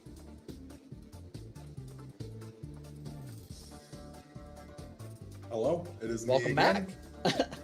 That was a really good match. My essay bias is shining through right now. I'm really rooting for Jiro here. I'm hoping people can contest this crazy IPPON lead that we just saw in this game. That was insane. Yeah, that was honestly a trick ball from Sun Mario as well, coming out round 1 on Eagle City as well, able to get the IPPON Master as well. So that's something to kind of take into consideration. But now Sun Mario's going to have to obviously rely on a couple backup weapons if they need to here. So I'm interested to see what everybody's like third weapon pick is going to be coming up, because obviously maybe these first couple rounds they'll be playing weapons we're familiar with more so than the third round. If they think they have themselves in a good position for round 3, they will probably swap up as we are getting the hand of the costume. Sun Mario switching into the MH armor as well from the Ninjala Monster Hunter collab, so that's awesome to see. As well as Jiro immediately rocking the Kamu Kamu plate again. They went from skateboard to Kamu Kamu, I believe, here. Clearly saving something for last. And looking for the first drone break, going to get it, but unfortunately going to get blocked by Asatopo there. So that's a really good call, but obviously a second uncontested drone. Yeah, a second uncontested drone. That's 2 for Jiro right off the bat. Like I said, if you want to keep Jiro down, you are going to have to prioritize stopping their drone rotations. Right. You need to keep them out of the way to keep yourself in the game, because again, 2 consistent performances with that will be huge. And it looked like Jiro might have went down in the corner because I saw a quick respawn activation there. Did get that first quick respawn out. And there's Fuego. Good job, Atomic, with that solid Shino Buzz IPPON in the corner. Oh, bad, not red. Yo, Atomic is a burger right now. It's so funny to look at. I've never seen Atomic in this costume as a potent poison coming out in the corner. Unfortunately, not in an ideal spot. Not gonna be able to get any E-points out of that. And a just barely whiffed laser. Not enough damage on Asatopo for the bind. Atomic going to that was a risky play to big weapon there, but able to get the KO. Unfortunately, not able to get it. That was a lot of time spent in that corner by all 3 parties again. For no E-pons, I don't know. Questionable.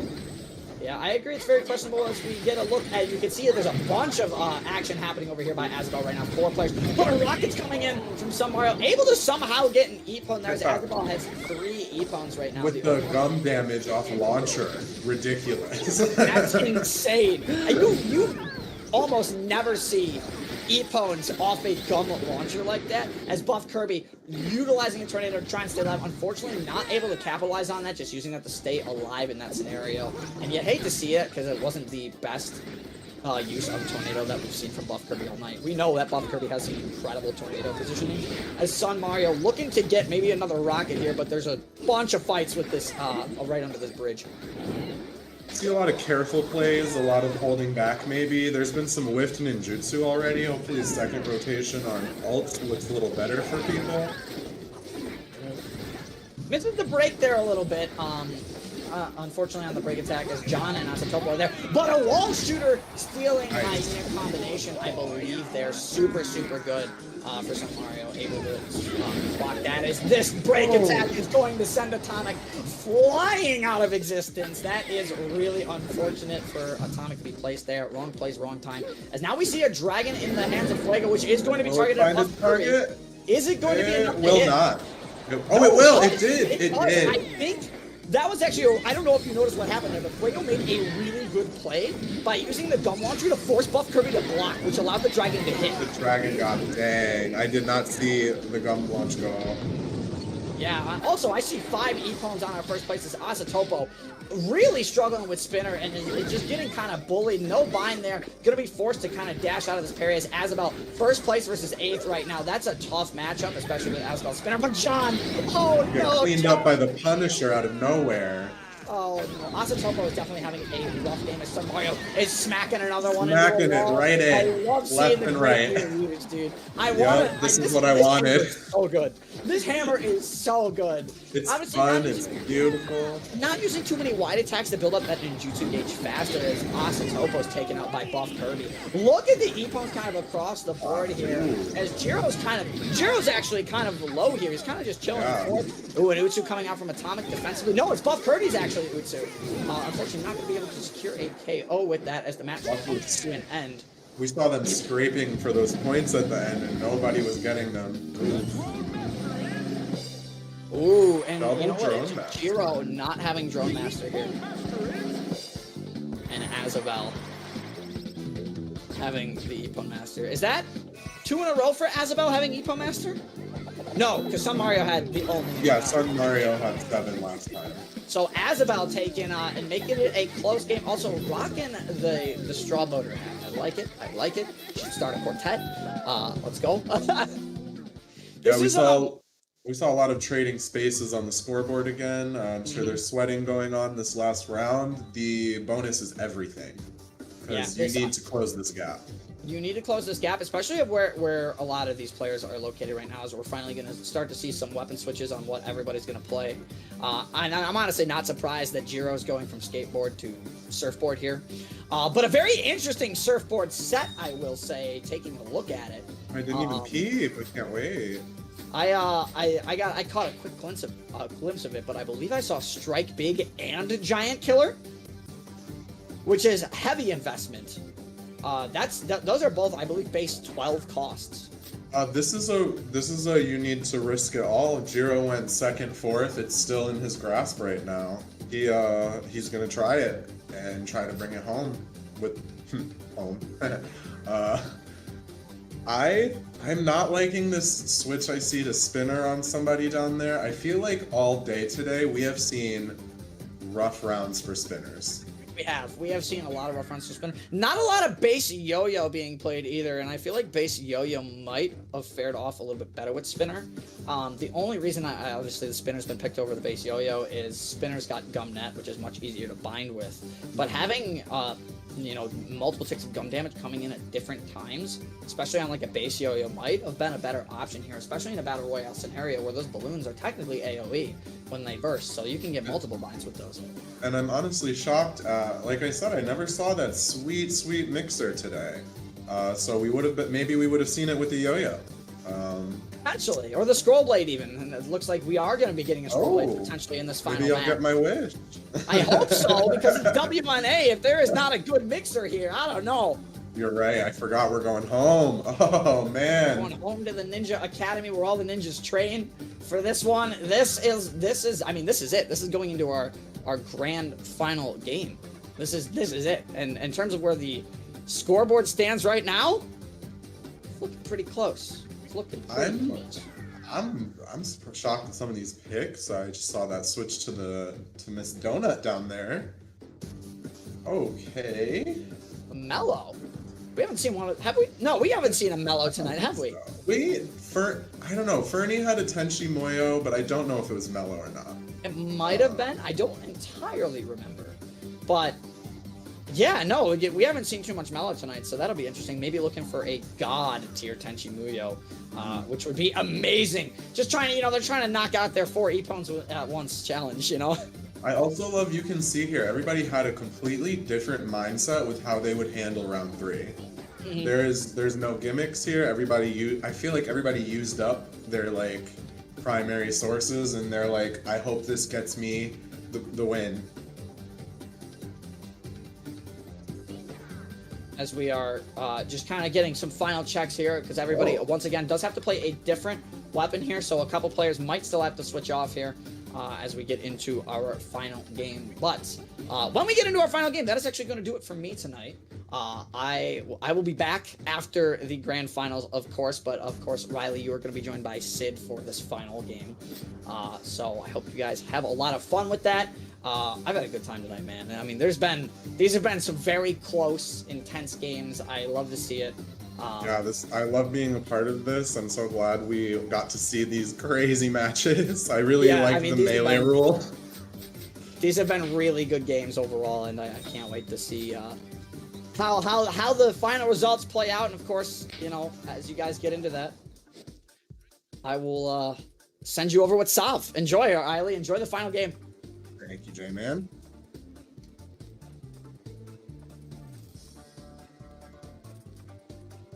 Hi y'all. How y'all doing? Welcome back. How are we Riley, feeling are you about ready these for this? outfits? Oh, yeah. Are you ready for this? The final outfit clock? Of course. Of course, honey. We here for it. It's the grand finals. You got a grand final, okay? Oh, I'm back. All right. My goodness, this is the whole kit and caboodle though, for real.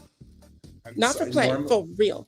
Normally I'm like, oh, we're going to WNA, but it just feels so right in this moment. Like, It does. final match for all the marbles.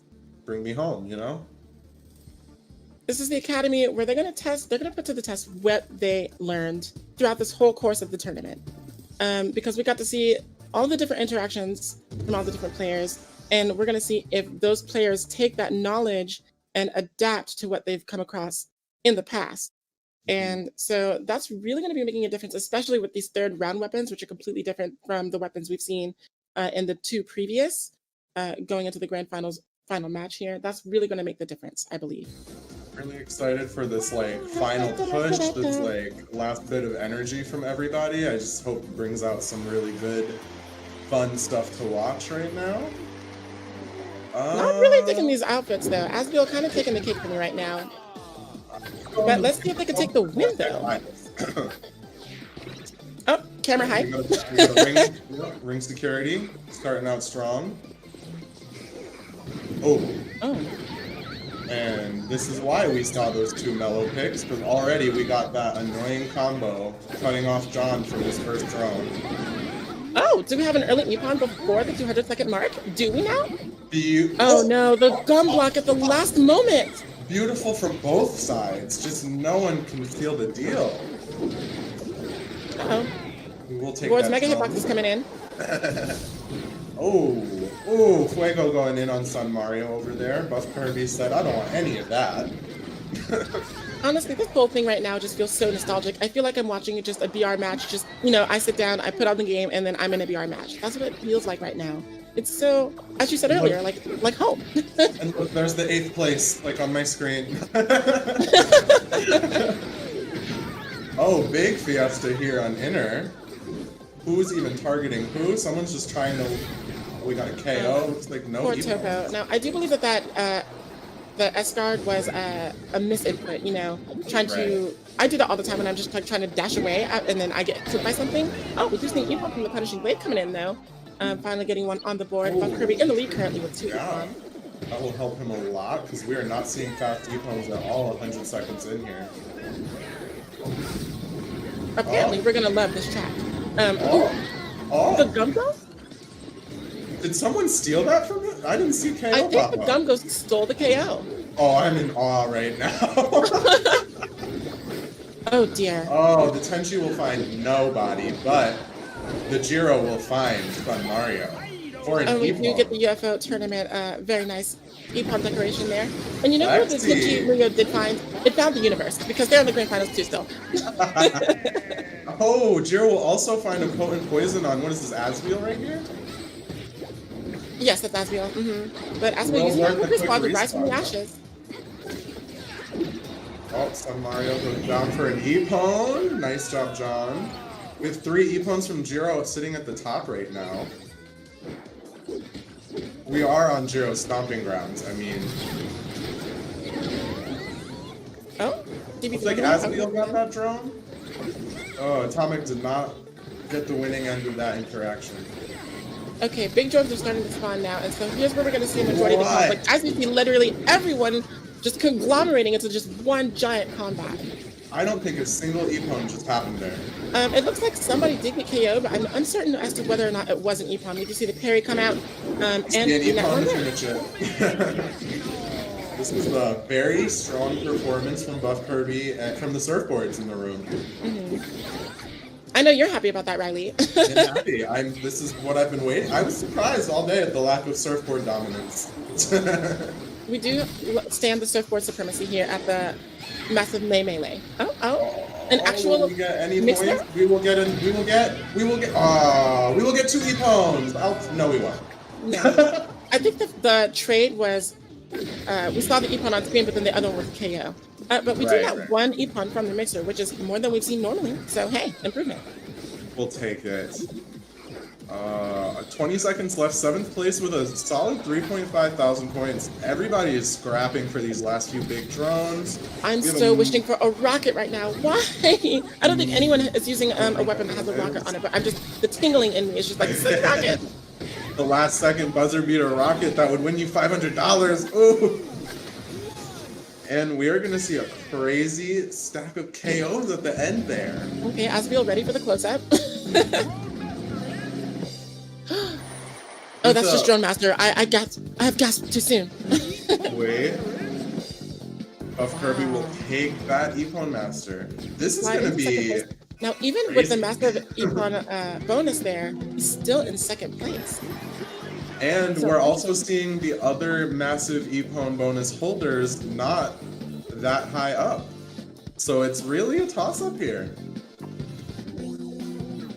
I'm so sad. I wish that I had that ramen eating emote. I missed out on the window. Can we please I have another? know. I can't believe you missed that. I'm so sad. Because you know I love me some Day, food. Slav. So Worst day to nap. You said you slept through it? I said I love me some food. Oh. Welcome back, everybody, and that concludes the final match of the day. Big thank you to all of our competitors for making today special. So let's just discuss that last match while we wait for the final results to come back in. So, I mean, just the one thing I noticed immediately, I took a look at the scores from the previous 2 rounds and grands, and Buff Kirby needed to come out swinging in that last game, and they did. They got the only Epon Master bonus, and they got a ton of points in that last game. Is it going to be enough to push them into top 4? Potentially. The first 2 games for Buff Kirby were rough, but, again, that massive Epon bonus is a big thing, and having you being the only one there, that's essentially 2,000 free points. So I'm very interested to see where Buff Kirby will stack up in the overall standings. I think just based on that last performance from Jiro, I think we can say that Jiro is probably taking the whole thing, right? Are we kind of all... I'm like, really don't know. he's clearly consistent, like more so than the others, but he did not get a single Epon bonus, so there's just 2,000 points floating on 3 other players, and who knows what that's going to cost him. True, but again, you're right. I mean, they didn't, but the thing with Jiro is Jiro was keeping up with Epons, though, later, right? Right. That last match we saw, Jiro was keeping up with I think if he Kirby. got that last Epon and tied with Kirby, I would say 100% first place. I'm just juggling. He's first, second, or third in my head. Yeah, I'm kind of in the same mindset right now, where Jiro is definitely first. I'm just waiting for the tabulations because because math and me, we don't get along. So what is math? just I don't. Again, we've said this all stream. What is math? I don't math. I just know what I saw, and I saw some really good work coming in from those names that I called out earlier. We saw Asbiel, of course, the most fashionable in that round 3. We got the close-up of Asbiel at the end. I know we saw Atomic put in work. So I feel like they performed pretty well in the finals, at least to make top 4. I don't really know in what order, because as I said, I'm not really keeping track of all the numbers and stuff. We got people for that. But I don't know. I'm really excited. As I said, this final round was actually just a toss-up because of the weapon changes were so different. I don't think we saw any weapons with rockets, which would have been really nice, especially on WNA. That last rocket would have been huge if someone had one there. My spirit was aching for a rocket. Like I almost wanted to just hop into the lobby and just shoot one myself. We didn't get the cool rockets, or we didn't get the cool mixer today. Like, Look at me, I am the third party now. I am the universe now. Those 3 full lobby fiestas on the inner drones in that last match, completely unchecked. That's what WNA boils down to, though, especially when you're competing for, eShop cards and Ninjala collection cards. Like, it comes down to literally, all right, I need to fight now. I can't just drone. That's why you saw for the latter half, or that last minute, everyone was ignoring the outside drones. You didn't need to use them. And Especially with the extra rules for the 1,000 points. Yeah, It's I mean, it's incentive to fight, and I like that. it especially showed when we saw that poor last mixer go outside and there was just no one there except one person who ruined it. And I mean, to be fair, they did get one EPON from that mixer. And they did get the So- trade That's afterwards. Jiro, so yeah. But It's we not do shed a, awful we do that- shed a tear for the mixer today. I always say,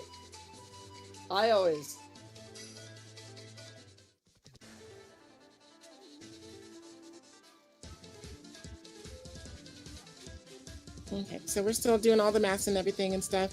I wonder kind of how chat feels. I'm going to take a peek at chat, and see what they're thinking because we can only see so much while we're commentating. Chat is just like so scrutinizing about Chat's been every going minuscule little off detail. all night. Yeah, and so I'm kind of just taking a look at chat and be like, who do they predict? La-di-da. I see Jiro first, Pog. All right, and I'm sure you're just as excited to find out who won as we are. So here it is, the final standings for the massive May Melee. Coming in at 4th place, we have Atomic with 15,181 points.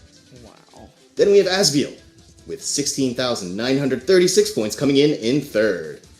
Finally, we have Sun Mario grabbing 2nd with 17,480 points. And our grand champion is Jiro with 17,711 points. Congratulations! That consistency mattered so much when it came down to it from Jiro. Riley, are you 250 happy? points. It's another drone. It's another drone. Yeah, it's literally like just another big drone deciding the difference, pretty much. I'm just That's dancing. crazy. I'm essay bias, you know how we do. I mean, something is giving me the idea that you're happy. 300 points, man. Again, that's a close game. That's just a toss up. You have everything in there. What a great game. I believe, if I'm not mistaken, June, we are going to be bringing Jiro in. Yes, we are. We are going to be bringing them in for a winner's interview. So, thank you so much, Jiro, and congratulations again on your victory. Thank you so very much. I never really thought I would actually win the tournament. I'm really happy right now. Congratulations. What an absolute banger of a final. So, what was your preparation like for this tournament? Preparations? Yes, like how you practiced and... Well, so I mainly use board.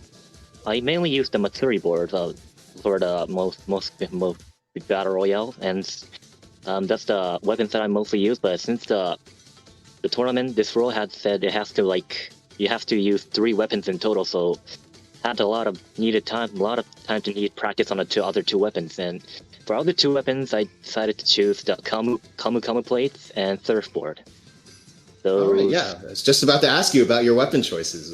You just decided to go with the entire skateboard line. Yeah. Just mostly due to comfort? Yeah, so... All right. Thank you so much. And just one last quick question. Who's your favorite Ninjala character, and why? My favorite Ninjala character is Burton, because the first episode that I watched of the Ninjala, the episode 0, that was the reason that I started liking Burton as my favorite character. Ah, all right. Thank you so much, Jiro, and congratulations again for becoming the massive May Melee champion. Thank you. I knew you could do it the whole time. Okay, Super Ryan. proud of you. June, if we have time, I'd actually like to ask Jiro something. Yes, sure. If that's okay. Sure, go ahead. The one thing I wanted to ask you, Jiro, is going into, like, you said you were going to play basically board throughout the entire tournament, which I see and I absolutely respect as a board main myself. But what was your entire decision to play them in the order of which you did in the grands? Well, so I've already told you that I mainscape the board, right? Because because of that, I really very used to board since I've been using that weapon all the time since season 2. So, but for this tournament, I have to practice a new weapon and I decided to choose a surfboard. So for the first 2 matches, I choose the board and Kamu because I'm more used to that So for the final stage, we got WNA. So WNA would be like more like very basic stage. So it would be a great place to like use the surfboard for it. I appreciate that. Thank you. Right. Riley and Sid, do you have any questions for our winner before we let him go? Riley, I know you might. I mean, you got the SA bias going on. Was there any rounds that you thought you were possibly not going to advance tonight? It was the first round because the first match of the first round I got like 5th place, and after that I got 3rd place. So I almost thought I might not make it for that. Wow, almost scraped by and came out on top. Yeah. Yeah, you actually got by that round by like barely 400 points. I do have a question. I want to nip this in the bud right now. Is it Jiro or Gyro? Actual name is Jaro, but you can call me either way you want. Okay. All right, You know then, what you got? Gyro. Congrats. Like seriously, Congratulations congrats. again. Thank you. GG. Well earned. Right. Gyro will walk away today with a $500 gift card and a special IPPON decoration. That's And massive. I think that is all the time we have today. Commentators, where can we find you online after the stream ends? Your socials, your Twitch. Anyone? Let's start with J-Man. Here you go. So I am pretty much on every platform you can imagine, all with the same tag. It is at CAJman777 on YouTube, Twitch, Twitter. So just feel free to follow me, drop a sub on the YouTube channel. You know, we do a lot of Ninjala content over on the channel. And you know, my biggest thing is the weapon guides. I think that's one of the favorite series I've worked on recently. So 10th one is in the works. It is the drill, so that'll be coming Wednesday? Tuesday is what I have it scheduled for. Oh, you heard it here first now. It's committed. Riley, how about you? You can find me at AORileyG on Twitter, Twitch, and my new YouTube channel, where I mostly just re-upload some podcasts I do about Ninjala. We do the IPPON podcast. Next week, we're actually doing a recap on today, and then our future episode is going to be what Sav was talking about, our Drip Jala fashion show. So stay tuned for info on that. That'll be really fun. All right, thank you so much. And finally, Sovereign Sid, where can we find you? Yeah, you can find me on Twitch and Twitter and YouTube at Sovereign Sid. That is SYD. And yeah, on YouTube, I am newly revamping it, but I'm hoping to bring you a lot more Ninjala content on top of my map guides and my fashion guides. And then on Twitch, I'm a variety streamer, so who knows what you're going to find there, but a lot of Ninjala for sure. All right, thank you so much. And I also want to thank all of our competitors, our commentators, and all of our viewers for spending their Saturday with us. I would just like to wish everybody a good night. And everybody, remember, let's do our goodbye greeting. Oh, we know. Ready? 1, 2, 3. Ninjala! Ninjala! Yay!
day